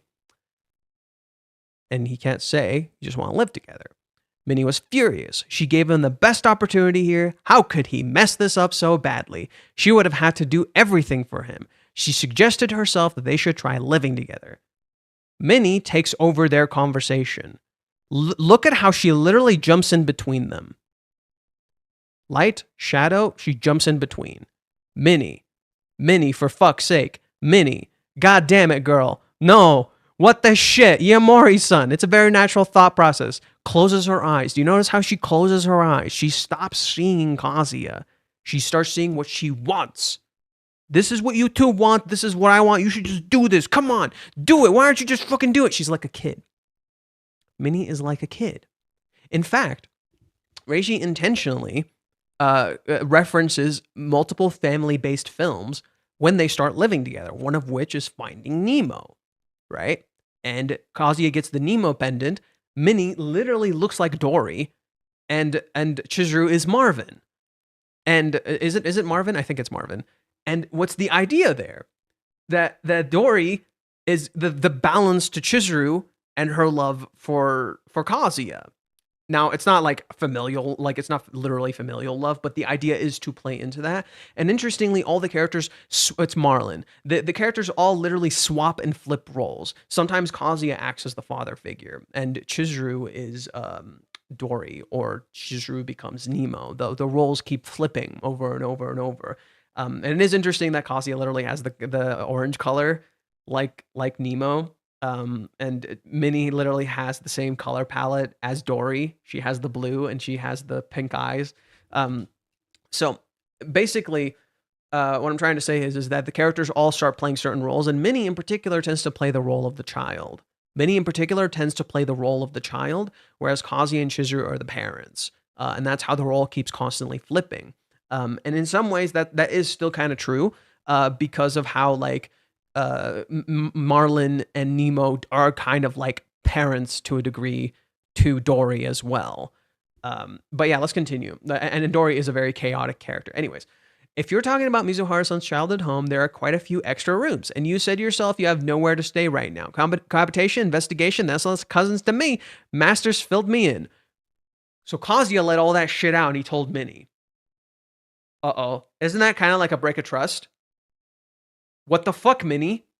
What the fuck, Minnie? I told you that in confidence. I didn't tell you that so you could go blasting it to Chizuru. What the shit, Minnie? Right? So Minnie literally kind of threw Kazuya under the bus here. She leaked all this info Kazuya told her in confidence, but now Chizuru feels like she told all this info to Kazuya in confidence and he leaked it to fucking Minnie. Which makes Minnie feel closer to Kazuya than her. What is being established here? The dysfunctional nature of these characters' relationship between Kazuya, Minnie, and Chizuru. How they're all kind of fucking up. Minnie's leaking info she should not be talking about. Kazuya accidentally told Minnie about stuff because he got drunk. And Chizuru is struggling to be clear with both of them because she wants to do her own thing. But at the same time, she feels like Kazuya just betrayed her trust. And it's like, fuck, What do I do? And then she's the one who also kind of betrayed Kazuya's trust without meaning to by bringing the money here and not being clear about what she herself wanted. So they're literally betraying each other constantly and they don't know what they're fucking doing. It's so funny. What are you going on about? And what kind of face is Mizuhara making? Loses it. Wait. Was her reasoning here because she actually wanted to live together? Oh shit. She's beat red. But how? The drink? Which is it? This is my chance. I have a chance. And whoop. Drinks some ice water. Cools down. Shuts her eyes. Armor back up. I'm good to go. Let's fucking rock. You want to go, Minnie? You want to go, Minnie? Let's do this. Right? And she leaked his feelings to Chizuru before already, which made Chizuru ignore him quite a lot. What do you mean? What are you referring to? What did she leak about his feelings to Chizuru before? What do you mean? I'm not 100% sure I know what you're referring to, Verkez. What do you mean?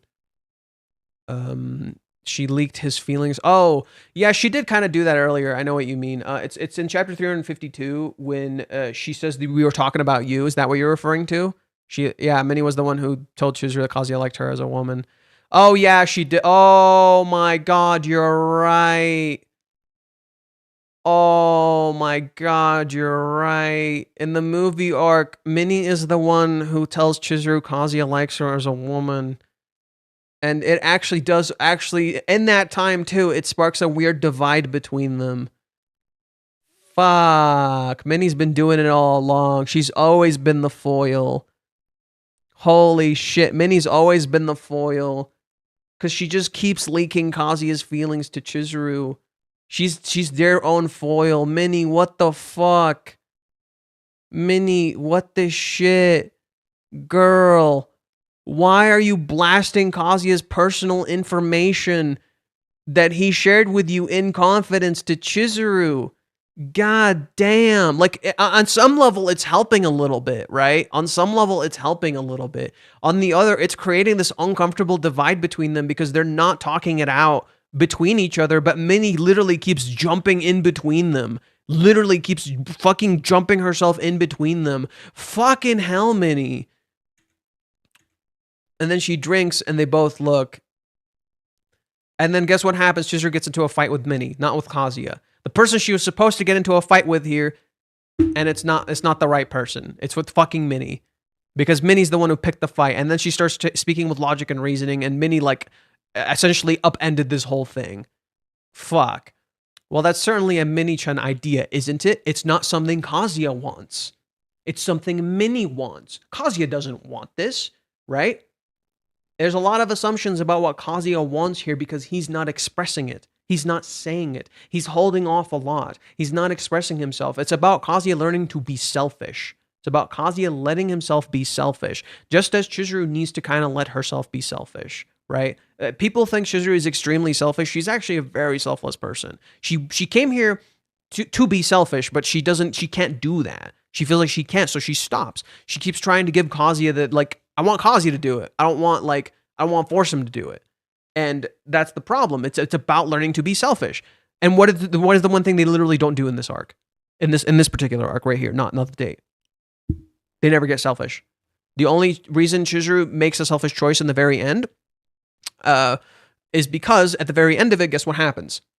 At the very end of it, guess what happens? Minnie comes to Kazuya's house and Chizuru gets a reason to do it.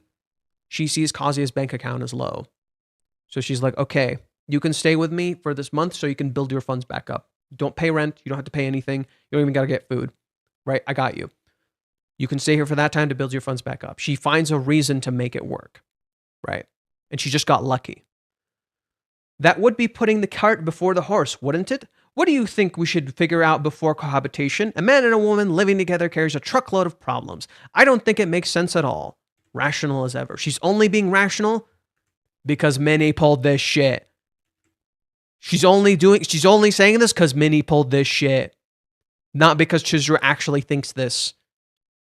It was there from the start. Ever since Minnie showed up, Chizuru started putting on an act because Minnie keeps reinforcing this impression onto Chizuru and how Chizuru should be acting. I guess that makes sense. Yeah, she may be down about it, but this is another issue entirely. Men and women, they're fundamentally different. It starts creating a divide between genders, which is fucking nonsensical. That entire arc, there's this constant repeating idea of the divide between genders, which is purely nonsensical. And Chizuru even reinforces this later by putting a curtain between Kazuya and herself. Why? Because she wants Kazuya to feel comfortable. He can step over. There's no wall. He can step over. But she puts a curtain so he feels comfortable. So he feels like he doesn't have to feel weird around them. So he doesn't actually end up in a weird situation between them. She's trying to put him first constantly. Even in this moment, she's trying to let him feel seen. But it's Chizuru unintentionally sending the wrong message as a byproduct of Minnie's actions. Jesus fucking Christ, Minnie. Oh, I wonder. I think this is a great opportunity for the both of you to get to know each other better. Don't call everything an opportunity. Oh, you're still at that stage? Okay, how about you kiss him again? Maybe there's something you'll realize by doing that. Minnie, Jesus Christ. Minnie. It's not like they both want to do it and now you just made them feel super fucking uncomfortable about it. Minnie. Minnie, girlfriend, I'm your homie. I'm one of the people who really enjoys you as a character, but girlfriend, what the fuck? Girlfriend, what the fuck? These are two idiots who are worried about the other person's feelings constantly, and you just told them to kiss each other. Fuck. Like what? So from Kazuya's POV, I don't want to make her. I don't want to force her to kiss me because Minnie said that, and Chizuru thinks the same thing. I don't want to force him to kiss me because Minnie said that. They're kissing under the pretense of someone else telling them to kiss, not because they actually want to. Right? That's the problem. It should be because they want to, not because someone is telling them to, which would send the wrong message because Jesus Christ, Minnie. Minnie creating these situations, Minnie creating these pretenses causes the problems. Because when you create a pretense of why someone should do something, not because they want to, they doubt the reason it happened. It's a fundamental deconstruction of what? Rental. What is rental? What is the problem with rental? It puts everything into doubt because you actively have this external force telling you, oh, you didn't do this because you wanted to. You did this because you're obligated to. You do rental because you're getting paid or because you're paying someone. This isn't so different, is it? They're doing this not because they want to, but because Minnie told them they should. They might figure something out. They should live together not because they want to, but because Minnie suggested it. They're going to live together not because they want to, but because Chizuru noticed Kazuya is low on money and she wants to help him. Every single action intentionally gets put into doubt as a byproduct of external factors. By removing rental, they introduce a new element that makes them doubt their choices, the external forces, because that's what rental represents, the external forces that make you doubt your own choices. So in reintroducing that element, but through a character like Minnie, who should not be this by any shape or form, is brilliant because it misleads you. Just as them being confused as a byproduct of rental doesn't necessarily make sense initially, them being confused as a byproduct of Minnie also flips that script, and you're like, what the fuck? Holy shit. I didn't see any of this. Perspective changes your entire perspective. You get my idea, right? This perspective, when you realize what's been happening, flips the whole script. You're like, oh shit, that's what was going on. Minnie, my girl, what the shit? Minnie, a girlfriend. yeah, Minnie fucking, oh my god, Minnie, please. Oh no, Minnie. Let's continue. There was just no way we could avoid that. We had to. We needed to do that. Now she even bastardized the meaning of the kiss. We had to do that. Not we wanted to do that. So even that kiss from that time is now getting bastardized as a byproduct of Minnie's words. She pulled the curtain back so much it flipped the entire script. And now even the thing that we knew had some sort of meaning behind it feels like it was forced. What is Chizuru's reasoning in chapter 380? What is Chizuru's reasoning in chapter 380? Let's read it one more time. I don't regret kissing you at Hawaiians. She knows that for certain. And I would do it again, no matter how many times we ended up in that same situation. But maybe that's because I can't bear the idea of facing Nagomi-san and Kibe-san, or that I can't bring myself to forgive Mami-san. Every single aspect is an external force. I also feel guilty about my grandma believing me until the very end. I think there are more to what I'm feeling than just being in love with you.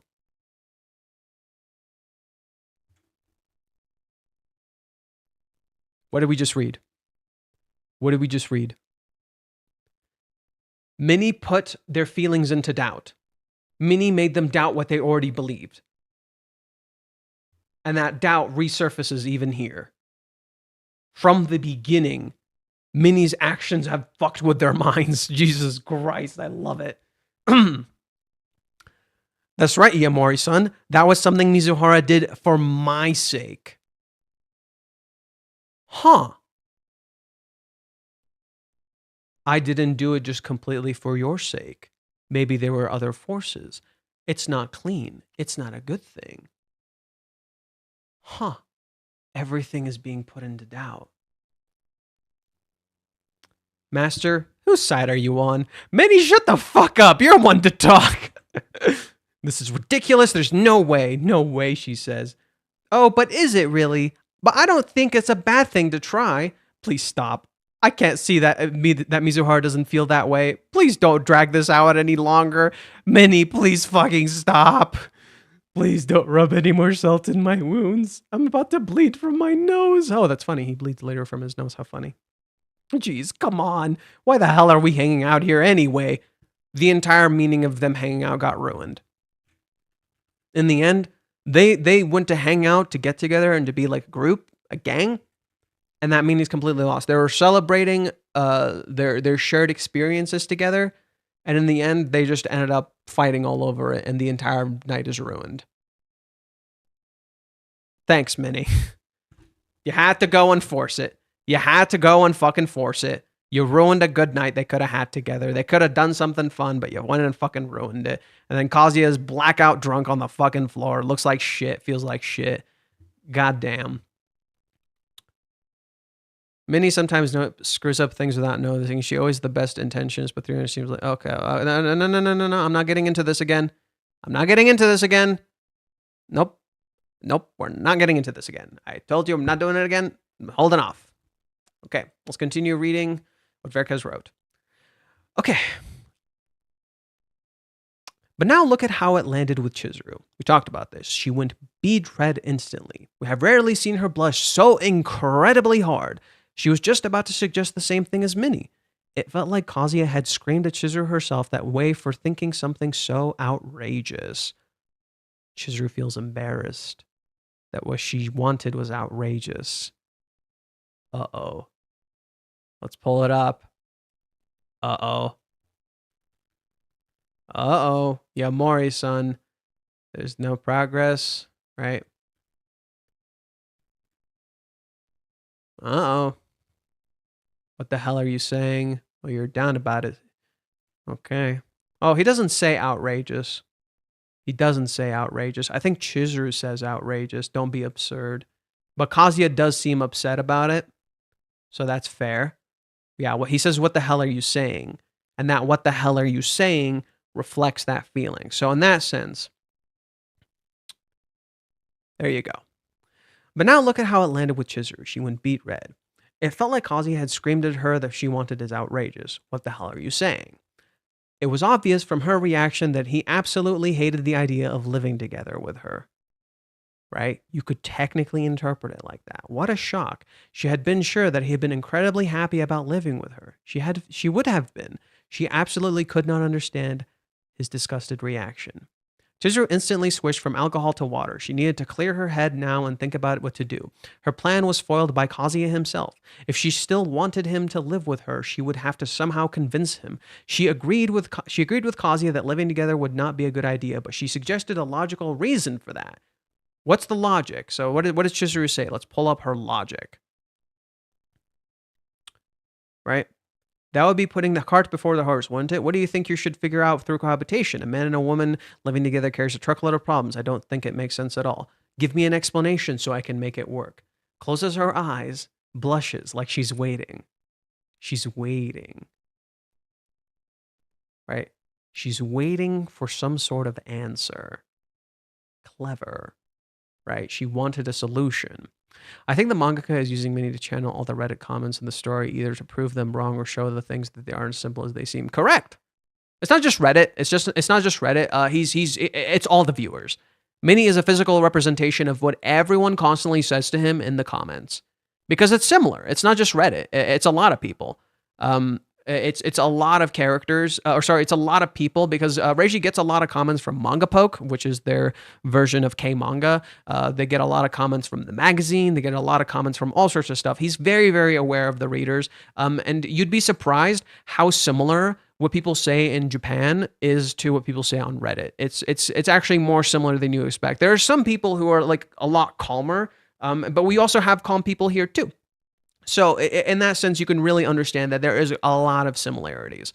If Reiji ever writes the what ifs, then her kissing him when he's unconscious would be the most interesting. Yeah, that one would be weird, but it would be interesting. Let's continue, because he does talk about it here. Okay, so let's see. Kazuya then agreed with her, not Minnie angry with. Oh, sorry. This time Chizuru said the kiss. Okay, wait. Sorry, we lost track of where we were. She agreed with Kazuya that living together would not be a good idea, but she suggested a logical reason for that, things that could be solved to move out of the way. She hoped that this might have been the reason. She could find a workaround then. But Minnie kept pushing. She suggested that Chizuru should try kissing again. But she would realize something about her feeling. That she would realize something about her feelings. This time, Chizuru said that the kiss was out of pure necessity. Kazuya then agreed with her.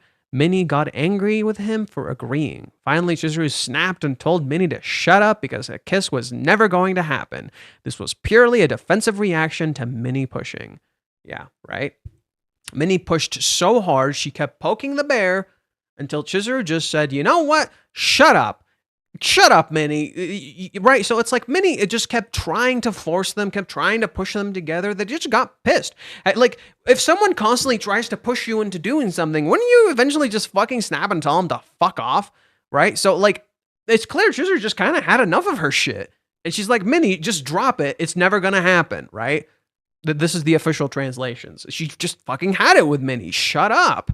Right? Kazuya, she was never going to happen. This was purely defensive reaction to Minnie. But now Kazuya was in shock. Chizuru just confirmed to him in her own words that she would never ever kiss someone like him. Of course, she would be against living with him if she was afraid that he might do something to her. Uh-oh. But Chizuru was also confused further. She would indeed have expected Kazuya to be she indeed would have expected Kazuya to be on Minnie's side here. Would he think kissing her was the best thing that would happen to him? Why would he enjoy a kiss from a person? Wait, what? Oh, he wrote it weird. Wouldn't he think kissing her was the best thing that would happen to him? That's a weird way of phrasing it. I think I think the idea would be, wouldn't Kazuya enjoy that? Why wouldn't Kazuya enjoy that? So Kazuya doesn't counter Chizuru, which causes problems. Why would he not enjoy a kiss? So basically, the way Chizuru is talking here, she wants Kazuya to side with her, right? Basically, both the two girls want the Kazuya to side with them. Minnie wants Kazuya to be like, yo, side with me. I'm making a good point. But he sides with Chizuru because he wants to be supportive of Chizuru. But then Minnie is like, why aren't you supporting me? And then the argument continues and loops and loops and loops and loops. And so Chizuru actually wants Kazuya to be like, to kind of counter her a little bit. She wants to, like, she's not saying what she actually feels, and she's struggling to because of Minnie. And that's causing the issue. She wants Kazuya to be like, no, it meant something to me, right? But he doesn't say that, which causes problems. Why wouldn't he enjoy a kiss from the person he loves? Why would he try to discourage her from kissing him? Great points. The start of the cohabitation. After they left to the izakaya and Kazuya was called outside, Chizuru talked with Minnie. She asked her what Kazuya said about her. Minnie said he basically talked of 2 hours about how much he loved Chizuru. She wanted to believe that. Kazuya truly loved her, but why was he against living together so much? Why did he not want to kiss her? Right? You can never know what a person is thinking. And that's something Reiji really delves into in this arc. the idea of not knowing what the person is thinking. The idea that like you have to magically know what the guy is thinking or what the girl is thinking, and you have to somehow read their fucking mind. That's not how relationships work. You have to talk, you have to communicate. And that's one of the problems here. It's like the characters are trying, at least at that point, to read each other's minds. To have the person read their mind and know what they're thinking and know what they want. It's like it should be obvious. This is what I feel. Why don't you understand? That's the problem. And it's a problem reinforced by Minnie because they started talking and then Minnie reinforces these ideas onto them. So now they feel like they have to do things, not because they want to. And it causes that rift between them, that fundamental misunderstanding. Let's see. She wanted to believe that Kazuya truly loved her, but already against living together and kissing her. As she looked on him sitting down there, she remembered Minnie's words, and she got the sudden urge to kiss Kazuya after all. So much for it was never going to happen. Kazuya stopped her when he drunkenly confessed. He confirmed to her that he loved her, and Chizuru felt like she just tried to do something really bad against his will. She must control her impulses. She must not act out of her feelings. Do you see how she reinforced her impression that her feelings for him were a bad thing? This happens before that point, actually, too. So let's go to chapter 243. This is before they even lose their homes. Oh, these are the good scans. God damn it. Where are the good scans? I want my good scans. Phooey. Fine, we'll use these. Okay. Chizuru gives Kazuya the tickets to the play. It would be weird if I didn't give you these, wouldn't it? He says, you can count on it. I'll be there. And look at her run away. Look at how cute she is. She's like an adorable little fucking kid. She's so stupid. She hits herself on the cheek and she tells herself, if you're going to give him those tickets, you don't have to make such a big deal out of it, you dork. Right? She thinks she's a stupid dork who's love struck and losing her shit. And she's like, I shouldn't make such a big deal out of it. I need to control my impulses. And then as she starts becoming more comfortable, this idea gets reinforced to her. How did the idea get reinforced to her? Because of Minnie. Because of the interactions with Minnie, that she needs to control her impulses because she almost did something bad. Let's read what Chizuru says in chapter 254 or 53. Is it 54? Yeah. 254. She almost kisses Kazuya. He says, I love you. And she stops. And then he falls on her as if like a nod to how, you tried to kiss him? Well, he gets to fall on you. And the whole scene had flashing lights to indicate that what Chizuru is doing is wrong. Because it is wrong, right? But now she feels bad because it's like, oh no, I did actually do something wrong here. What's wrong with me?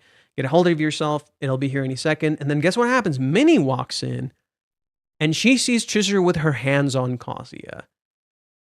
Now Chizuru feels even more like a bad person. Oh no. Oh no. Well, he was about to fall. Oh, you're so nice. You're an angel. Aren't you an angel? You're such a good person. So now this thing that she knows she did wrong here is being framed like a good thing by someone like Minnie. And now Chizuru feels even worse. Shit. I really messed up. I feel like I'm the one who didn't pace herself. I think she says something different in the official translations. But here she's literally saying like this as she's carrying him. She needs to lift him back up. She's the one who hurt him. She owes him. She needs to help him up. That's why she's carrying him. Let me see if I need some water.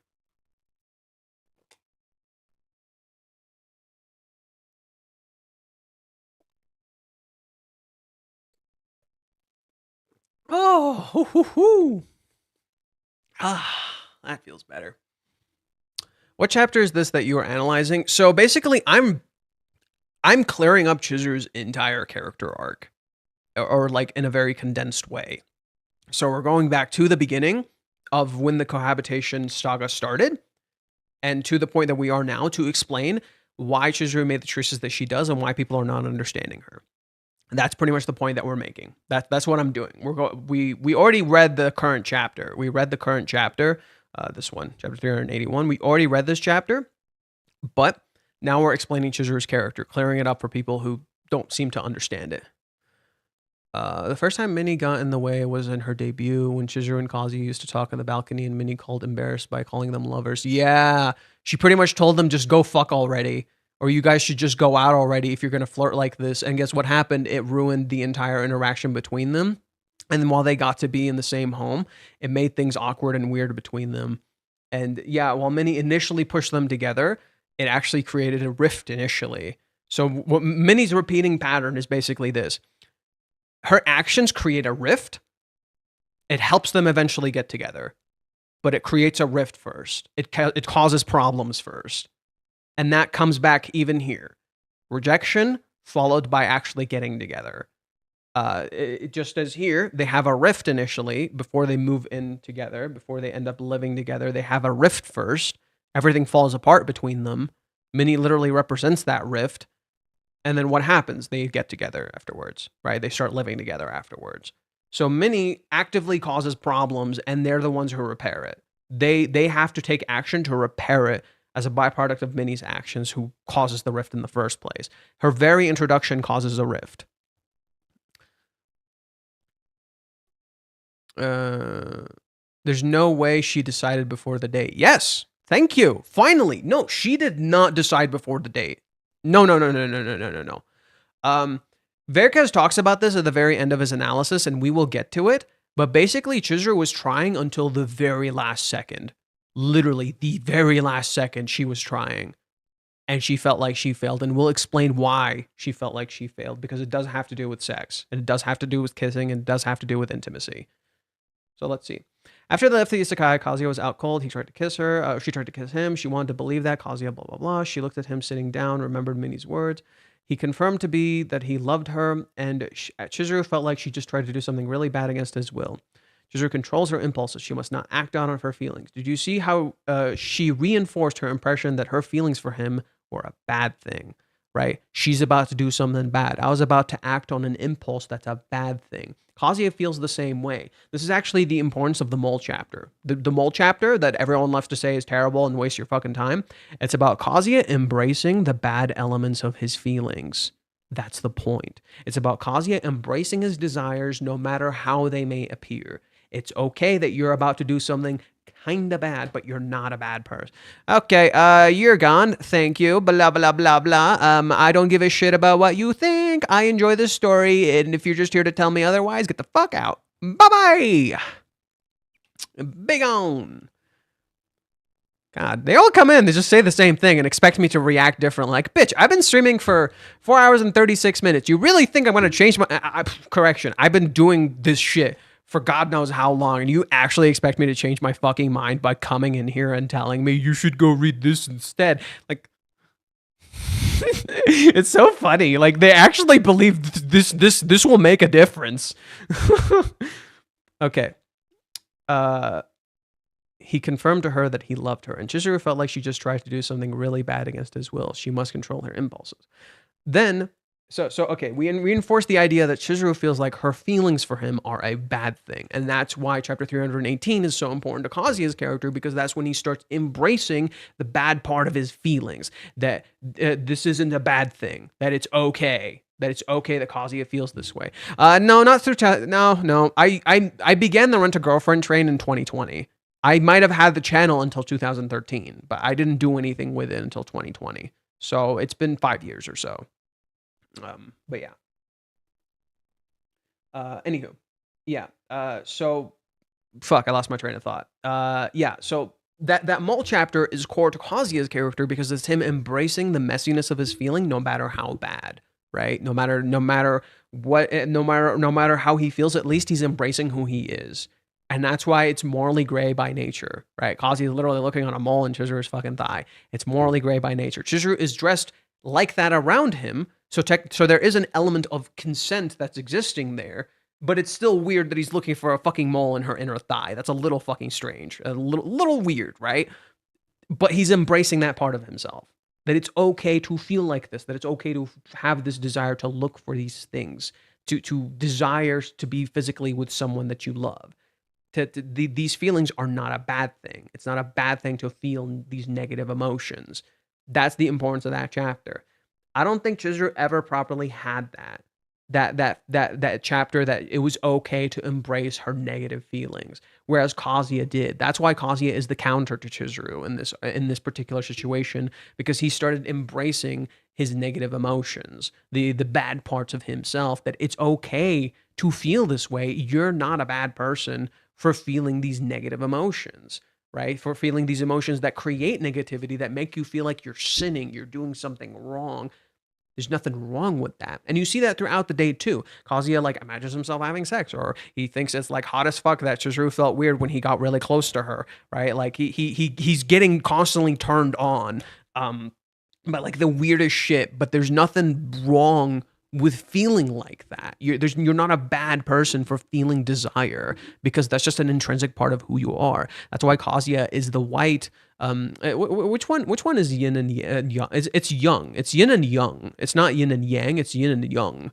I know that. Which one is yin? Okay, so yin is the black, and then yang is the white. Kazuya is the yang. Kazuya is the white with the black inside, and Chizuru is the yin with the dark with the white inside. And they contrast each other by like Chizuru looking bad on the outside, but she's actually a very kind person. And that's kind of the important element here that I really want to point out. So let's see. Kazuya has a dream. Kazuya has a dream now. So let's put this to the side here so you guys can see what Verkas is referring to. Come on. There you go.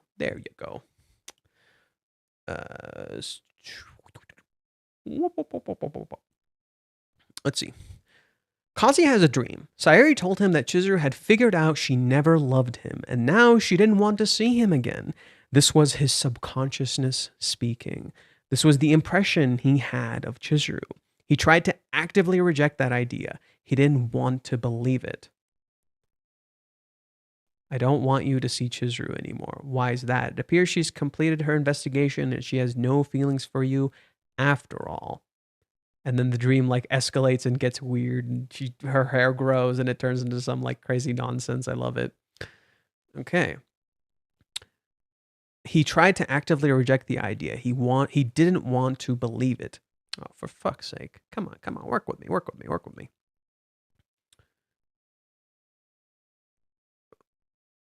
Ooh. Boo. Okay. Idea would stick around and he would make him... Okay. He didn't want to believe it, but the idea would still stick around and would make him question everything Chizuru did, giving it a lot of emphasis to actions that would confirm his subconscious impression. And there's a lot of these. Chizuru also probably spent a lot of time that night thinking about why Kazuya acted the way he did. He truly loved her, but he neither wanted to live together with her, nor did he want to kiss her. Thinking back further, he also never hugged or deliberately touched her. What does Kazuya fail to do when they are in Chizuru's home? What is the one thing Kazuya does not succeed at doing? What is the one thing that Kazuya does not do when they are on this date?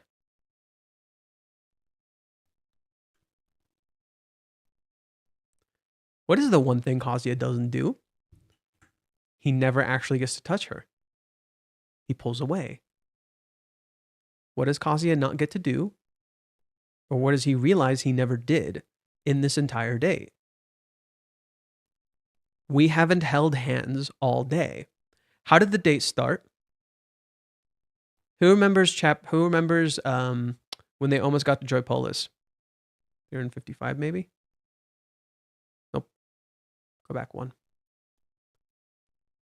Maybe 354.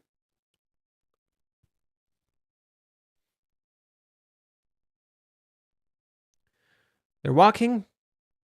They're right next to each other. I wonder if I should have asked him if she wanted to share an umbrella.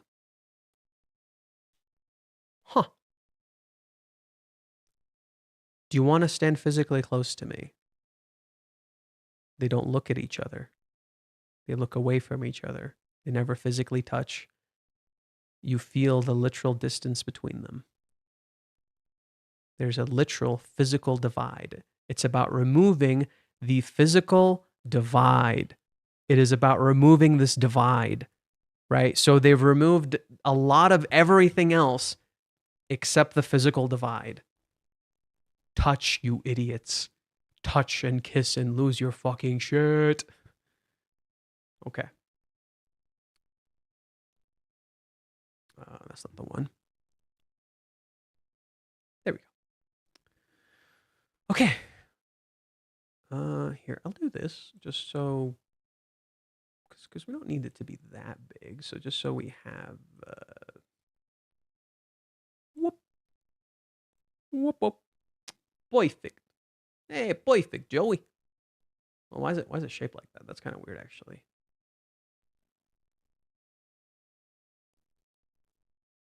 Shit, where am I? Ah, oh, damn it! Now I'm blocking it. That's the worst. Damn it. Okay. That sucks. Okay. Let's see what I can do. Come on, come on. Work. There we go. That's better.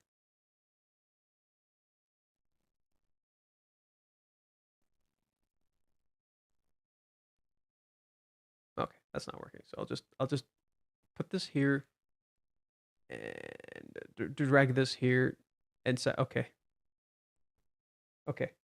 This should be good.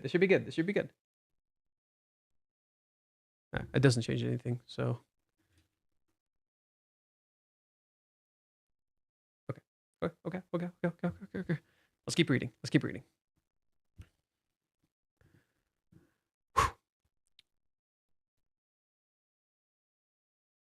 Alrighty. Started the cohabitation. Chizuru also spent a lot of time that night thinking about why Kazuya acted the way he did, touched her, and in her subconscious mind, an obvious but disturbing impression formed. Kazuya did not have any physical interest in her. Uh-oh.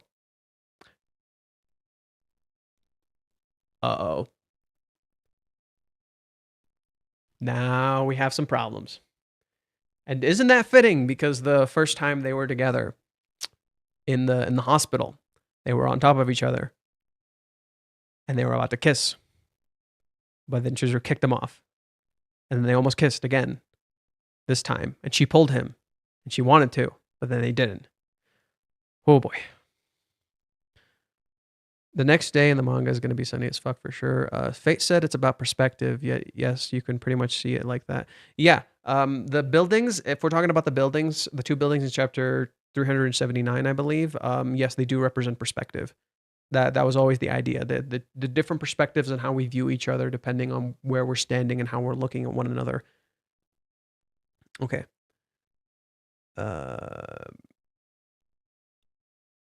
Let's see, he had no physical interest in her. She tried to actively reject the idea. She didn't want to believe it, but the idea was still stuck around and it would make her question everything Kazuya did, giving a lot of emphasis to actions that would confirm her subconscious impression.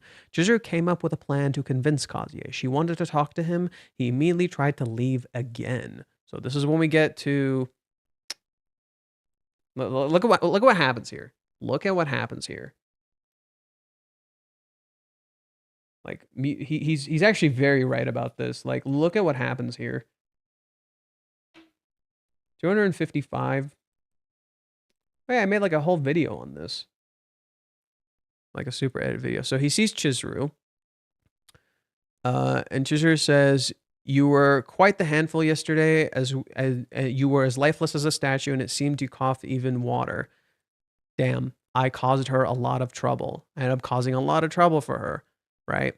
For once, she's taking notice of me, repeating the same thing. I ended up being nursed by her again. The one time she takes notice of me, and I'm fucking up. I'm a failure as a man. The result of the investigation is an inevitable F. Okay. So this is important. Chizuru is cleaning her room. Minnie's taking pictures of the fucking altar. Jesus Christ, Minnie. It's a goddamn family altar. What the fuck's wrong with you? She sees the clothes she had on the very first date they ever had together. Look at her. The room zooms out, and yet again she's alone, surrounded by the clothes she had when she was with him. Okay. Chizuru comes in. Here, a cup of water. Sorry. Right, sorry, he's just apologizing. I'm sorry, I can't bear to face her like this. Sorry. He keeps saying sorry. I'm sorry. Sorry. Does this sound familiar? Does this sound familiar? I'm sorry. Sorry. Again and again. I'm sorry. Is this starting to sound familiar to y'all? You're going to have to double hangover at this rate. I won't tell you not to drink at all, but drinking like this is bad for your health and you'll end up causing everyone else to worry too. She's tired of me, isn't she? But why is she here? Hey, so can we talk? Right? Since that kind of sends a bad impression initially. This is it. The end. She's here to declare the result of an investigation. That's Mizuhara for you. She's prompt and direct as ever. I've heard from Minnie-chan that your room will be available only in a month, and that you can't stay at your parents' because of this. How much does she know? How pathetic of me. Minnie again outed him. What did Minnie fucking do again? What did Minnie fucking do again? She literally outed him again. God damn it, Chizuru. God damn it, Minnie. What the fuck? Minnie, please. Is it gonna end here? Our story together? Is all of it gonna pop like a bubble? I can't ask her. I don't want to. I'll just head back now. Before I get rejected. I'm fine. He wants to leave. When I searched a capsule hotel for 3,000 yen, and it came up, and I'm sure Kibe and Curry will let me stay 2 or 3 nights. It's just a month. I can manage somehow. So please don't worry, Mizuhara. Right? You should sleep a bit more, but I can't have you taking care of me for 2 days straight. Just 1 month. Huh?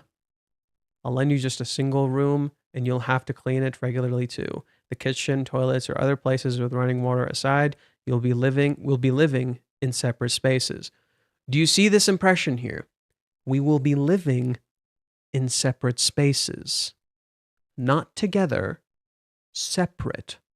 You can stay here because I'm not around. You don't have to feel like you have to be around me.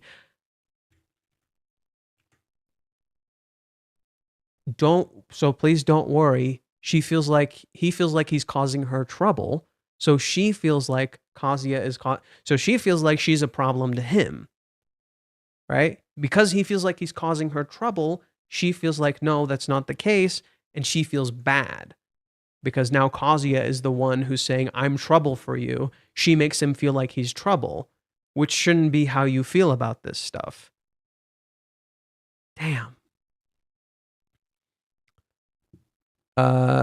By the way, there's a hotel 50 meters away from the station Kazuya got off. Oh my god. Oh my god, let's fucking go. Fight, kiss, sex. So, what am I saying here? The impression of each other got reinforced. Chizuru got the reinforced impression that Kazuya feels like he's causing her trouble, so she's doing something wrong. And Chizuru, in contrast, feels like she owes him something, but he doesn't want to be around her, so she gives him a separate living space. Laundry will be separate too. We're separated. It's okay. Don't feel like you have to stay with me. Wrong impression of one another. Damn, dude. Damn. What the fuck, Minnie? What the fuck, Minnie? What the fuck, Minnie?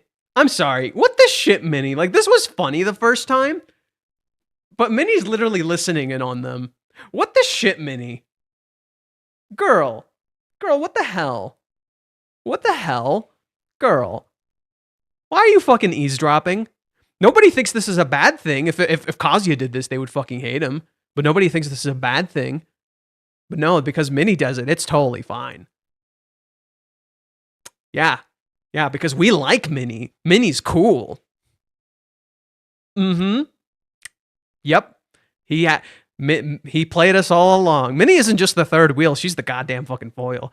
Yomori-san will be living with us as well. She's there. Chizuru just knew. I know you're fucking there. I see you. You think I don't see you? You think I don't have eyes behind my fucking head? I fucking see you. There will be a bunch of problems if it's just the two of us. It's like she solved every single issue so she could make this work out. She wants to live with him so badly. She solved all the other issues. Well, if you're glad you dropped the manga a long time ago, then fucking leave. Why are you here? I don't fucking need you here. Get the fuck out. What is you telling me that do anything for me? Why do I fucking care? Get out. Y'all are goofy as shit, dude. What the fuck do I care? I don't give a shit. You okay, great for you. You didn't enjoy it. You dropped it and you left. Who fucking who? Get out. I guess you'd call it home sharing, right? Not living together, home sharing. Not dating, rental. Not dating, trial dating. You started to see the similarities? Okay. Just wait a sec. I'm telling you, I can't. Again, I can't. Kazuya, do you want to live with her or not? Kazuya, do you want to live with her or not? Right? I wish Minnie was just walked in and be like, Kazuya, do you want to live with her or not? Answer right now. What's your fucking answer, bro? Do you want to live with her or not? What the fuck is the idea here, right? He keeps saying, no, I can't, because he's trying not to impose. But that's the fucking issue. Bro. You need to get that out of your head, the idea that you shouldn't impose on someone, because a part of love is imposing. A part of love is letting that shit out and just imposing a little bit of who you are, because that's what it means to have autonomy and agency. Not just in a relationship, but in life. It is enforcing your own will in some way, shape, or form, right? Yeah, sure, you shouldn't force your will onto other people, but you can enforce a part of who you are out there. Express that outwards a little bit, you know? Let yourself exist in this world. Have a space in this world, right? In the relationship and everything. That is what it means to let that part of yourself out, to be yourself. This is reversed now with Chizuru. Chizuru right now is not letting herself be. She's just throwing herself away. I'm sorry, I found this while we were in the taxi. My bank account details. It's partly my fault, and if you can't hold on to the compensation for ordinary living expenses, it's a waste, isn't it? If you don't want to, I'm not going to force you. If you don't want to, I'm not going to make you. Just do it if you want to. It's very clear. She wants him to stay. I'm not going to force you, but I want you to stay. Right? She gives him a very logical argument that he can't walk out of. Because he keeps trying to walk out. Kazuya, do you want to be with this woman or not? What the fuck is your deal, my brother? My brother, what is wrong with you? Do you want to stay with her or not? Do you want to stay with her or not? So when she said she was going to the bank to pay something back to him because he was broke, we don't know the deal with the bank thing. I know what you're referring to. We don't know the specifics of that. We might get an answer later.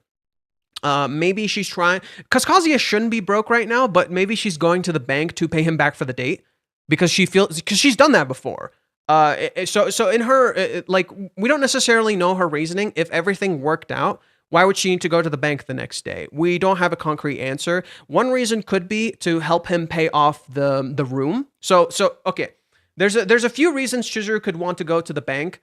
In that chapter she mentioned, especially if you consider the idea that, one, she had not made her answer yet. She didn't know her answer yet, so we can't conclude that it was just to pay back for the date. That could be one reason, but there's more to it than that. So, in particular, I was just wondering what we're doing after this. They went out drinking. What did we read in that one chapter? If you go out drinking with a guy, expect something to happen. She's clearly expecting something to happen. And she's asking him, where are we going to go? What are we going to do? Like they're about to go fucking have sex, right? Like she fucking knows. And what does she say? Kazuya just says, oh, maybe it hasn't stopped raining. Why, you don't have to push yourself if you're busy or anything. Kazuya doesn't want to force her. Look at Chizuru. She's committed. She wants to do this, right? She's like, I'm fucking ready. Let's fucking do this. Let's just go to town and have sex, right? Are you sure that you're okay with not going? Don't we have something to talk about that we need to talk about? Something. I want to go. Right? I want to go. I want to go with you somewhere so we can talk. Go to this romantic spot. In contrast, this is what she says here. That's why I think I need to be there. I have to, let's see. Kazuya says, do you have any plans tomorrow? This gives the impression of sex. Oh shit. Okay, I guess we're doing it. Aren't you moving tomorrow? Huh? Yeah, I didn't expect her to answer that question, right? He thought she would avoid it. It's in the evening though, like 5 o'clock. I see. That's why I think I need to be there. I have to go to the bank in the morning though. Okay, so she thinks she needs to be there when Kazuya is moving, and she has to go to the bank the next day. This can have a double meaning. One, maybe she's going to, like, in case they got together, she would go to the bank so that she would pay for the moving trucks, so he wouldn't need to move anything. And two, she would basically pay for the cancellation fees. And two, she would help him not pay for the actual place. She would help him. She would cover those fees, so he wouldn't need to go, right? Because he already signed something, I believe. Kazuya already signed, and he's already prepared to move in, so she could pay it off, so he doesn't have to go. Because she's the one who didn't do anything until the very last second, right? So she wants to pay all that off, so he doesn't feel like he has to pay it off because he clearly already spent a lot on this date. Or two, if it does flip in its own way, she could also pay off the date, right? She could pay him off for the date because he's going to move anyway, so she would pay off the date. That's the meaning behind the bank. And three, there's actually a subtle hidden meaning. She's implying that she has time. She's implying that she has time here. So it's one of those kind of read my minds moments, but also her kind of being a little defensive and weird because she clearly has the cup in her face. So she's clearly hiding a little bit of herself here. So she's being a little bit defensive because she is still uncomfortable with this idea, right? Kazuya says the banks don't open until 10 o'clock, right? Which means they got plenty of time. So it's important to recognize, okay, that means that we could do something. And it could all work out, right? And we could still go to the bank afterwards. So there's no rush. Kazuya establishes there's no rush, and she establishes there's no rush either. I just got to go to the bank first before you move out, right? She specifically says, I need to go to the bank before you move out. That's the implication here. I need to be there when you move out, and I need to go to the bank in the morning before you do that. Those two things are connected. She's helping him pay off these bills so he doesn't have to move, so he can stay. Because she wants him to stay. It's clear that her initial plan was to have him stay. But then, Kazuya has doubts and stuff, and she asks, what are your plans? What are the plans after this? I was just wondering, what are we doing after this? Oh boy. Horny overload. Horny overload. Right? She asked me first, right? So Kazuya says where I need to go, but Kazuya thinks it's too romantic. And he starts imagining her asking for money, which she does not, by the way. She's actually planning to give him money back. Isn't it ironic that Kazuya keeps imagining her asking for money from him that increases consistently? So the first time he imagines it, I think last chapter before this one, he imagines her asking for 240. Then he imagines her asking for 250. And then he imagines her asking for 260. I'm like, Jesus fucking Christ, that's so funny. But in contrast, Chizuru's doing the opposite here. And she actually wants to go. She wants to literally do this, right? But she needs some help. She needs some liquid courage. She's a little scared because we all know Chizuru hasn't actually done anything physically intimate before. Not like this. So she needs a little help, right? She needs a little boost from the alcohol. And she's a little scared and unsure. And you could see how unsure she is, but how she's trying to prep herself. She's trying to get ready so she can make this all work out. So yeah, that's what was happening in this scene. Chizuru was literally preparing for sex. And it's like, Jesus Christ, oh my God. Okay. So let's see here. Chizuru want to make the stay as comfortable. Let's see. Chizuru came up with a plan to convince Kazuya. She wanted to talk to him. He immediately tried to leave again. She offered him Sayuri's room for a month. She knew he had no place to go. He'd still rather want to live in a capsule hotel than with her. But she had one last trump card. She knew he had no money. He literally couldn't stay in a capsule hotel. That would leave him no other choice. he finally agreed to the cohabitation. Chizuru wanted to make the stay as comfortable as possible for Kazuya, since he was against the cohabitation. She tried to give him as much privacy and independence as she could. What is Chizuru's words? Let's read Chizuru's words quite carefully here. Living in separate spaces. Minnie is there, so that doesn't cause problems. It's not living together, it's home sharing. Right? It's partly my fault. Don't feel like you did anything wrong. It's just for a little bit. I'm not forcing you. Constant reinforcement. You're okay. Don't feel like you owe me anything. Don't feel like you're trapped here. Don't feel like I'm forcing you into anything. You can do this. It's okay. Like you're completely free. You don't feel like you have to be stuck with me. Now, what is the stigma a lot of people put onto Chizuru's character? A gold digger, a prostitute. She's unclean. She's dirty. She's impure. She is not a good person. She is unlovable. So when you take that stigma that people put onto her character, and you see how some of these things are not only being reinforced to her, but how that stigma has a fundamental irony to it, that people would say this to Chizuru when she literally feels this way about herself. And that influences her actions. Almost like when you constantly say this to Chizuru, when you constantly say this about her character, when you constantly say this to her, guess what happens? Guess what happens?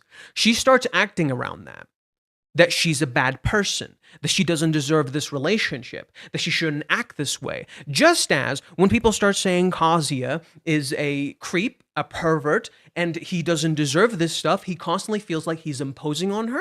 He constantly feels like he shouldn't act on his emotions, and he constantly stops himself from doing anything for his own desires. Because everyone keeps telling him he's a bad person for this, just as everyone keeps telling Chizuru she's a bad person for feeling this way. It's almost like we, the audience, are the fucking problem. How we perceive and understand these characters and how we enforce these ideas onto them is the fucking problem. That people should just be free and not have to constantly deal with our stupid fucking stigma that we constantly reinforce onto these characters. And that is literally physically represented through Minnie's character. And Mommy's character, for that matter. Because Mommy thought the same exact shit in fucking Paradise. Alright? Kazuya is pushing himself just like she is. They're not just shy, they're literally dealing with the stigma people keep reinforcing on them. That you're a bad person, you're not a good person, your love has to be pure, perfect, you cannot express negative forms of desire because that thing is unacceptable in society. You have to mold, you have to become part of a whole. You cannot express yourself differently unless you're, beautiful or something. And these characters experience that in different ways. Because Chizuru is beautiful, she's actively stigmatized. Because Kazuya is not beautiful, his feelings are told to him that they're a bad thing, right?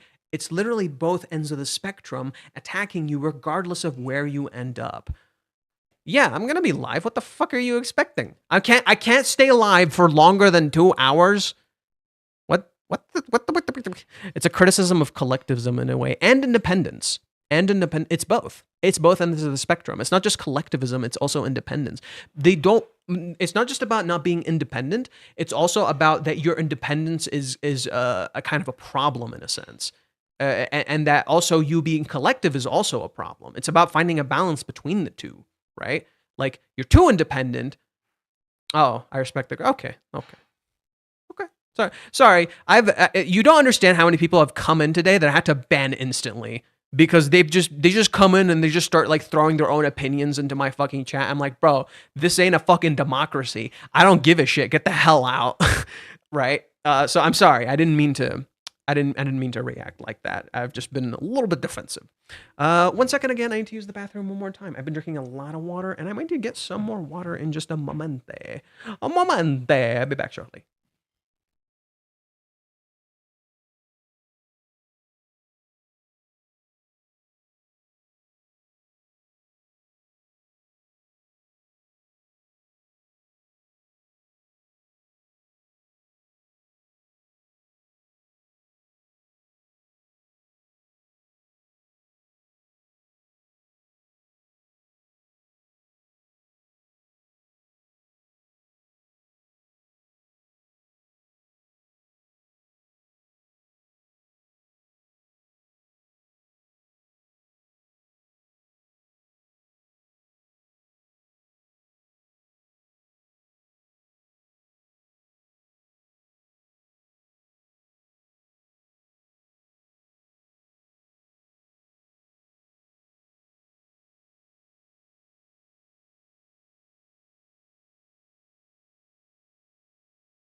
I'm back. Whew. Doing good. By the way, weird update. I don't know why I wanted to bring this up. I actually found out recently I've lost like a lot of weight. I'm actually doing pretty good physically. Woo! So, just random update. Sorry, I don't know why I wanted to bring that up. Just felt very proud of it. I've dropped lower than I ever have before. I'm actually like doing pretty good on losing weight and building muscle. Okay, where were we? Let's see.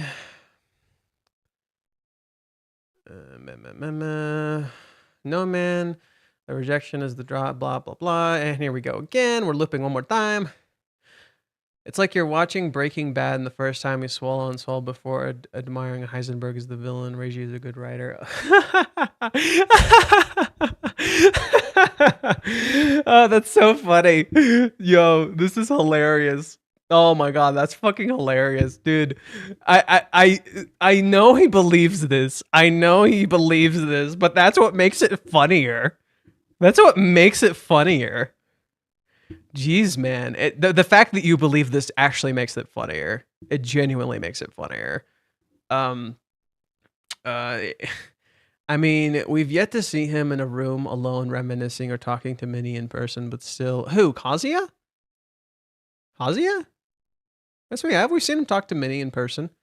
But no, like, I'm still positive about the fight, kiss, sex. Ruka didn't think Kazuya wanted her sexually either until Kazuya blew up. Yeah, didn't that happen, huh? Didn't that happen as well? Didn't Ruka feel like Kazuya also didn't want her sexually? And then he's just like, look, please, like, I just don't want to act on that without love. It just feels fucking wrong, right? Like, I legit, like, that already happened with Ruka. And Ruka and Chizuru, like, literally is kind of a mirror. Like, all the characters mirror each other in various ways. So the fact that it happened with Ruka should have been a dead giveaway. Especially considering Chizuru is comparing herself to Ruka. 381 is a top 10 chapter. The train panel and the end page are amazing, but I think it would have been even better if seeds of conflict had been sown in some way rather than agreeable separation. Seeds of conflict were sown. Here, I can show you some. We mentioned this earlier. There was, in fact, seeds of conflict. It just doesn't look like it because you're not thinking it's conflict. In particular, it's this. I want to go for a walk. Would you head back without me? Huh? Really? Sure. Then I'll go on ahead. This makes sense. This feels awkward to Mizuhara too. I bet it doesn't feel very good to go home with the dude you just rejected. This is how kind she is. She gives back the ring as well. What's the problem here? There's a seed being sowed right here. What's the fucking problem? What did we see last chapter? Chizuru hurt her leg. Chizuru hurt her leg and she wanted to walk alone and not impose on him. And the teaser for next time is literally the blister. So Kazuya's gonna see that and he's gonna be like, why the fuck do you keep putting me first and not yourself? Why do you not care about yourself? Why do you keep doing that? And that's gonna be the conflict because Kazuya's doing the same thing in her eyes. In her eyes, Kazuya keeps putting her first. He keeps not putting himself first. He keeps like not doing that. And they're going to get mad at each other for doing the same thing to the other person. Because that's the problem. They're not putting each other first. They need to put themselves first. And that's going to be this was the seed right here. This thing that looked positive is actually quite negative and it's set up. It's literally set up. They're about to fucking fight. I'm calling it right now. Fight, kiss, sex. The fact that he did not break down or overthink like he did during that chapter is a high plus. You guys could think of that how you want, but yeah, this is a very different scenario. It's not the same as chapter 300 or 218. Those are very different chapters. The Kazuya is in a very different situation than he was back then. And in particular, like I mentioned, I love the emptiness of the chapter. How just Kazuya is in a room full of people. Oh my god. I just realized what happened. That's brilliant. That's brilliant. One thing Reiji did. Okay.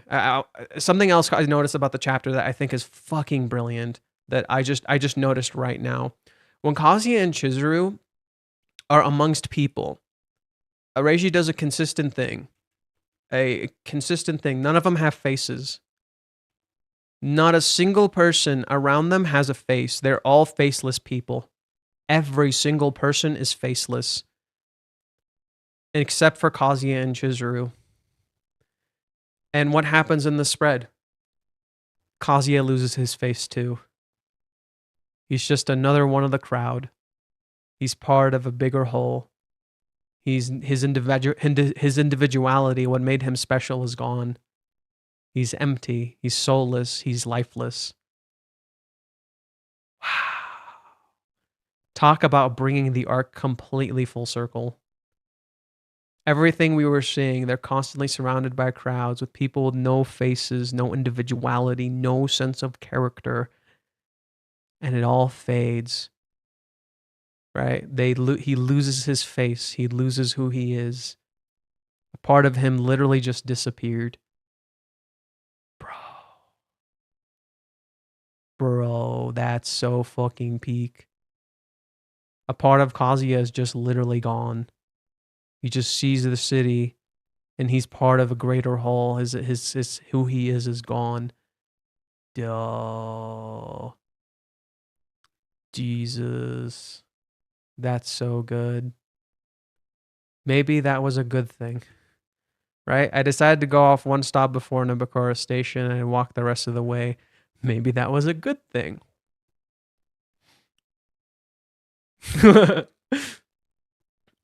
Yeah, that was so good. I didn't even notice that the first time. Him becoming faceless like the crowd. Yo, his defining characteristic of who he is. Yo, what a good fucking metaphor for depression. Literally losing your identity, losing who you are. That girl standing in front of Kazuya on the train kind of looks like Chizuru from her school uniform date. Kinda, yeah. And there's this girl wearing glasses and she's wearing a pin just like Chizuru.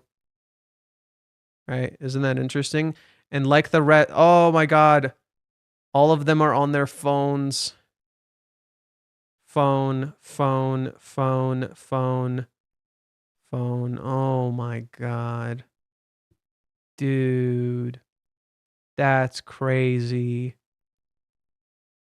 It's literally a representation of losing connection. A broken connection. You stand amongst all these people and yet you connect to no one. You see no one. You connect to no one. Nobody sees each other. They're all isolated, disconnected from one another. Jesus. They're all literally isolated and disconnected from each other. And Kazuya is in a space full of people completely disconnected from every one of them. No one knows him. No one understands him. No one sees him. And the one person he wanted to be with, he felt like he no longer sees. This isn't just pain, dude. This is just empty. It's like you had a dream, a goal to feel seen, to be with someone who you can truly connect with, and it's just empty. Doesn't it remind you of the Chizuru being disconnected from her colleagues after the play? Chupto, please just stop with that. Stop with the he deserves to move on. Stop that. You're on your second warning, dude. You're on your second warning. I'm getting tired of that. I've warned you before. I'll warn you one last time. You're on your last one. You have one strike left. Final warning. Yes, it does remind me of when Chizuru is on the train, where she had something quite similar happen to her as well. Let's pull it up.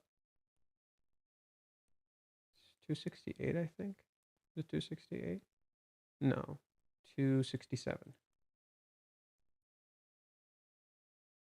266.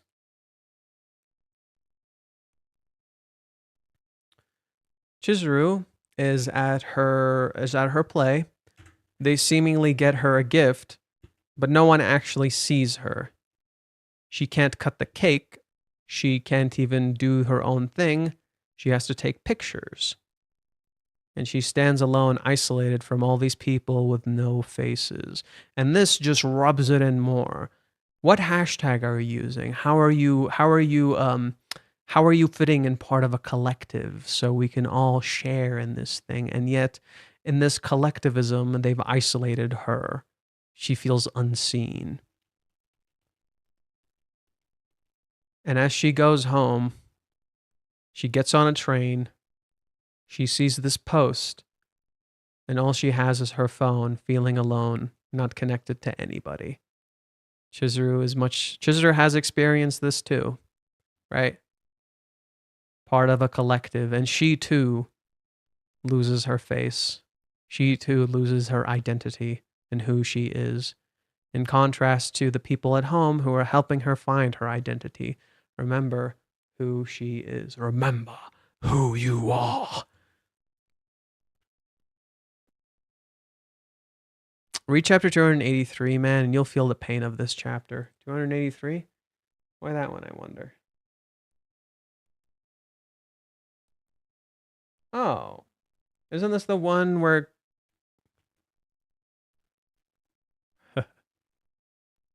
gets up with a boner, goes to the DVD store. I can't have Mizuhara see me doing this at her place. It'd be a disaster. I didn't think I'd come here first thing in the morning just because my class starts a bit later. Still, to think I even had a dream like that, I'm clearly letting myself get too carried away. Oh, Kazuya, I am in love with you.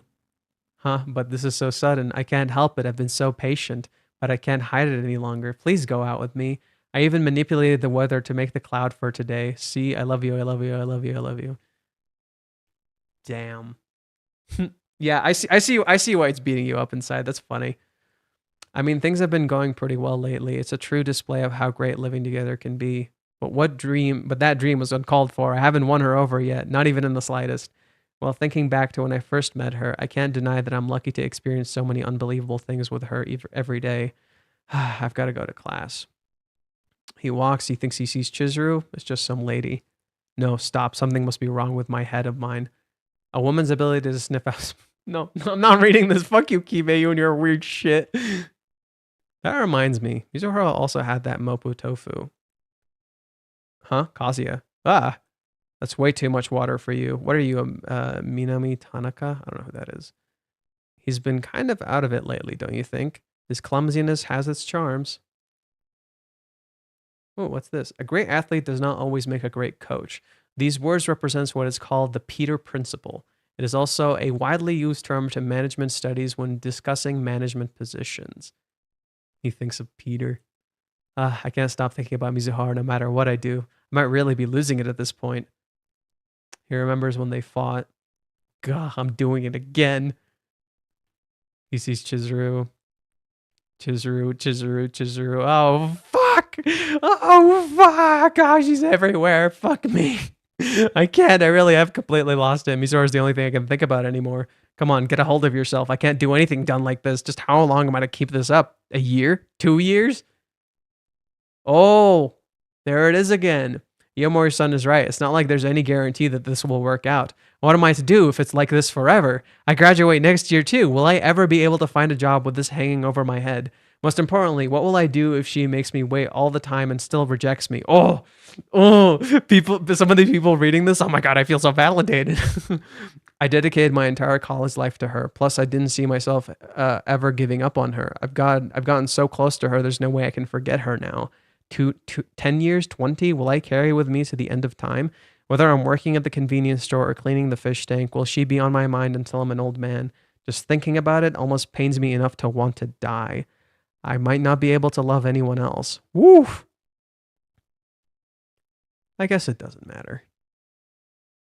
He just lets it go. This is kind of that turning point, I think, for me. This was such a powerful chapter for Kazuya's character, because you hear all of these worries, and then he's just like, yeah, it doesn't really matter, does it? So what? I love her, after all. Who fucking cares? So all of these things that people were freaking out about, he did all this, and then Kazuya's just like, oh, I don't care. None of that actually matters, does it? None of that shit actually matters. I love her. That's all that matters. That's all I care about. Who cares? Huh. So amongst all the pain, all the freak out, all the disorder, all of these things going wrong, you just realize, oh, I don't fucking care. I like her. That's all that matters. I love her. That's all I care about. Huh. Okay. Moving on. And his day continues. The reason this chapter was written this way is because it was when girlfriend was ending. This one, Reiji and this author were really close, and his story ended with the main character getting with all of the female characters. So like it's straight up the harem ending. He gets with all of the female characters. Whereas Kazuya chooses only Chizuru. That's it. He doesn't care about anyone else. That's it. And he doesn't care how painful, how frustrating, how much it hurts. That's just what it is. He's like committed to his path, even if that path might hurt him. And he walks forward despite the crowd, despite the people, knowing full well he just loves her, and that's it. Even if it doesn't work out, it's he loves her, and that's what matters. Like, damn, dude. Kazuya is such a peak character. Maureen's confession. I love you, repeat. Yes, it's me. Fate is reading my post. In the tiger's den, some random dude pulls Chizuru's arm. It's like a metaphor. Oh, for fuck's sake, here we go again. It's almost like we should just like take a shot every time Shiptum or whatever his name is like makes a fucking weird take.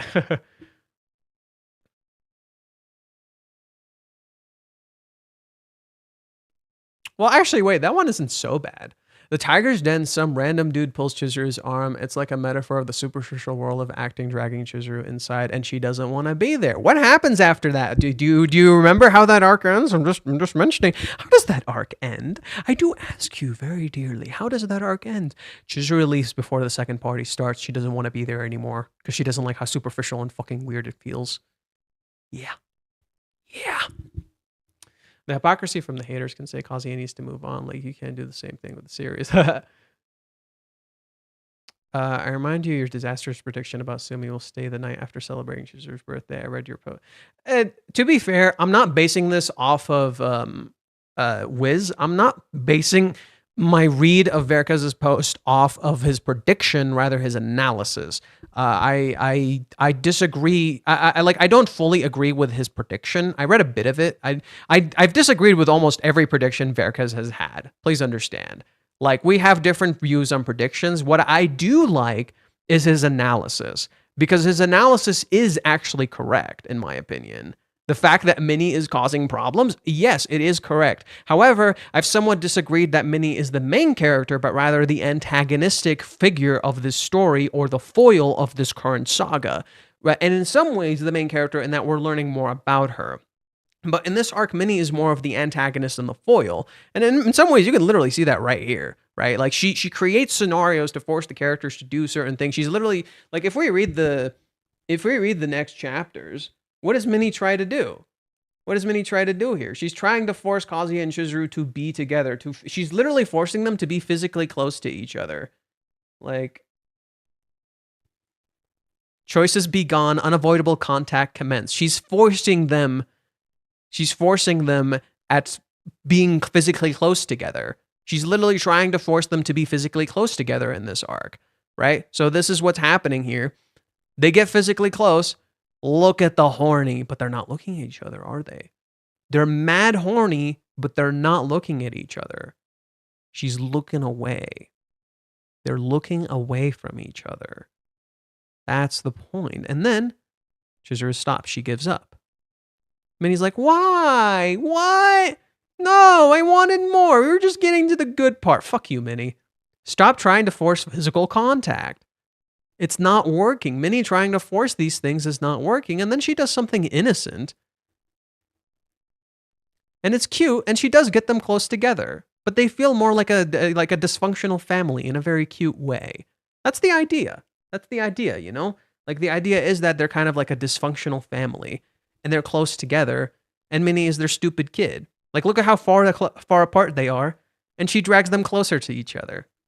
Even in the very end, she's still dragging them closer to each other. But that's the thing. It's like, Minnie is not a bad person either. She's the foil, yes, but she's not a bad person. And it shows, like, she just means well. She's just being a fuck up how she does it. And she gets better at it as the story continues. She knows she needs to kind of stay out of their business and let them handle it. And that's when Minnie actually really kind of steps away. And I think that was for the best, right? Minnie not being in this state is so important, because it allows them to deal with it themselves and not have external forces. I'm not gonna ban Chopto. Again, we're waiting at least 2 weeks, right? We're waiting at least 2 weeks for my theory. Oh, my theory to come true. Oh, I can't wait for that apology, baby. That was wild. I have a bad track record of predictions. The funny thing is that I would probably have worked out the way I imagined, just Reishi wanted to do something else. I was not wrong about her misunderstandings, and I also prophesized back then that it would start with a fight. A fight is needed for their misunderstanding to come out. A path of a martyr. I hated that path. Man, you make chapter days more enjoyable. Thank you. That's a really nice thing to say. Thank you. You are much better at predictions than me, Fate. Yeah, I mean, I'll take credit where credit is due. I have been pretty consistent with my predictions. I have been very consistent with my predictions. I have predicted a lot of this shit. Like literally prophecy level shit, bro. I have been predicting this shit for ages. So, I'm pretty confident about that. So I will take, I'll take that. I'll take that. That's a win for me. Thank you. I'm just talking to Veracruz. You can ignore my chats. Thank you. No, it's cool. Unless you want me to. In which case, sure, whatever.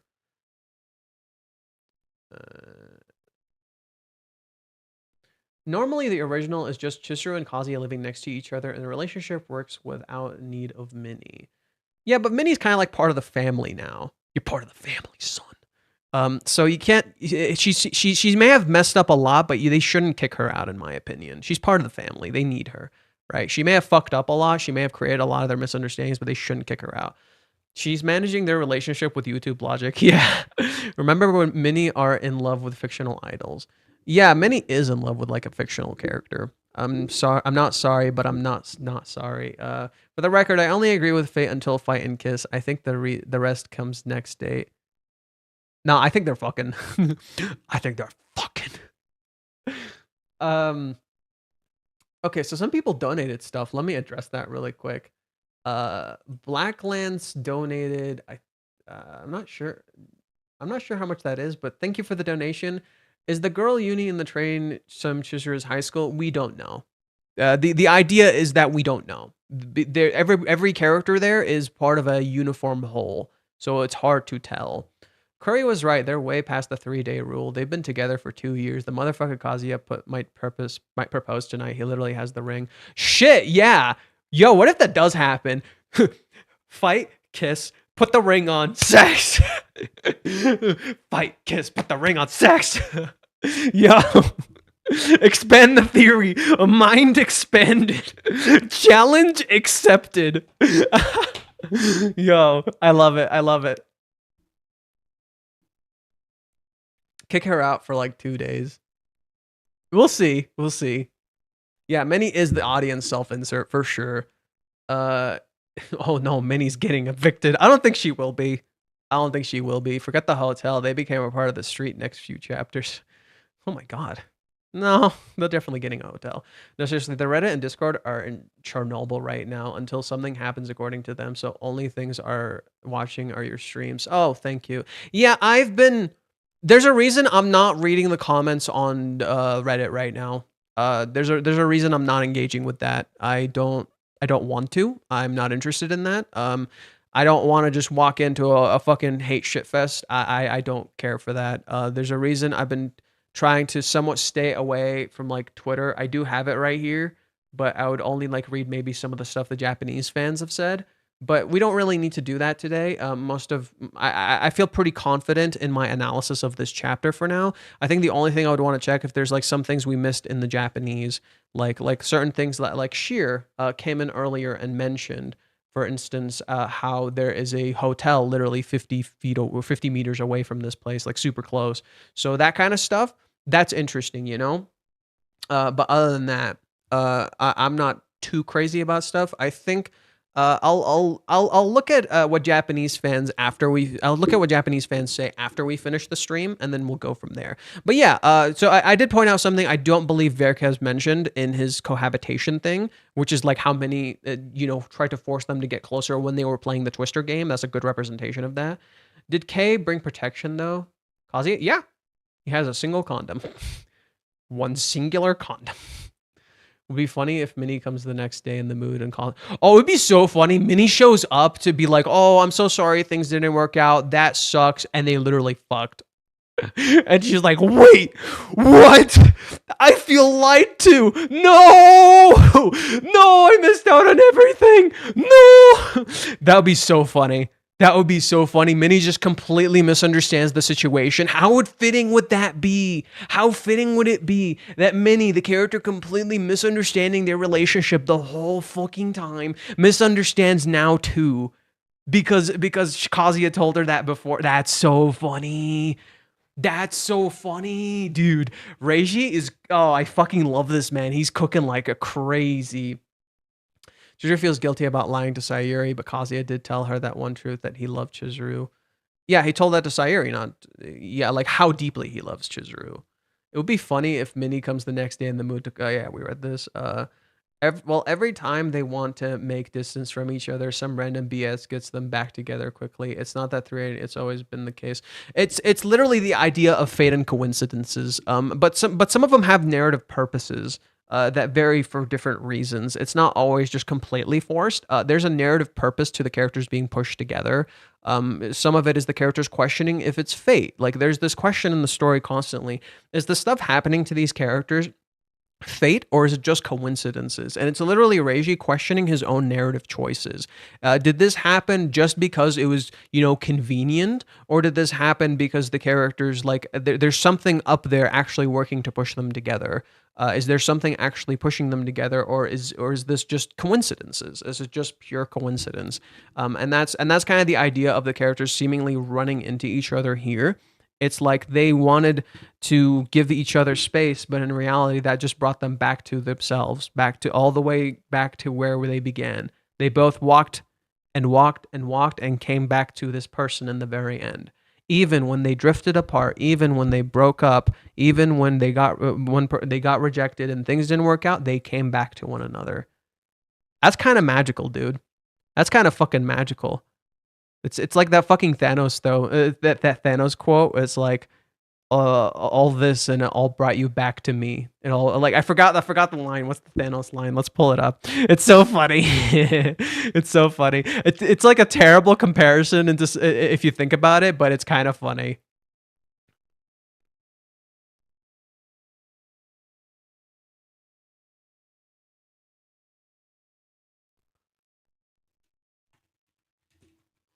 Brought you back to me.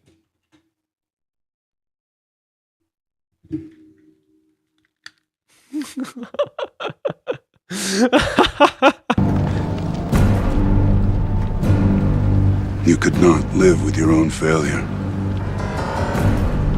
Where did that bring you?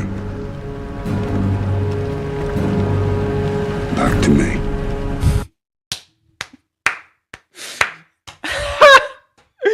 Oh, that's so good. Oh, that's so good. You could not live with your failure. Where did that bring you? Back to me. That's actually perfect. Like in a weird twisted way. That's so fucking perfect. Oh, was the audio off? I hope the audio was off, or not off. Was it off? Oh, thank God the audio was on. You could hear it. Oh, that's so good. That's so right. Even when they're apart, they come back to each other. Like, I feel like that's such a beautiful message. Even when they're apart, they find a way to come back to each other. They somehow reconnect even when they're apart. Like, it's almost literally telling you there's no separation arc. That's not happening. It's literally telling you there's no separation arc. That's not happening. They're gonna come back together. Right? They're going to reconnect. There's no separation arc. It's literally telling you that's not happening. Like, even when they're apart, they find a way to one another. Like, that's, what a beautiful fucking message. Apart, hurt, and alone, literally part of a crowd, disconnected, and feeling like they're completely unseen, they come back to each other. Oh, red string of fate. And like, that does make you question, is this fate? Yeah, no, I don't believe there's a separation arc happening. Y'all can believe whatever the fuck you want. I don't think there's a separation arc happening. They're fight, kiss, propose, bang, woo. I think if we start together, they'll keep a secret for a while. I think if they start, ooh, maybe that will be the interesting thing. They don't tell Minnie about it. Chizuru probably told him, "Don't tell Minnie about this. I want this to be between me and you. I don't want Minnie to know." I think that would be so interesting. Or maybe who knows? Maybe they just don't tell him. Just don't tell her the intimate details. We'll see. Kazuya treats Chizuru like she's made of glass. I wonder how she feels about that. It's probably a lot of pressure on her since everyone has been pedestaling her so hard so long. I don't know if he treats her like glass, but it's not that he treats her like glass. He's so selfless about it. He's just an active gentleman, like constantly, consistently. And to Chizuru, that breaks her heart because she wants him to not have to do that. She feels like she's restricting him. She feels like she's not letting him be himself. She feels like it's her fault. It's not that he's treating her like glass. He just never gets mad at her, never yells, never gets upset. And that's not normal. You should get upset. You should yell. You should fucking lose it, dude. And he doesn't. He's always in control. Why are you always under control? Why are you always putting me first? Put yourself first. FF7 experts, what should I play? If you're new to the series, you can start with Final Fantasy VII Remake and then Final Fantasy VII Rebirth, then play the original. There should be a switch up of the portrayed in it desire. Kazuya should ask her to take back the ring, and Chizuru should be one focused on the condom. Huh. That would be interesting. Wait, I just realized something. Oh my god. Look where the ring is. In the middle of the wallet. The ring is in the middle of the wallet. Where's Kazuya's condom?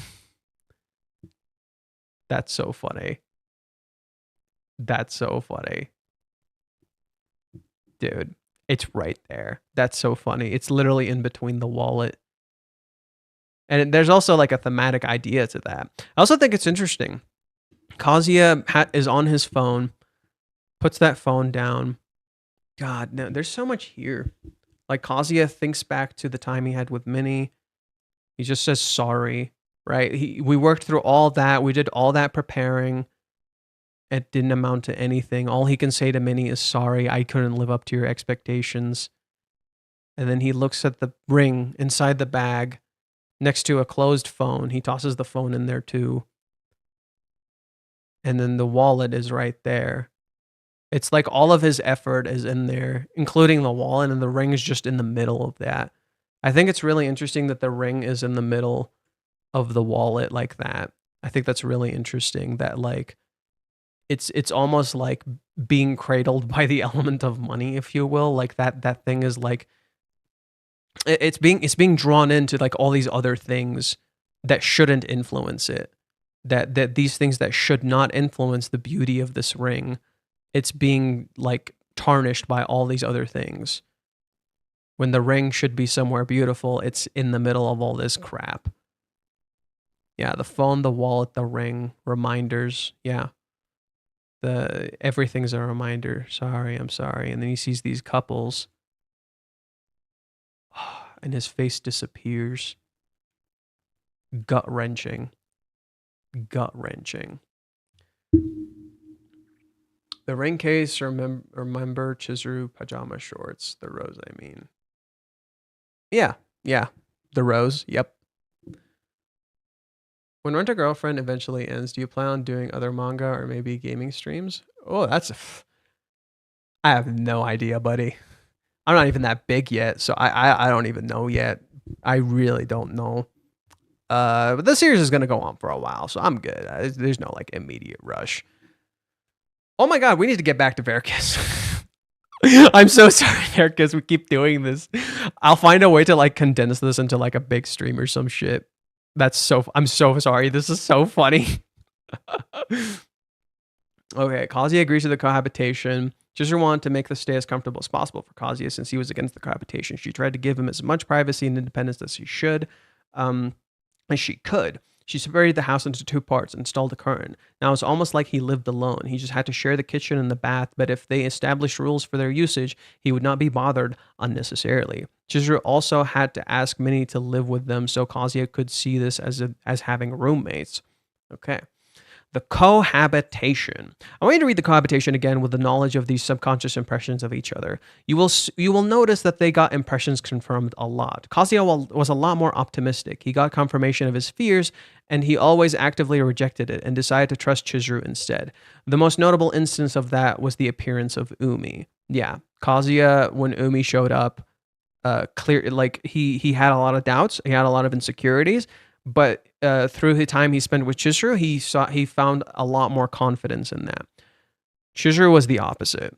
Chizuru wasn't that heroic. She tried to always reject her impression, but she had just as much confirmation for it and barely any contradiction that she concluded in the end, it must be true. I want to give you the 2 notable examples. There are many more. On her birthday, Chizuru had a play. She had given Kazuya tickets for a play a month ago already, and she had been very excited to give him these tickets. We showed this earlier.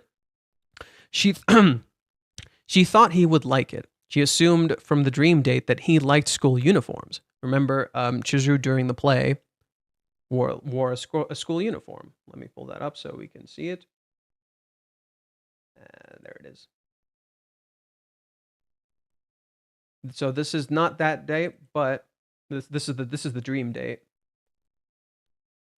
And this is how she's dressed during this. Pretty darn similar, I would say. Pretty darn similar. Okay. She assumed from the dream day that he liked school uniforms, and this play had her dress up as a schoolgirl. He would surely think she was cute. She wanted to admittedly ask Kazuya about the play, but there was too much happening so that she never got a chance to talk to him alone. She had been thinking about nothing but whether she was able to make Kazuya happy with the play all day. Then Kazuya suddenly showed up. This was her chance. She was nervous. She shyly, let's pull this up so you guys see what we're talking about.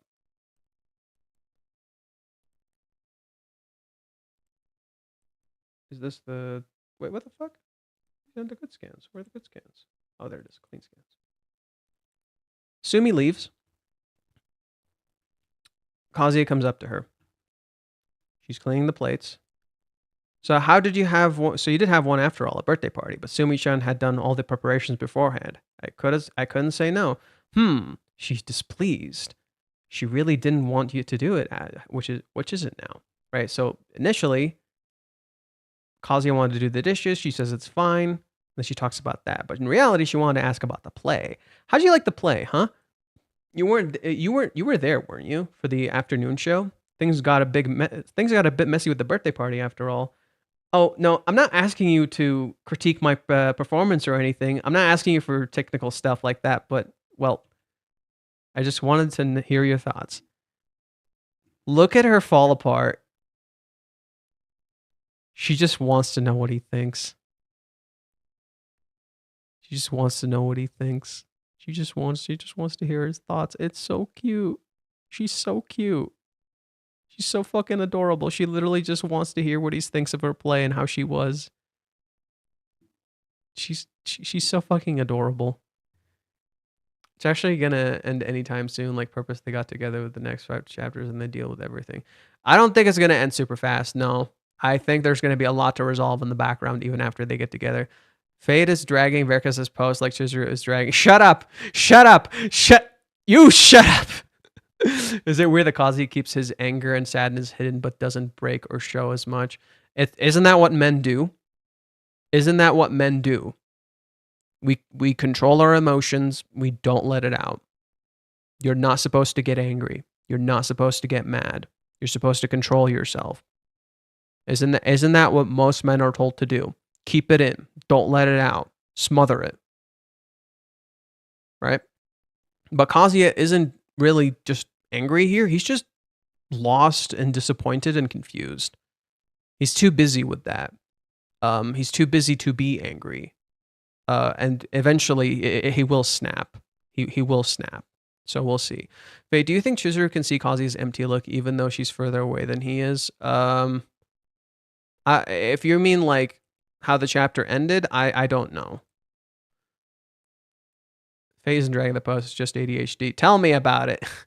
And the deal with everything else part is easily taking hundreds of chapters. Even them getting together isn't the end. They aren't going to be perfect. They'll have issues to work through, and that'll be the best part.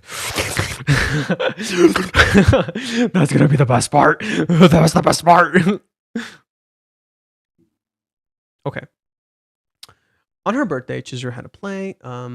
She wanted to immediately ask Kazuya about the play, but there was too much happening, so she never got a chance to talk him alone. She had been thinking about nothing but whether she was able to make Kazuya happy with the play all day. Then Kazuya suddenly showed up. That was her chance. She was nervous. She shyly asked him.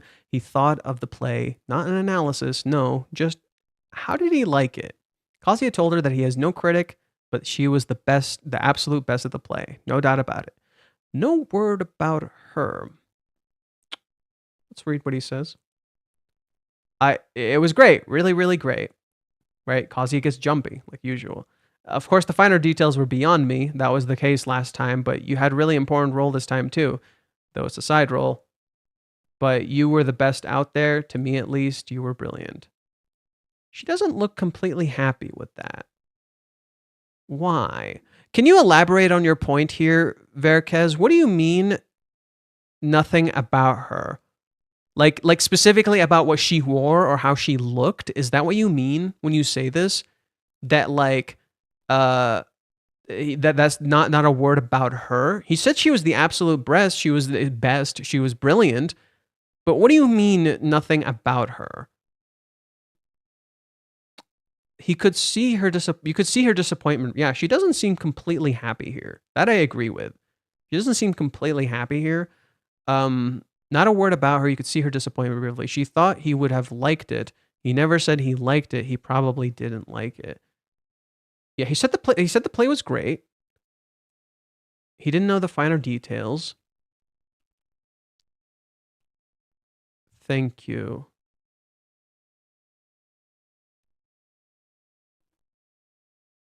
Yeah, it is weird, isn't it? Her reaction is more subdued. I think she was expecting more. Like, it's clear Chizuru wanted a small... Yeah, it's clear Chizuru wanted more from that, but she didn't get the full answer she was hoping for. Yes, he told her exactly the same thing he told her after last play.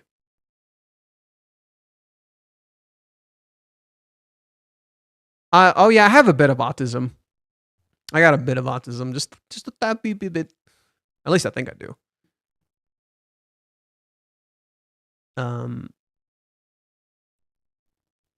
Yeah, it's not she's not grateful. It's just I don't know. Is there something in the Japanese that's kind of missing here? Am I missing something? Because to me, he did compliment her. He just didn't point out anything about her specifically. He just said that she was the best. That's it. He just said she was the best. You were brilliant. I thought you were great. But he didn't say like, you looked very cute or beautiful. Oh. No physical comments about her in any way, shape, or form. He doesn't say she was cute. He doesn't like point out like anything in particular about it. It's just vague. You were great. You were brilliant. You were awesome. But it's vague. Yeah, he gets excited and says it's really great, and he stutters over himself. But yeah, it's awkward and weird. He's not very clear about his words. Okay, so it's the vagueness.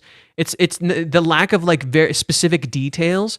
The lack of things that he maybe caught that like, you know, how she's dressed, how she looks, what she did. He doesn't like say any of that, right? He doesn't really give feedback. He just says she's great and he's no critic. And he points out how she had a side role, but you were the best out there, to me at least. You were brilliant. And he looks away too. Did you notice that? He also looks away. He doesn't directly look at her. He's literally not harmless compliments. He's not seeing her. He's not actually physically looking at Chizuru. He's looking away as he says these words. Like, he doesn't say you were like super beautiful or like what's like a good compliment to give in that scenario? Like she was like I thought the outfit looked really cute. It reminded me of that day. They don't have a conversation. I think that's the best way to put it. They don't have a conversation. He doesn't say like the outfit reminded me of the dream date. The outfit, like I liked what you did and how you presented yourself. You were really cool out there. Minnie was with me. Like they don't talk. He just says like vague compliments. And then look at her response. This means there's still room for improvement. I wasn't good enough. I got to improve. And a side role is only worth its salt if it's able to prop up the main role. It's like she feels the need to improve, like she didn't do good enough. But then Kazuya in turn feels like he didn't give a good compliment either. That's not exactly what I meant to say. It's like he didn't say the thing he actually wanted to say. I wonder if I told her what she wanted to hear. What she wanted to hear. Not what I wanted. Not what I thought. I told her things as they were. I resent the limits of my vocabulary. He couldn't express it how he wanted to. But I'm really glad, thank you. Right? Then there's this honest thank you. Okay, I'm starting to see it. I'm starting to see it.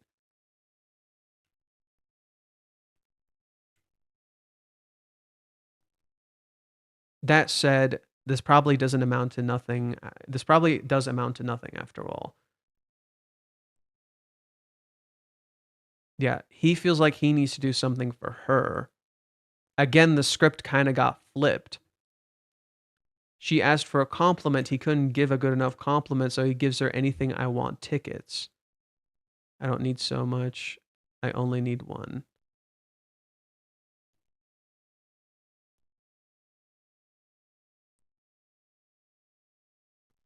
I see. But she does feel better by the end. She does feel better by the end. She saw that he wanted to do something for her. Okay. Yeah, selfless opinion. It's like he's avoiding her because he partially is. Compare his answer to his answer in chapter 52. He just told her what he knew she wanted to hear last time. He didn't comment on the things she thought he would enjoy this time. Okay. Here it is. Let's pull up chapter 52. Manga Kanojo Okarishimasu. Come on, load. Load, you son of a gun. Ugh.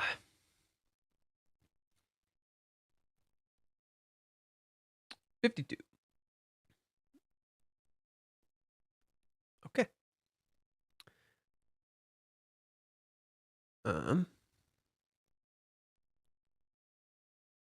But it was great. It was great. Oh no. Oh no. Oh no. The show was freaking amazing.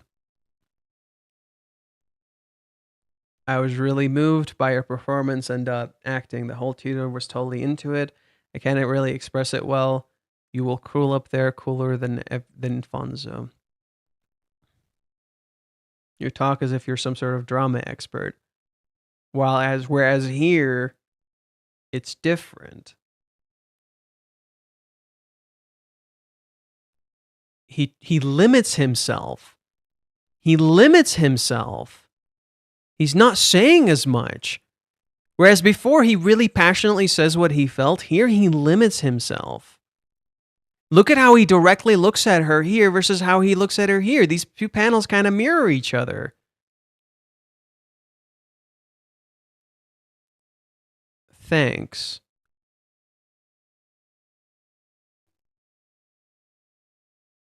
It didn't work out. I'm not good enough. You and I are not the same. Wow. He limits himself. He doesn't say as much. Johan, you probably have already talked about this, but what is your foreshadow of what will happen next week when they meet on their way home? Fight, fight, fight, fight, fight, fight, fight, fight. TLDR, to make Okay, sorry, let's change that. To make a long story short, not TLDR. TLDR, I think what's going to happen is the teaser for next time is blister. It's the blister on Chizuru's leg. Chizuru, what does she do here? She told Kazuya to go before her, and she gave back the ring. Kazuya says, "It must feel awkward for Mizuhara too. I bet it doesn't feel very good to go home with a dude you just rejected." This is how kind she is. She's putting him first. She gives him the ring to make the separation clear. But what do we know about Chizuru? She hurt her leg. Chizuru hurt her leg, and she's literally hurting inside, and she's hiding that. She's putting him first over herself, much like how Kazuya is putting her first over himself. So Kazuya is going to eventually notice the blister on her leg and how hurt she is, that she walked all the way home with that. And he's going to get mad.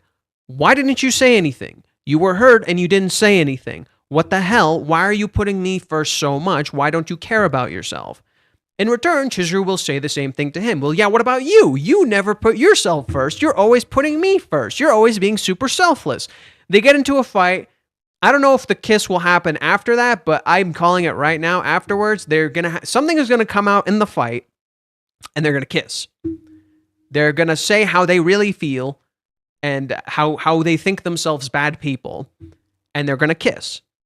Then they might propose, because Kazuya still has the ring. Kazuya literally still has the ring. They might propose, and then finally sex. So TLDR, damn it, I don't like TLDR anymore. To make a long story short, fight, kiss, propose, sex. Woo! There you go. That's my prediction for the next 2 chapters. Fight, kiss, propose, sex. Also, if you're curious, next chapter has a color spread. So it's gonna be pretty good. Okay. Dude, your dreams are next level. If I don't dream, then what the fuck is the point? What the fuck is the point if you're not dreaming? What the fuck is the point of life if you don't dream? What the fuck is the point if you don't reach for an ideal? If you don't reach for a belief? If you don't reach for something that you really want? Okay. Kazuya told her he was no critic. She disappointed briefly. Okay. There was an incident in the shed at one point. So she was incredibly disappointed that Kazuya never told her he liked the play. Not incredibly disappointed, just she felt she wanted more. Okay, so you're getting banned, Mr. Peak. Goodbye, never seeing you again. Wasted my fucking time. Just came in here to tell me a whole bunch of stupid shit. Fuck out of here. Nihilistic jackass. Hope that happens. I'm so hyped about next chapter. I'm loving this arc. What is life if not a dream? Yep. So the next thing that happens, there was an incident in the shed at one point. They fell down. Kazuya almost landed on Chizuru, but he held onto the wall at the last second. Chizuru saw an opportunity for something like this during the earthquake, so she eagerly told him that he could lean on her. Wasn't eager? Let's see more clearly. Let's see this a little more clearly. I don't know if she was like eager, but I think she was very touched by him trying his best not to put his weight onto her and trying his best to put her first. She was very touched by that. Yeah, look at how he's on top of her, freaking out, sweating like crazy, looking away. She's not looking at him. He's trying, like, I think in a lot of ways, her not looking is actually sending the wrong message in some ways. Okay. I'm touching places I should not be touching. But what about this problem? Are you fine with this, Mizuhara? Chizuru doesn't say anything. What's up with your expression? Why are you so strong? I kiss them. I kiss those lips. Boner goes baluki. He drops a sweater for I'm sweating so hard. I'm sorry. There's nothing I can do about this. This isn't good. She's grossed out. I'm fine. Interesting. She's acting like she's fine. Doesn't she look like kind of dead? She looks soulless. She looks soulless. She looks like she's not expressing. She doesn't want to. I'm okay. Nothing is happening here. I think this scene is like secretly quite dark by design, which is like, you know, when that kind of physical stuff happens, especially if it's bad, the women just don't show any sense of expression because they feel dead when that kind of stuff is happening. I'm not going to use the word because I'm pretty sure YouTube will be mad about that. But you know, when bad stuff happens, this is the kind of expression women tend to have. Like, they just shut off emotionally. So Chizuru shutting off emotionally kind of reflects that, and it makes Kazuya feel uncomfortable because he feels like he's doing something gross here.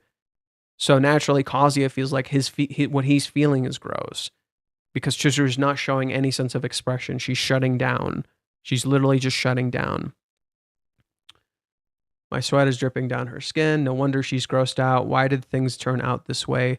Doesn't matter whether Yomori-san helps me or not. With things like this, everything pops like a bubble. It's over. It's all over. Right? It doesn't matter how much help you get, how much support you have. It's all not going to work. But that's when things change. One more thing. I'm sorry, but my hand won't hold. Interesting.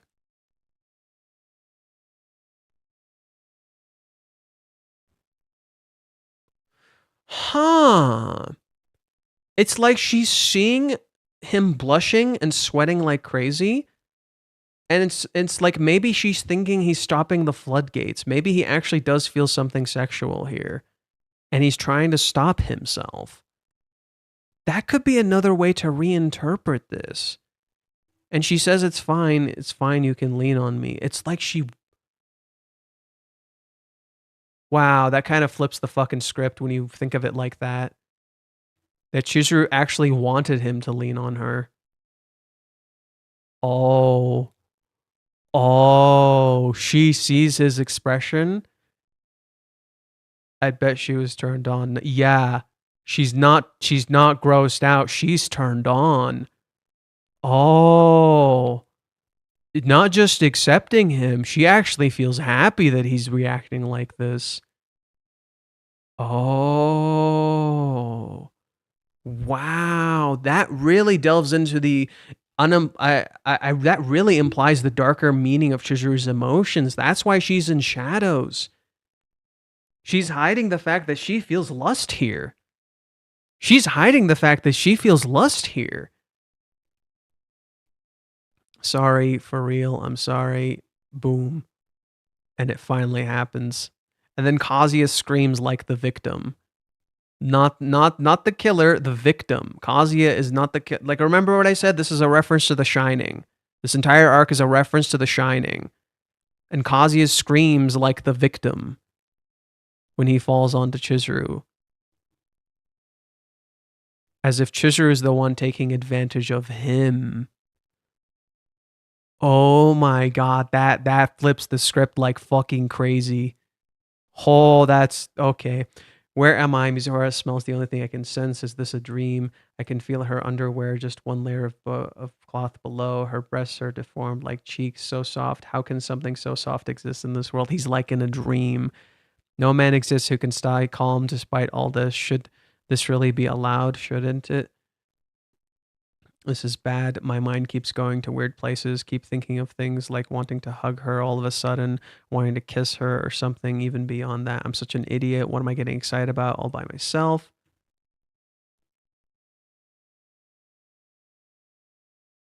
It's like Chizuru's doing the same thing. She's also turned on and she's trying to stop herself.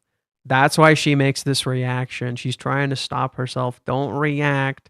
Maybe he's grossed out. Don't react. She might be grossed out too. Yeah. Oh, I get it.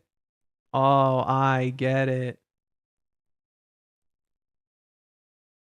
Oh, wow. That's so interesting. Both of them are freaking out, but neither is doing anything, like dead fish. They're literally not doing anything. They should have fucking both lost it here. They should have went ballistic. Hold up, I can hear her heart pounding like crazy. It isn't mine, is it? I can hear something for sure. It's inside Mizuhara's soft chest. The sound of her heart thumping rapidly. A neighbor is about to catch us here, sure. And we're both on edge. But still, this is... Don't tell me it can't be. It's my doing. She's getting excited over me. Is this the progress that Iamori-san was talking about? She's seeing me as a man. Am I there? Slowly but surely, I've reached Mizuhara's heart.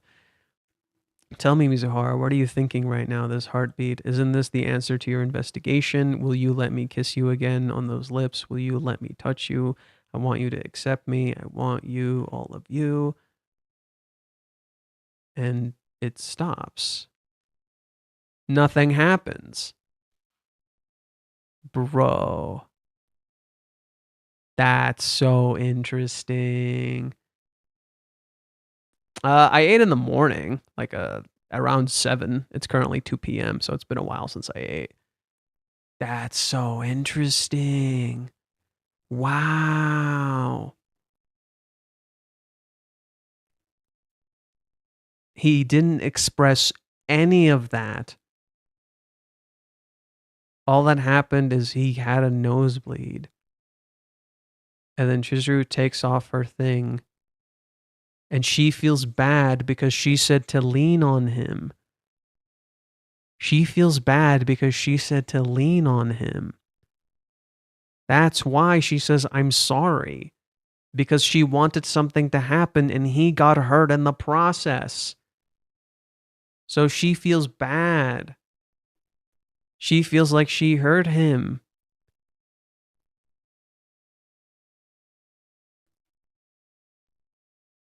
Wow.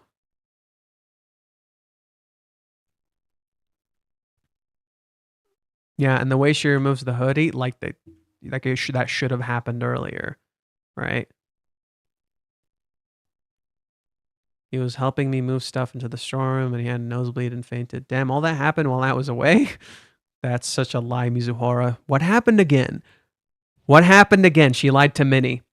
She lied to Minnie again. Even this far in, she's still lying to Minnie. She's still not telling Minnie the truth about their relationship. Bro.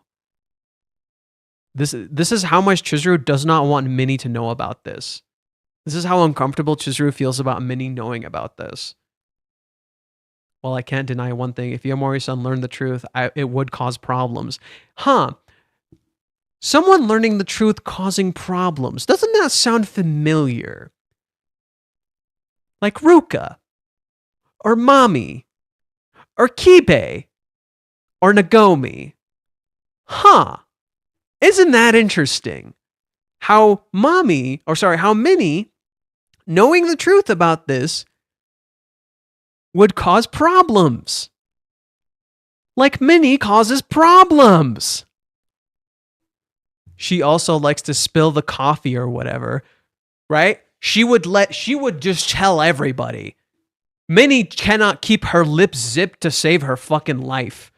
Minnie is a blabbermouth. She cannot keep her lips zipped, bro. But I just ended up just inconveniencing her again. It's so lame to have a nosebleed. Well, I'll go put my stuff away. Sure.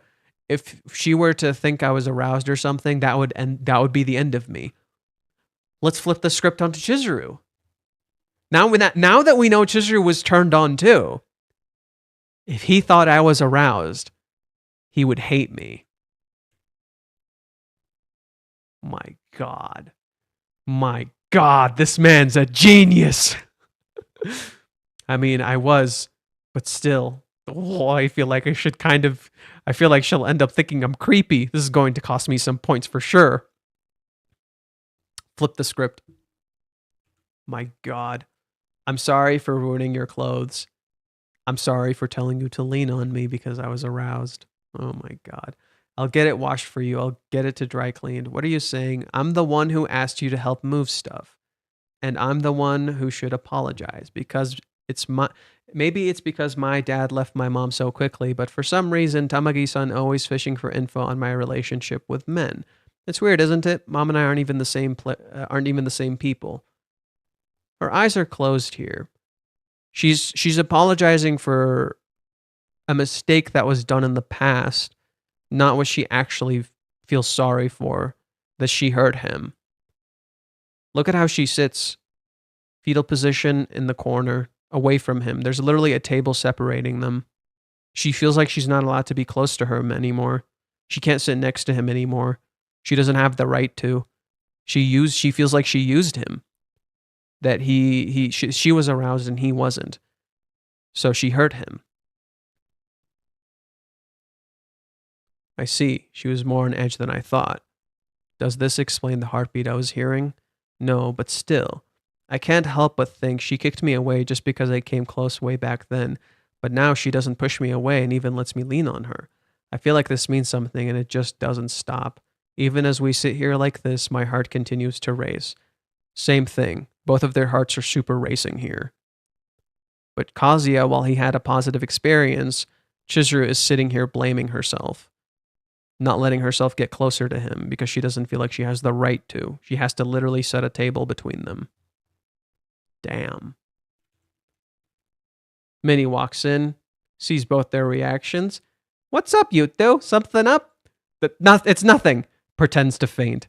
Oh, really? Why are you acting so cold? You were lovey-dovey just now. Nobody was lovey-dovey anything. Shut up, Minnie. Again, Minnie gets in the fucking way. Again. Minnie, please.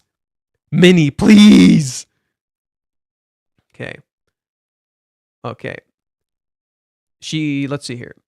An opportunity, something like during the earthquake. She eagerly told him that that he could lean on her. She could see that Kazuya tried his best to prevent falling down on her. She concluded that he absolutely didn't want to be on top of her. Not necessarily that, no. She saw, like we were saying, she saw that he was like blushing and sweating like crazy. And she maybe felt like he might want to stop his like emotions from flowing out. She maybe thought that, but then Kazuya does nothing. And that's where Chizuru gets that assumption. So maybe she thought Kazuya wanted to do something here, and she said just go ahead because she was expecting something, she wanted something. But that didn't happen. She could see that Kazuya tried his best to prevent falling. She concluded that he absolutely didn't want to be on top of her. That's afterwards, right? That I think that happens afterwards. He might have been disgusted by the idea. He didn't want to touch her, and here she was secretly hoping something might happen. Okay, that I can kind of agree with. She was the worst. Kazuya doesn't hold on. He did fall onto her. That made her heart race incredibly fast. This was a sign of excitement. Even Kazuya realized that he caused that. But Chizuru now tried her hardest not to show how excited she was. It would have been unfair to Kazuya because she abused this situation. Just like the kiss. Just like the kiss. It's a mirror of the kiss situation. Right? So this thing, that's the reason Reiji recreates that event right here. That's the reason Reiji recreates this event. Because this isn't the natural progression. It is and it isn't. They should have kissed and gone nuts. But instead, they can't physically move.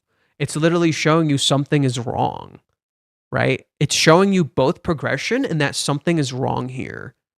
And many of us probably didn't pick up on that because of how it was framed and presented. It's like both of them physically cannot move with the other person. They cannot let themselves interact with the other person. They must put up walls constantly. They literally cannot physically have autonomy over their bodies when interacting with the other human being. Jesus. That's how much they think they've hurt the other person, right? It's built off of that idea of false impressions that they don't want to bother the other person.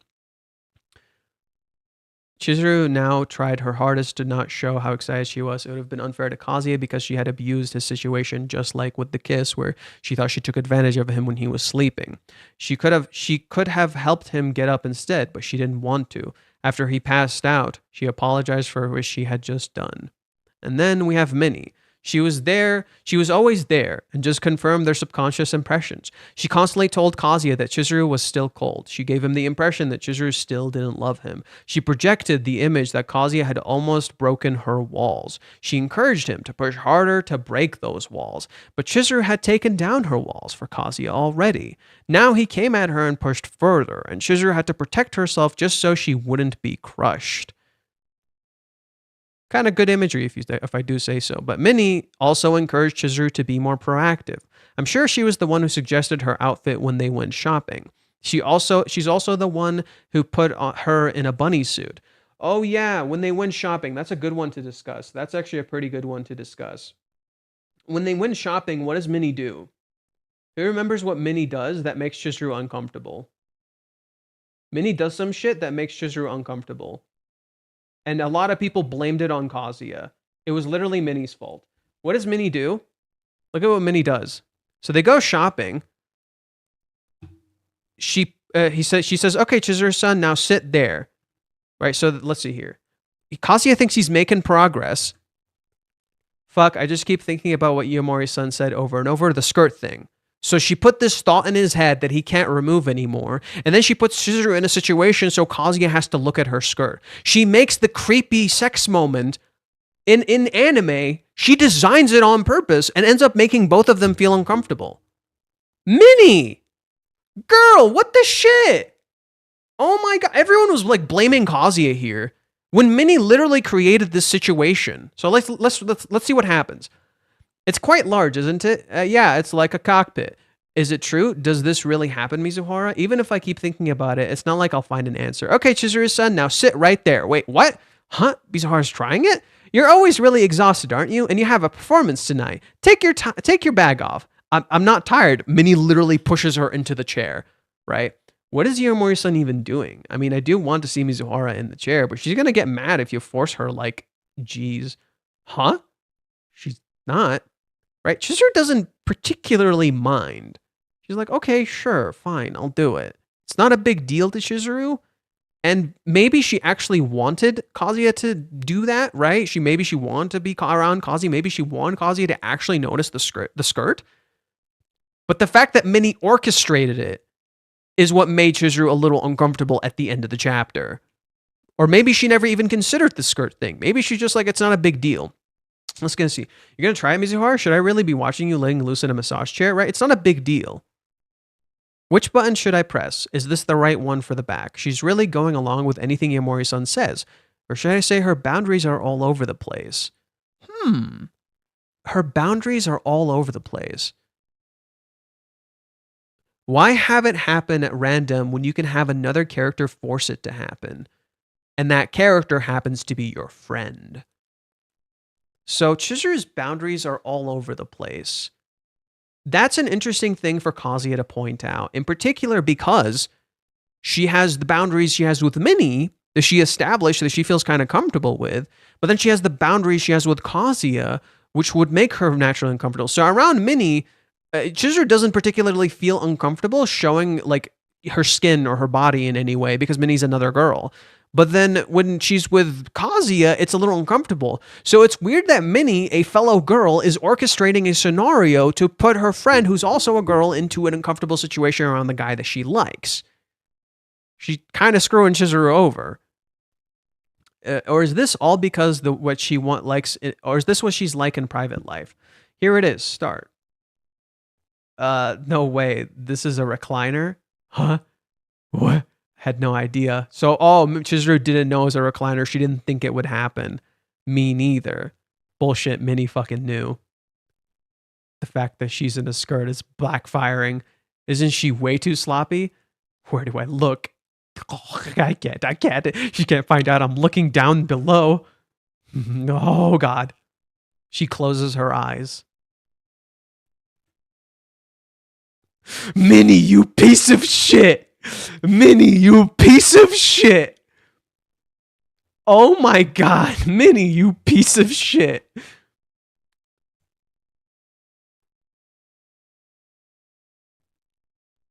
What is it? Oh, nothing. You look kind of stiff.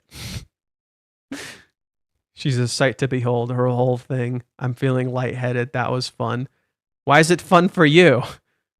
This is more than enough. I'd forgotten. The mere fact that Mizuhara is here is priceless. I hate myself for thinking today would be something special because of what Iomori-san said. I hate myself. I shouldn't feel this way. Minnie, in creating this scenario, made Kazuya fucking hate himself. Minnie, please. Girl, Please, I beg of thee, stop making it fucking worse. Oh my god. If only I could show my past self back then, back when I fell in love with Mizuhara, that a day like this would come. Man, I'm hungry. Huh? You're hungry? It's 11:30. It's the right time. Did you know? There's a restaurant on the 7th floor of Lobby. Master, do you have time? Again, orchestrating something. And Chizuru knows this time. She sees what Minnie's doing. She sees past this shit. She knows what fucking Minnie is doing here. Uh-huh. Uh-huh. Yeah, sure thing, buddy. Yep, mm-hmm. Well, I suppose we're going into overtime, right? But isn't that interesting? She knows Minnie is planning shit. And both of them turn. But what does Chizuru feel about all this? Being led along, being created by these scenarios. Does Kazuya want this? Or is it because Minnie? Yeah, Minnie is creating the audience fan service. So Chizuru's probably wondering here, does Kazuya want this? Or is it just because Minnie's orchestrating it? Right? Wow, this place is so big. I'm sorry, I'll have to be back at 1:30. No problem, 2 hours is more than enough. Chizuru-san, is there anything you'd like to eat? Chinese, I think. Chinese, damn. Oh, now listen what happens here. Chinese is good and it's ready fast too. All right then, Chinese it is. But you don't have to. I'll have whatever both of you decide. It's totally fine. I really want Chinese too, right, Master? Right, she forces the scenario. I see, thanks. They're doing what Chizuru wants, not what Kazuya actually wants. Isn't that interesting? Right? So Chizuru feels bad now that Kazuya isn't making a choice, that he doesn't have autonomy here. Sorry, I'll just go to the toilet. Yeah, of course. What's up with Mizuhara? Her behavior feels a bit off today. I thought it was because this is how she is in her private life, but is it really that? I've been thinking about it ever since we shopped for the TV, but she's been going with the flow the whole time. Her reactions, her vibe, I can't put it into words, but she's way too cute. Don't tell me, is this because... But women, you know, if she's got something on her mind, she just does it. She puts on a skirt. She's in front of the man she loves. Nah, I'm just letting my thoughts get away from me. It's a bad habit. She's an S-tier stunner, you moron. Right, so she recognized what happened and she pulls her skirt down because she feels uncomfortable.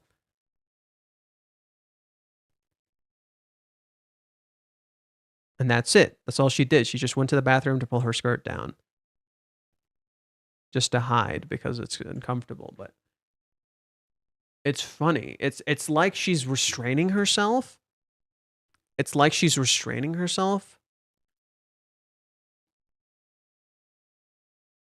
Yeah, something like this would initially contradict your point of view of the fact that Chizuru doesn't think Kazuya is horny. However, if you think about it from a slightly different perspective, maybe she thinks herself as dirty for doing this. Oh, I just did that because like I wanted him to see, right? Or I went along with this because I wanted him to see me physically. And that's maybe why she pulled the skirt. Or she feels disgusted by herself for feeling this way. That could be another way to interpret this scene. That she feels disgusted with herself for playing along with that and doing that so Kazuya would look at her physically. Because she did wear the skirt for him. That's something that's constantly being told to you. Like Kazuya is right here. She is doing that for him. So she feels disgusted with the choice of skirt she wore because she did that specifically for him. She wanted him to see. So she feels disgusted by herself. Hi, Johan, back again. I read the chapter. What do you think of it? Probably tired of going back to your thoughts on it, lol. I think the chapter is really, really good. I think it's setting up for a fight, like I said. Next few chapters are going to be fight, kiss, propose, sex. That's my theory. It was initially fight, kiss, sex, but now it's fight, kiss, propose, sex, because Kazuya has the ring. Okay. So back to what Verkes was saying. She encouraged him to push the walls. Let's see. She wanted, she encouraged Chizuru to be more proactive. I'm sure she was suggested her outfit when they went shopping. I don't think Minnie knew about the outfit. I think Minnie just recognized the signs. I don't think Minnie suggested it. She was also the one who put her in a bunny suit. She wanted Chizuru to make the idiot Kazuya notice her, but Kazuya had already noticed her. Now she came at him more forcefully, and Kazuya had to protect himself just so he wouldn't get overwhelmed, right? So both of the characters are coming at each other too forcefully, and both of them feel overwhelmed by it. By protecting themselves, they reaffirmed the negative impressions the partners had, and it created a negative feedback loop. Minnie actively fed the loop and prevented them from breaking out of it. So he mentions the cosplay arc. Let's go to that really quick. There's some stuff in the cosplay arc that is interesting, but as you can see, Chizuru wanted him to look, right? Chizuru went along with what Minnie said here because she wanted him to look. She's clearly proud of her creation. Minnie created her. And look at how she's clearly looking at him. She wants him to see her. She wants Kazuya to see her. She wants him to think she's super pretty. She's trying to seduce him. Then he interacts with another woman. And what happens? She says she couldn't get her suitcase closed. She wanted a man's help. It sounded like you were talking about something, though, huh? Oh, just that she doesn't hang around many guys, so I was a big help. That's all. Was she cute? Why didn't you call me cute? Why don't you think I'm cute? I do all this to seduce you and you don't think I'm cute. It's Chizuru being jealous. Chizuru is jealous that he's not seeing how cute she is, that he's not pointing it out, that he's not calling her cute. Well, yeah, I guess it's what you'd expect from a cosplayer. She wanted Kazuya to call her cute here. Instead, he gives this answer, and then later, right? So he gives this answer, not a clear answer. She pushed a little too hard. That's what happened here. She pushed a little too hard when Kazuya was like already kind of overwhelmed, right? She tried to manufacture a scenario, much like how Minnie manufactured a scenario. Minnie shows up again. Where's Mizuhara? She needs time change, so I guess she's doing that first. By the way, I saw you two. You asked if the girl was cute, didn't she? You were listening to us? Oh, Chizuru's son's maiden heart was so curious about how her beloved man was looking at other women. On the other hand, your performance still felt like you had a lot left to learn, master. Performance, acting, how you should look. Or should I have said? Obviously, should have told her she's the cutest around. Like hell, I can say that. Okay. The truth of life is just to compliment a girl and call it a day. Life is a game of making people happy. Minnie, please. Okay. What does Kazuya think? This was a rare opportunity working with her. It should have been my chance to show off how capable I can be, but it didn't come off of anything like that. She's in the middle of her research, and then I just wasted more of my time. You guys want to go out for a celebration dinner with the money we made? Isn't this similar to what we experienced before? Trying to create and manufacture a scenario so Kazuya gets another chance. Sorry, like I said, moved my nail appointment to a later time. I don't have time for that. No, I get it. By the way, what do you think, Master? You know about Chizuru's bunny outfit? Manufacturing a scenario.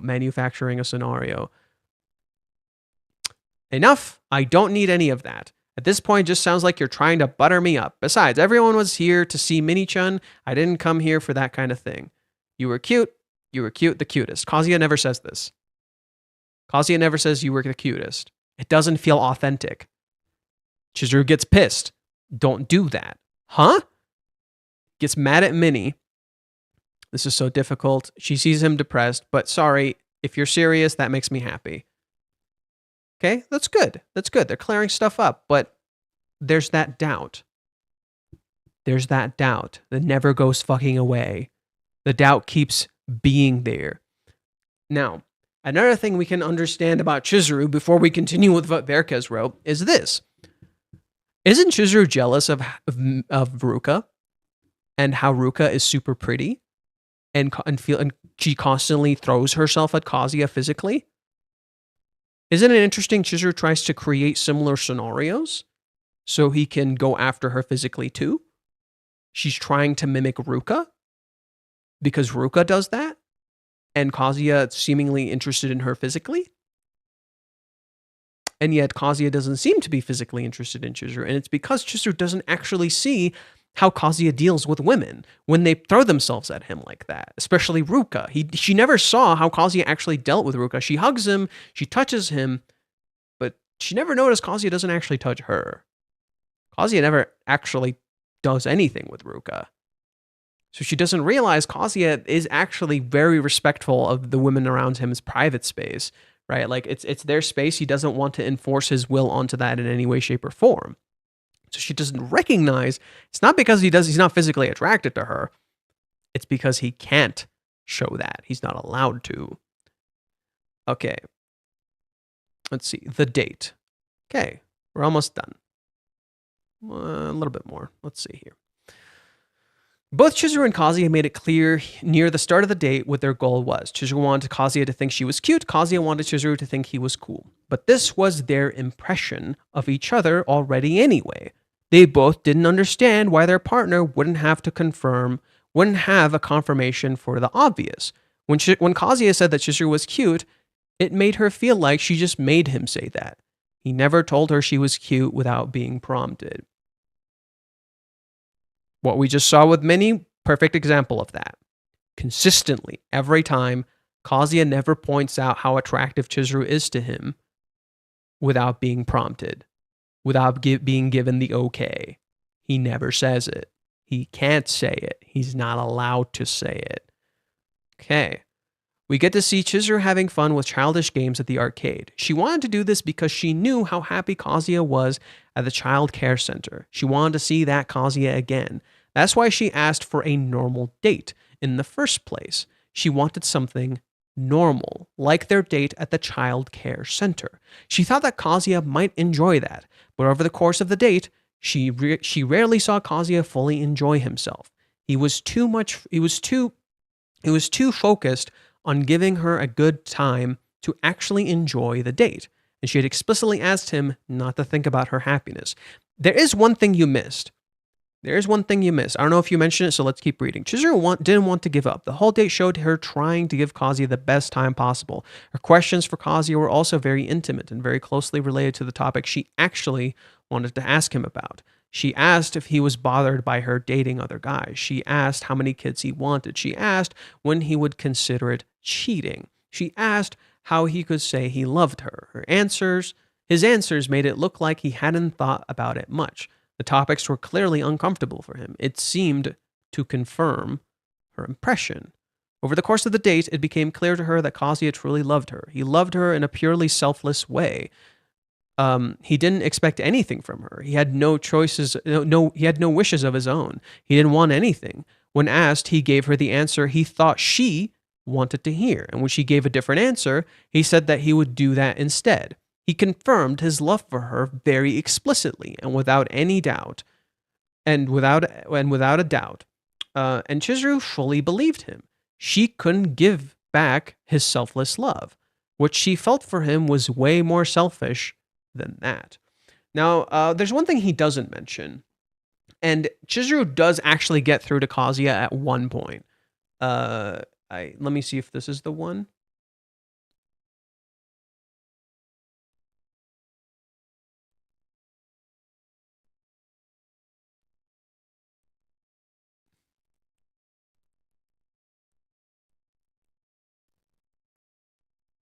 There it is. This is one of the few times Chizuru actually gets through to him. And listen to Kazuya's words here. I was worried over nothing. Who would have thought that a break area would be the highlight of today? Right? They're actually laughing and having fun. I was worried over nothing. I thought we could get excited over anything because of how packed the place was. And the rain would be depressing for her. The place and what you do there are important, but who you're with matters most. During future hardships and difficult times, we can laugh together over little things like this or hang out together even if there's nothing to do. Even on the rainiest of days, I think I can have fun as long as I'm with you. And she finally sees truly happy Kazuya, truly himself Kazuya. It finally shows. Right? It hadn't happened the entire date, and it finally shows. The real him is finally here. Right? He actually showed up there. And then he gets a call from mommy, dragging him back to reality. And that's when the script somewhat changes next chapter. This is when Chizuru says, hey, can you tell me why you're able to say that you love me? And he can't. He can just say he doesn't doubt it. The reason he can't tell her, he can't express what he feels. He's not allowed to. Let's hear what Kazuya actually says when she asks this question. Here it is again. It's Mizuharu's ultimate question time. She's aiming for when we're in line, isn't she? I mean, I did say it. I said it. But what is this? What is she asking me? Why? She's not asking the reason I love her, but rather why I can say that I love her without any of the other stuff, right? Is she asking me what love really is? How should I know? Is there a love scholar who can answer that question? The question's philosophical for me to know anything. I love her because I love her. I can't overlook any of it. I love her silky hair, her chest, her perfect legs, her shoulder. Oh my God! Oh my God, I understand. Oh my God. Oh shit, it just clicked. Oh, I just had a moment. Oh, I just had a fucking moment. Oh my God, that explains so much. Oh, that explains so much. Chizuru's trying to find a new form of love that's contrary to her form of love. Oh my God, listen to her question. Listen to what she says. Why are you able to say that you love me? Wait for it. You just said a second ago, too, that you love me. Okay. I've been thinking about it ever since that day. What is love? What kind of person do I love? I can't stop thinking about it. I mean, everyone falls in love for different reasons, right? I guess you'd want a lifetime partner who's not poor, is nice, is fun to be with, never feels awkward to be around, stays clean, and has good looks. But I feel like it's none of these. Why isn't it any of these? In fact, that's probably all her reasonings. Right? Kazuya is all of these things. Kazuya has decent looks. He stays clean. He's a little awkward. So she's trying to remove these things, these elements. She's trying to remove these elements from love because she's trying to understand selfless love. She's trying to understand his love so she can emulate it and make it her own. Because she's trying to remove the selfish part of love from her love. That's why she says all these things and removes them. Because from her perspective, Kazuya seemingly loves her and has none of these things. So what is the answer? What do you love about me if none of it is selfish? What do you love about me if none of your feelings are selfish? If all of your feelings are completely selfless? I can't do that. I don't see how I can do that. Oh my, that's what this all was. Oh my God, that's what this all was. That's what she's saying here. That's what this question is. That's why she's so confused on love, because her interpretation of love is completely selfless. So she's trying to have this trying to understand Kazuya's selfless love. And when he loves about her, that's completely selfless. But she doesn't realize Kazuya's love is completely selfish. That he has all these selfish things he loves about her. She doesn't realize that, so she removes it from the equation because she thinks that's how Kazuya thinks. That's the issue. She's misinterpreting love because of how Kazuya has presented love to her up until this point. She's trying to emulate his love because she thinks her love is unworthy because hers is mostly selfish. Wow, that's crazy. That completely rewrites the script. Yeah, her eyes, she's so gentle to other people, but deep down she's incredibly strict with herself. She's a winter girlfriend, yet she's really innocent when it comes to love. Her lips, her voice. Even as I stand here, the real me inside of me is wanting to hold you so tightly. And what does he do? He doesn't touch her. He doesn't hold her. He doesn't tell her all this. Kazuya's love is unconditional when Chizuru's love is conditional. The reality is his love is also conditional, and so his love is also conditional. And her love is also unconditional too. It's both. That's what she doesn't realize. That's what she doesn't see here. She's trying to make her love unconditional like his. If he can see all these things and say that like he still loves her. If none of these other things matter, then he must see something completely different, which isn't true. He doesn't. He's not some magic crazy person, and she doesn't realize that, and that's why she's asking this question. But Kazuya can't give her an answer because he doesn't have an answer. That doesn't make any fucking sense. That's illogical. That's not how love works. But she doesn't know how he thinks. And he's never thought of it that far.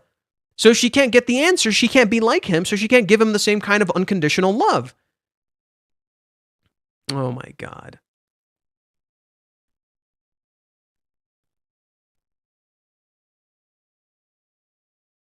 Oh my God.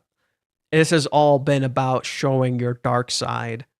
This entire arc has been about showing your dark side. That's literally what it is. I love Reiji. That's so cool. I love how the entire arc is completely rewritten when you understand the context of everything you're being shown. I love how the entire arc is completely rewritten. That's why she feels unworthy of Kazuya's love, because her love is conditional. It is selfish. The entire script is completely flipped. Holy fuck. I love that. I love how on your first read you don't understand. You don't get it because you're under the illusion. You don't fucking understand. You're under a fucking illusion. You don't have perspective. Yeah, Reiji's playing 5D chess. You don't have perspective, so you don't understand. So when you flip the script, the entire thing flips. When you understand what's actually being shown, the entire script flips. That's so fucking cool. Reiji is an insane fucking mad lad. It shows how well he understands his characters. This is what I mean. Reiji gets his characters and you don't.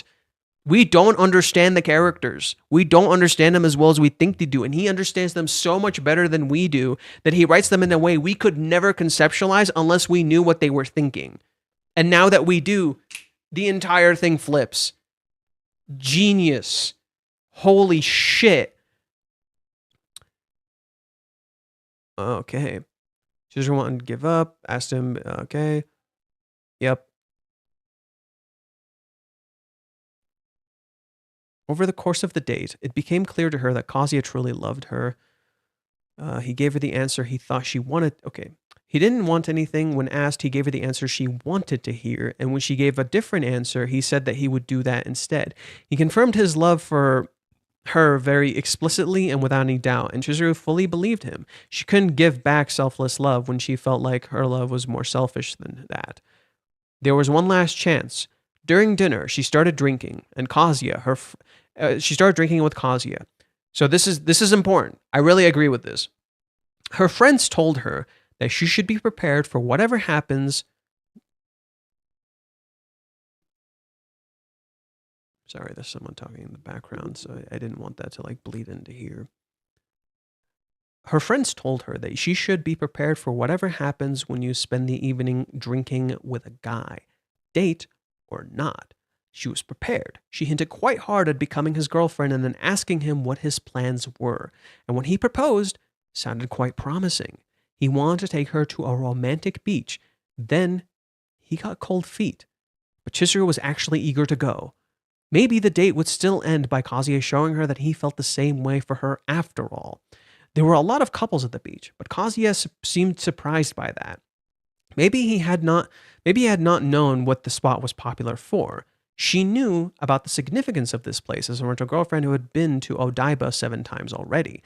She's been to Joypolis, not necessarily this place, right? But she did say she saw like a new angle. Oh my God. Oh my God. Oh my Jiminy Christmas God. Oh my God. What does Chizuru say at the opening part of this? Wow, here it is. The Statue of Liberty. This might be the first time seeing it up close. Even though I'd been to Odaiba many times. I might have just fooled myself into thinking I've seen all of this before. It's a little bigger than I thought. I thought I understood this, but in reality, maybe I didn't. She sees freedom. She thinks it's close by, only to realize she's walking into a cage. Where do they end up? On rails in a cage, not actually at the beach.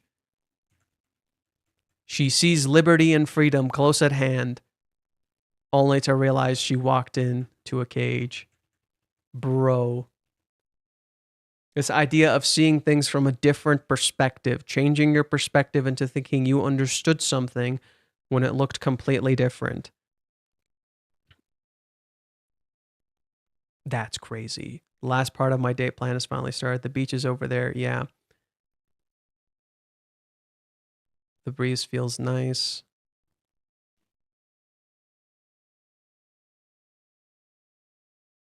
Zero points.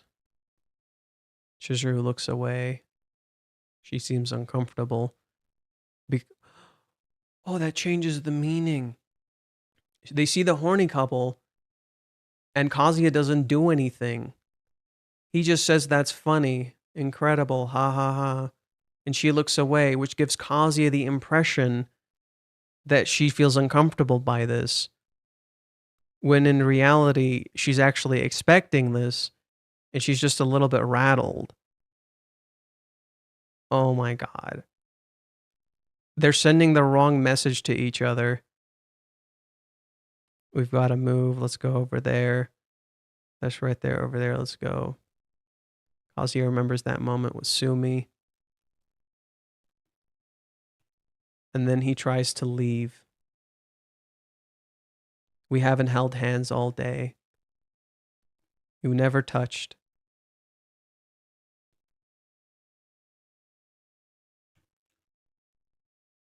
And Chizuru thought this would be it. They could touch here. They could actually get close, and then it doesn't happen. Oh, poor thing. She's literally trying to connect to him physically, and it doesn't happen. Oh my god. She decided to reject him at the last moment. Yeah, in the very last... And she changes her mind twice. She changes her mind twice. Right? She initially starts like she's rejecting him. Then she adjusts and she's like, no. Well, no. Initially, it sounds like she's confessing. And then she sounds like she's rejecting him.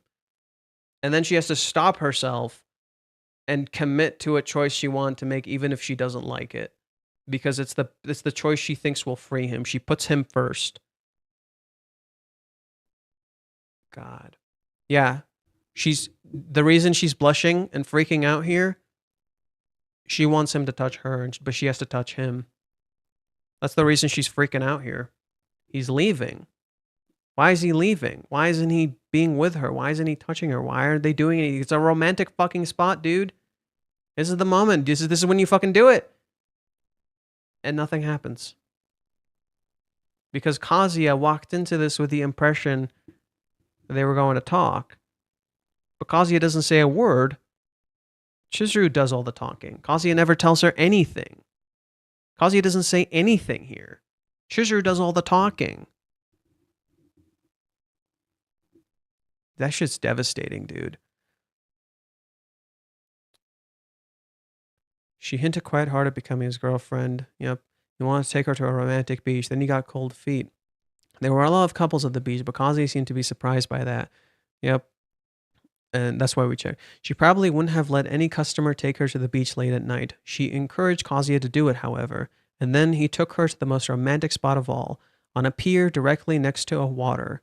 If he was interested at all in doing anything, now was the time. But Kazuya told her they should get going. That was it. That was the final proof. Her impression had been right all along. She stopped him. She started to reject him, but reconsidered. She thanked him for everything he had done for her. She was grateful that he stayed by her side when she was sad and lonely. She told him one little lie when she said she hadn't cried. She told him how much he meant to her. She told him that she didn't regret the kiss and would do it again. She told him that there was way more to her feelings about the kiss, and she rejected him. Now she just had to be careful not to cry and contradict her earlier statement. Kazuya might take pity on her again. And that's where we end up here. The rest is mostly prediction and speculation. But yeah. I wrote this to expand on ideas because it was because you kind of expanded my fight idea. Well, let's read what he said for the fight. We have reached the speculation territory. They have not happened yet. Kazuya can't understand Chizuru's rejection. The date seemed to have been going quite well. Chizuru has been giving him lots of hints that she might become his girlfriend, but she rejected him anyway. He's angry and disappointed. He feels treated very unfairly. He would want to scream at her, but he doesn't want to. No, so that doesn't happen. He would consider a lot of different reasons for her rejection, but all of them would imply she had been quite cruel to him.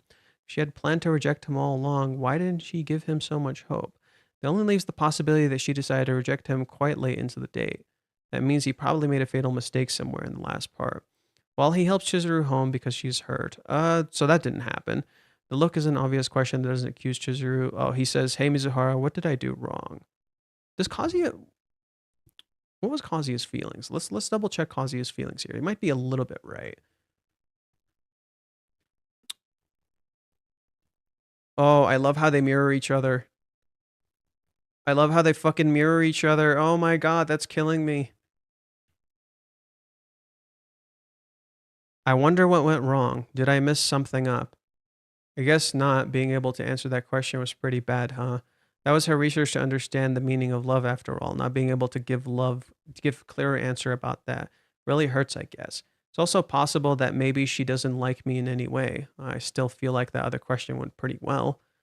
The 100% still. What should I do now? I don't know if a question like that has an answer. Thinks about Minnie, says sorry. In that moment, I felt like it hit me all at once. I wasn't thinking about what I should have done or what I was going to do from there. Yeah, he doesn't... It's just empty. I was just disappointed that I wasn't able to get through to her. I felt like it would have been uncomfortable even if I had gone home and ended up alone with Mizuhara. I didn't think I could go to bed and get any sleep either. I decided to get off one step before Nabokoro Station and walk the rest of the way. Maybe that was a good maybe that was a good thing. So not quite accurate, but he'd still be confused. He didn't do anything wrong. Kazuya then doesn't understand why Chizuru rejected him. Oh, this is the biggest. So yeah, I think we'll pass on that. Let me just read what I wrote. I said, because you kind of expanded on my fight idea, Nagomi and Kibe also clearly had an influence on this. Despite the small role they seemingly played, Nagomi directly played into Chizuru's guilt. Kibe didn't help Chizuru to know anything about Kazuya, but confirm what she already knew for the billionth time, and instead point out she's clearly in love with him, and that Kazuya would care for her. Chizuru knows Kazuya would care for her, and it reflects his selfless love, which makes her feel even more unworthy. Kibe is reassuring her when she's not looking for reassurance. She already knows this. What she wants is answers, and he gives her reassurance because he's a reflection of Chizuru. He doesn't know what she's asking, and she's not being super clear. Most of Joypolis is the let's see here, but both people who were mentioned and somewhat reflect the audience. The characters being surrounded by people in the arc builds on that idea that makes a lot more sense now. Most of Joypolis is the characters with massive crowds, with a lot of the covers being other characters, not Kazuya and Chizuru. Yet again, reflecting the audience. When they go to the Izakaya, Chizuru is surrounded by words of men admiring her, and Kazuya doesn't want to be like those other men, afraid to show himself, reflecting his fear of the audience. Whenever they are alone and no one is around, they open up in intimate ways. But when people are around, it changes them. It changes them. Those people are in fact us. Let me reread that again. Whenever they are alone and no one is around, they open up to each other. But when people are around, it changes them. Those people are in fact us. I feel like some stuff could be ironed out. I don't fully agree with certain aspects, but we can also delve into it tomorrow. Yeah, so basically the characters, read my edit for the conclusion. Do you want me just to reread the conclusion? Rishimi seems to have crafted an arc in a way that makes a total sense when you read it again with the knowledge of the final twist. You will easily discover all the times and misunderstandings it was caused, and you will also discover a lot of subtle hints. It will look so obvious that you will wonder how you could have missed it on the first read. That's because your bias didn't let you. You tend to ignore everything that doesn't fit your impression of the characters. Making Minnie the one responsible for that wrong impression is a clever way of showing that pushing the characters won't always give the results you want. We are responsible that they took so long. Edit. I realize there is still some confusion about Chizuru's reason for the rejection. People think Chizuru's reason she gave for the rejections were a lie, but that isn't exactly the case. What it boils down to is that she felt incredibly unworthy. Kazuya had just showed her what selfless love and never wanted anything in return. She had lied to her own grandma and his family for years, and they still loved and accepted her. She had also lied to Kibe, and still she said that Kazuya would make her happy no matter what. What had she ever done to deserve such kindness and such love? Her feelings for Kazuya were also completely selfish. She could say she kissed him because it saved him, but she primarily did it so she wouldn't be seen as a bad person by his family and friends. She did it to prove mommy wrong because she couldn't forgive her, and she did it because she was incredibly horny. It wasn't a selfless sacrifice at all, not like what he did for her there. He had no benefits from that. Of course, she was eternally grateful to Kazuya, but she didn't want to force him to care for her and for her expensive lifestyle. Well, it's not that her lifestyle is expensive. I don't really fully agree with that idea. She just didn't want to burden him. She has a lot going on and she's struggling and she didn't want to push a burden on him. It has nothing to do with her expensive lifestyle. She just thinks she's a burden on him, and that's why. She would have loved to have give something back to him, anything, but all she could think of was offering her body, and Kazuya never gave her the impression he wanted that. Not one in the date when she pulled. I wonder if that's true. I don't know if she wanted to offer her body. I feel like that's a really weird way to interpret Chizuru's character. But she did want to give something back. And she also wanted him to maybe actually love her so she can. I feel like here, I'm going to reframe that in a way that I think fits a little better, personally for me. It's not that she wanted to give him her body. She wanted him to desire her physically so she feels like she could give everything to him. She wants to give him the world. She wants to give him everything. She wants to give him all the love that he desires. But she wants him to physically love her in some way to show that there is a real connection there, to show that that Kazuya is not some flawless person, but a very flawed person too. She wanted to see flaws like Kazuya wanted to see flaws so that that she could like actually feel like she can give to him. Because if he has flaws, if he's not flawless, then she can give him something, right? If Kazuya is not flawless, she can give him something. So it's not necessarily about her body. I feel like maybe that's somewhat of a twisted interpretation, like just offering her body. That feels a little strange for Chizuru's character. But she wanted him to love her in a negative way, so that she could give him her love too, so that she feels like she could give him something that isn't just pure perfect love like he does. Because she's not selfless, she's selfish. Just like Kazuya is also selfish, he just doesn't fucking show it. He's not some saint, he's not super selfless person. He is selfish. He does feel selfish desires, and she just wanted him to express that selfishness. She wanted to reach him like Kazuya wanted to reach her in the Hawaiians arc. Or not the Hawaiian, sorry, the cheer up date. In the cheer up date. In the cheer up date, Kazuya uses selflessness to make Chizuru accept her selfish side. Here, Chizuru sees how selfless Kazuya is, and it makes her give up her selfish side. That the cheer update's meaning got flipped and turned into something negative because Kazuya didn't express his selfishness. So she just wants him to express his selfishness so she can see he's another person that she can connect to, that he desires her in some way, that she's not a horrible person for feeling conditional love instead of unconditional love. And she never got that, so she feels completely unworthy of him. She feels like she can give him absolutely nothing back, right? She feels like she can't give Kazuya anything. And so I don't know if her giving her body is the right idea. Like, I can see that in some sort of twisted way, but I don't know. Kazuya never gave the impression he wanted that, not even on this date when she threw everything at him. Yeah, so she does want him to physically be attracted to her, to think she's cute, to desire her. She wants to be desired because she wants him to like her. And she doesn't feel like he likes her. Not in that way. He loves her very unconditionally. And so if Kazuya doesn't like her physically, then her desires are messy because she does like him physically. She does find a physical attraction to him. And so if all she feels is that physical attraction, then her love is undermined. It's not good enough as his. So in that way, I don't think she's throwing her body at him. I think that's a weird way of phrasing it. I think rather she's just trying to verify that he feels that similar that similar sense of desire for each other.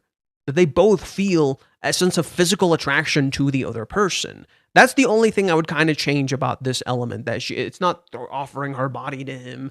Like that feels wrong. That doesn't feel like Chizuru. Like Chizuru wants real love. She doesn't just want to toss, like, she's like Kazuya, right? She's like Kazuya. She doesn't just want to have sex. She wants him to, because if all she wanted was to give something back to Kazuya, she could have just had sex with him. That's kind of the problem with the argument here. That's why I don't like it. Because if all she wanted was for Kazuya to feel like he got something back, she could have just had sex with him. She could have just said, wait, yeah, we're still live. We're still live. Yeah, she could have just said, oh, let's just have sex. That doesn't feel right, right? It doesn't feel right to Chizuru's character. She just wanted to know he desires her too, so that her feelings of desire for him is not something she has to remove from her love. She was looking for that. She's looking for that desire. She's looking for pieces of connection to him, and she struggles to find that consistently. She never hears how many kids he wants. She doesn't have the same perspective on cheating that he does, even though she knows he's thinking alongside her. She never understands his perspective on love because he doesn't doubt his love, but he doesn't explain his desires for it, in the mistake that she told him to remove these elements from love because she thinks he removed him from love, when it's not true. He feels that too. He just tries to answer the question as she phrased it, but doesn't know how to counter it because he's afraid to express himself in fear of bothering her. They're both afraid to bother the other person, even though one looks like they're trying to, like, push the boundaries. Chizuru looks like she's trying to push boundaries. In reality, she's actually creating them. In contrast, Kazuya is trying not to push any boundaries, trying to put up an act to make her feel comfortable, but in so doing, creating boundaries. So they're literally creating these walls for each other as a byproduct of the circumstances they've experienced. And that's the thing they need to break. They need to break out of this idea. And so now that they've reached this point of rejection, of hiding themselves, of not showing how they feel, their desires, their feelings, now they can let it all out. So for all the times we've seen Kazuya be horny as shit, but never express it out, Chizuru's probably had plenty of those moments too, but intentionally not shown to us to keep that illusion up, to keep that biased impression up, so we don't understand what's actually happening. It's very clever. Yeah, she felt demoralized by her failure to invoke unconditional love from him, so she to invoke conditional love from him. She felt demoralized by her failure to invoke conditional love from him, so she rejected him out of a desire to do the right thing, because he is completely unconditional towards her. He's completely selfless towards her, which is something she cannot be, because she's a human being and you're not actually selfless, right? You're not actually that selfless, right? Like, Kazuya's actions in Hawaiians, even at the very end, aren't completely selfless. Sure, he's not getting anything back, but he loves her so goddamn much. He's just like, fuck everybody else. I don't care if I'm the bad guy. It's about Kazuya's autonomy. It is for him. What people don't understand is that the end of Hawaiians is for Kazuya. It is about Kazuya's autonomy and control over his life, but also for his love for Chizuru. It's an expression of his love for Chizuru, but also his autonomy over his life. He may not recognize it in that moment, but that was the point. I don't think so. Adamaton, I literally said this: fight, kiss, propose, sex. She wants to share his soul is a better way to put it. Yeah, she wants to share his soul, or she wants to physically connect to him, right? She wants to feel that he's another person who feels. She wants him to feel the same way he does. That's what she wants. She wants Kazi to feel the same way she does, but she doesn't want to tell him, "I want you to feel the same way I do." That's not what she wants. She doesn't want him to say it because she said it. She wants him to say it because he wants to. She wants to hear what he feels because he wants to, not because he should. That's why Kazuya never says what he wants out loud, but Chizuru speaks with should. Just as Kazuya speaks with trying to make her happy. It's a misunderstanding on both ends. It just looks like it's only Kazuya, but it's Chizuru too. It's a misunderstanding founded on the biases and impressions of the readers, and Minnie, and is being represented physically through Minnie's character, which is fucking brilliant, right? It's fucking brilliant that is represented through Minnie's character. I find the end of chapter 300 foreshadowing Chizuru ready to get physical with Kazuya. 200. 200. That's an interesting one. Why 200?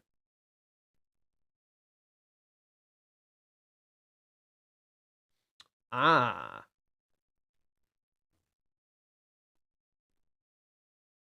What's the problem? Why not show off those boobs you're so proud of? Well, the thought of that happening must have really bothered you.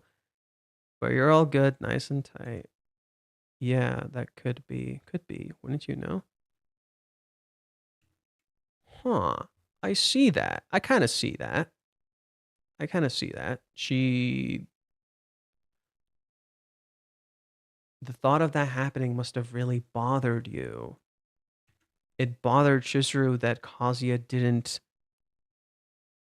Wow, this could be layered. It could be layered that maybe she's happy that Kazuya saved her, but at the same time, maybe she's uncomfortable because Kazuya didn't didn't do anything physical. Didn't feel anything physical for her. Wow, that could connect actually. So we could actually go back to even the Hawaiians arc to see some of this stuff. And how Chizuru, even back then, physically wanted Kazuya to see her, and he never acted on it. We see him look, but he never acted on it. So she never knew. That's crazy. Even all the way in Hawaiians, she wanted Kazuya to physically act on it. And this is found, what is this? Oh my God, what is this founded on? What is this founded on? This is founded on the idea that seemingly Ruka pretended to have sex with Kazuya. Oh my God. The sexual attraction between them is founded on the misunderstanding Ruka created, which is that she had sex with Kazuya, which means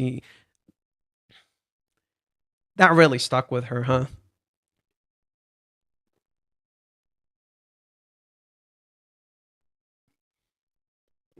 Ugh. Damn, my throat was kind of killing me there. That wasn't good. Ugh. Chizuru's insecurity around sex is founded on the idea of Ruka seemingly having sex with Kazuya, and even though it wasn't true, it created trauma for her because now she wants Kazuya to physically desire her as a byproduct of him seemingly physically desiring Ruka, and that never left her. Wow. Ruka really messed Chizuru up, Jesus Christ. Yeah, Kazuya tied her bra so tightly that it means he doesn't want to expose herself. He didn't want her to expose herself. Yeah, he doesn't want to see. In contrast, that he seemingly, at this point, Chizuru doesn't know that nothing happened with Ruka. So that means he would rather be physically with Ruka, but not with Chizuru. Wow, Ruka really messed Chizuru up. Jesus Christ. That really got to Chizuru. Damn. Ruka really got to Chizuru then. Wow, it was always there. That's crazy. That's crazy. It was there at Hawaiians. It was there all the way in Hawaiians. The bad feeling of physical desire was there in Hawaiians. Ruka created the illusion of the social proof in Chizuru. Jesus Christ. And then it was reinforced by Minnie and Mommy and all these other characters, with Mommy literally calling her a prostitute, which further plays into her insecurity, that she feels disgusted by herself for feeling physical desire because she works a rental job and now people are calling her a prostitute. So she feels bad whenever she feels physical desire, which is probably why she can't fucking forgive Mommy. She fucking hates Mommy for calling her these things because now it's imprinted a trauma into her, that she feels this way about herself, that she hates herself for feeling physical desire, that she's disgusted with this feeling. Just as Kazuya feels disgusted with his feelings whenever he feels physical desire for Chizuru. This entire arc is about their fucking trauma, Jesus Christ. This entire arc is about their goddamn trauma and how hurt they are that they cannot express these parts of themselves because people kept telling them it's bad, because they hated it, because they've been told that they're a bad person for feeling this way. This actually breaks my fucking heart, Jesus Christ. This actually breaks my heart. That these characters feel so bad. They've been told that they're a bad people for feeling physical desires so much. Like, you understand so much about Chizuru's character when you understand how much she just wants to express herself and she feels like she can't because she's constantly told these parts of her are bad. And the fact that people call her a gold digger, a prostitute, and a whore, like, just shows the lack of understanding of what the audiences did to these characters. The audiences literally hurt these characters. The readers literally hurt these characters. That's what a crazy meta level writing. What crazy meta level writing that the literal audiences hurt these characters. That we are the reason they ended up where they did. And they're going to overcome us. They're not going to be decided by us anymore. We're not going to make their choices for them anymore after they run into each other. Because now that we're out of the way, they can truly be free. Yeah, Nagomi thought that mommy called her a whore. Yeah. Mommy literally called her a whore. Nagomi thought it, and she even admitted to it. Nagomi literally admitted she did this. And Chizuru feels disgusted for herself for it. Kind of a textbook example of classical conditioning. Yeah. At this point, it's 6D chess. I mean, Reiji wrote the characters. Yeah. Yeah, Reiji wrote the characters, but he doesn't write our reactions. The ending of Hawaiian, did you know that he rewrote the ending of Hawaiians and he structured it around how we acted?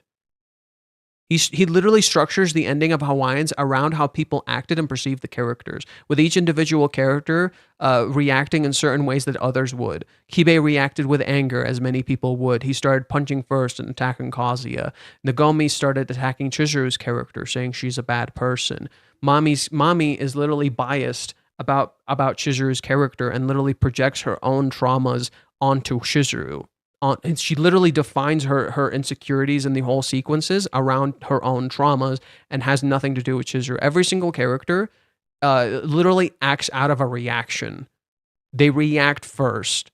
They just go nuts. They don't even think about it.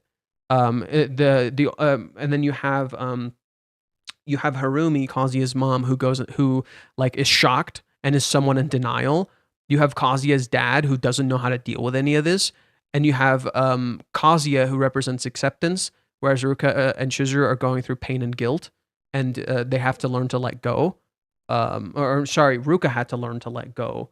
Nagomi represents depression, so she starts being super cynical and nihilistic and assuming the worst about Chizuru's character. I said Kibe represents anger. Ruka was going through bargaining. I think Ruka was going through bargaining because she starts doubting herself and she keeps trying to excuse that Kazuya and her are meant to be together, and eventually she has to let go.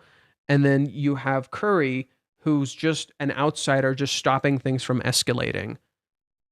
They dropped the series, but they all came back. You couldn't live with your failure, and where did it bring you? Back to me.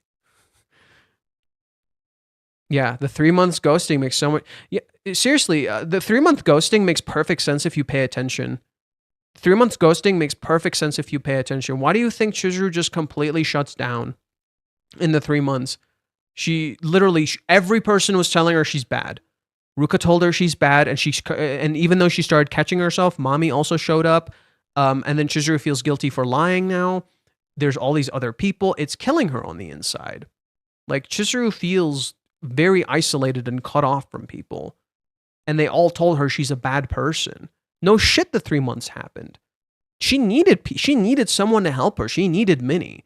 The truth is, Minnie is essential here, but Minnie is also kind of the problem child. Anyways, I think that's everything. We said everything we had to say for now. We went through a lot. I've streamed for a while. Her neighbor, curiosity about her mom's partner, and even her Chizuru has so much baggage. Yeah, there's a lot of baggage with that too. Her neighbor constantly getting in her business, trying to dig up her mother's baggage. Yeah. Chupto eventually just left.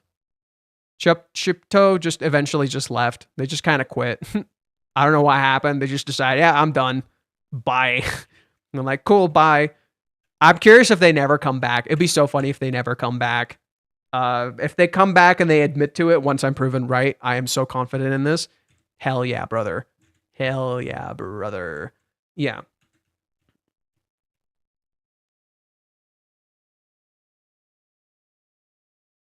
There it is again. Sex. Go somewhere to be alone. Love. Odaiba. The bridge. They weren't on a bridge. Out of everyone, look at all the couples around them and they're separated. Oh, the empty look. Yeah, no problem. I really liked your post, Verkez. I thought it was very interesting. There's some things like that I felt a little differently about, but we expanded on a lot. I'll make this into a video. I'll definitely try to make this, like, I'll condense it and make it into a proper video. It might still be long, but it'll be like a little more condensed. She rejected me, got seriously. I thought the day was going so well. She said sorry about it. I mean, it was only our first date after all. I didn't think Mizuhara is some easy girl who can win over just like that. No, it can't be.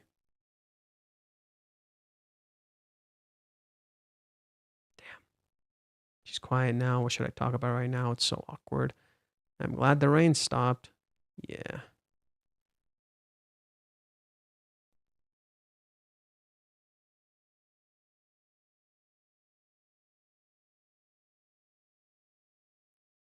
I love how she sadly turns to see if he's still there.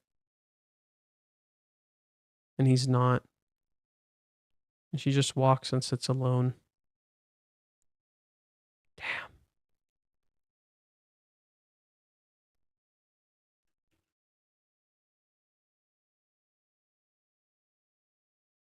And that's it. That's it. Just sit there with regret.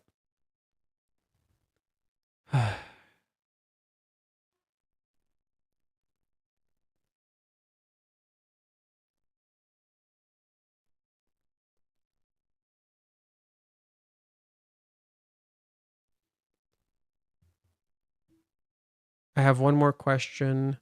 Whom is Kazuya telling this story to? Because the narration is really a mystery to me. Oh, it's just, it's not quite like How I Met Your Mother. It's just like an external force. Like he's just talking.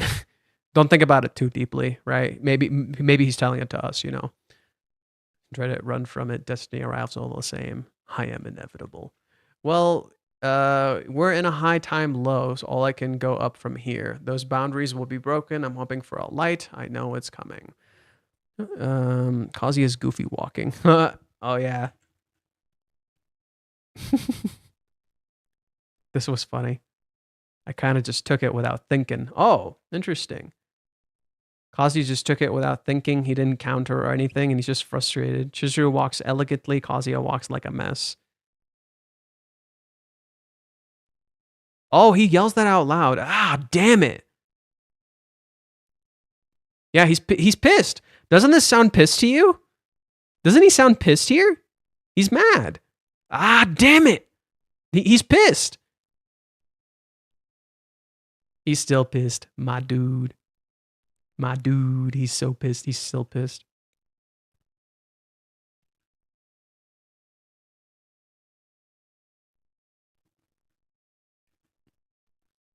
And that's it. Okay, fellas, I'm gonna end the stream here, and we'll come back another time. I've been streaming for a while. We had a lot to say. I'm gonna see if I can make this into like a video. I have some time today. Once I relax a little, I'll start a video and work on it. At this point, I think people just hate on the series because they can't understand the storytelling style. I hope for a good ending on this. I agree. It would be nice if the story is about him wanting to ask Mizuhara on a date and he actually marries mommy. What the fuck? What the fuck? But like he just got stabbed in the chest emotionally. Yeah, stabbed in the chest emotionally. Okay, cool. If you think about it in a way, Minnie caused more harm than mommy, or am I overstepping in my theory? 50-50. It doesn't matter how pissed he is if he has too good self-control for his own good. He's going to let it out. I need to be cold with you and talk to you with this. Well, I need to, like, you mean a cold one and talk about this? Is that what you meant? Like how I met my girlfriend. Oh, shut up. Okay. We're going to stop here. We streamed for quite a while now. 7 hours, 12 minutes. I'm going to step away. I got some stuff to hopefully do, and then I'll work on a video. I'll be streaming tomorrow too. We can talk more tomorrow. I might be a little bit of a later stream because I think I have a long shift tomorrow. But we'll see. With that said, thank you guys for watching. If you enjoyed, please subscribe, the like button, hit the bell icon, keep up with the uploads, all the fun new people. Stab. Ugh, damn it. Damn it. I don't know about that one. Sorry, it's okay. No worries. Yeah, I'll be working on a video in the meantime to upload for this. I'll see you guys later. Thank you for tuning in, and we'll have a lot more to do in the coming times. Take care. Remember, Let's mosey. This was an awesome chapter. And remember, fellas, one more time, say it with me. Fight, kiss, propose, sex. Fight, kiss, propose, sex. All right, take care, fellas. See you later.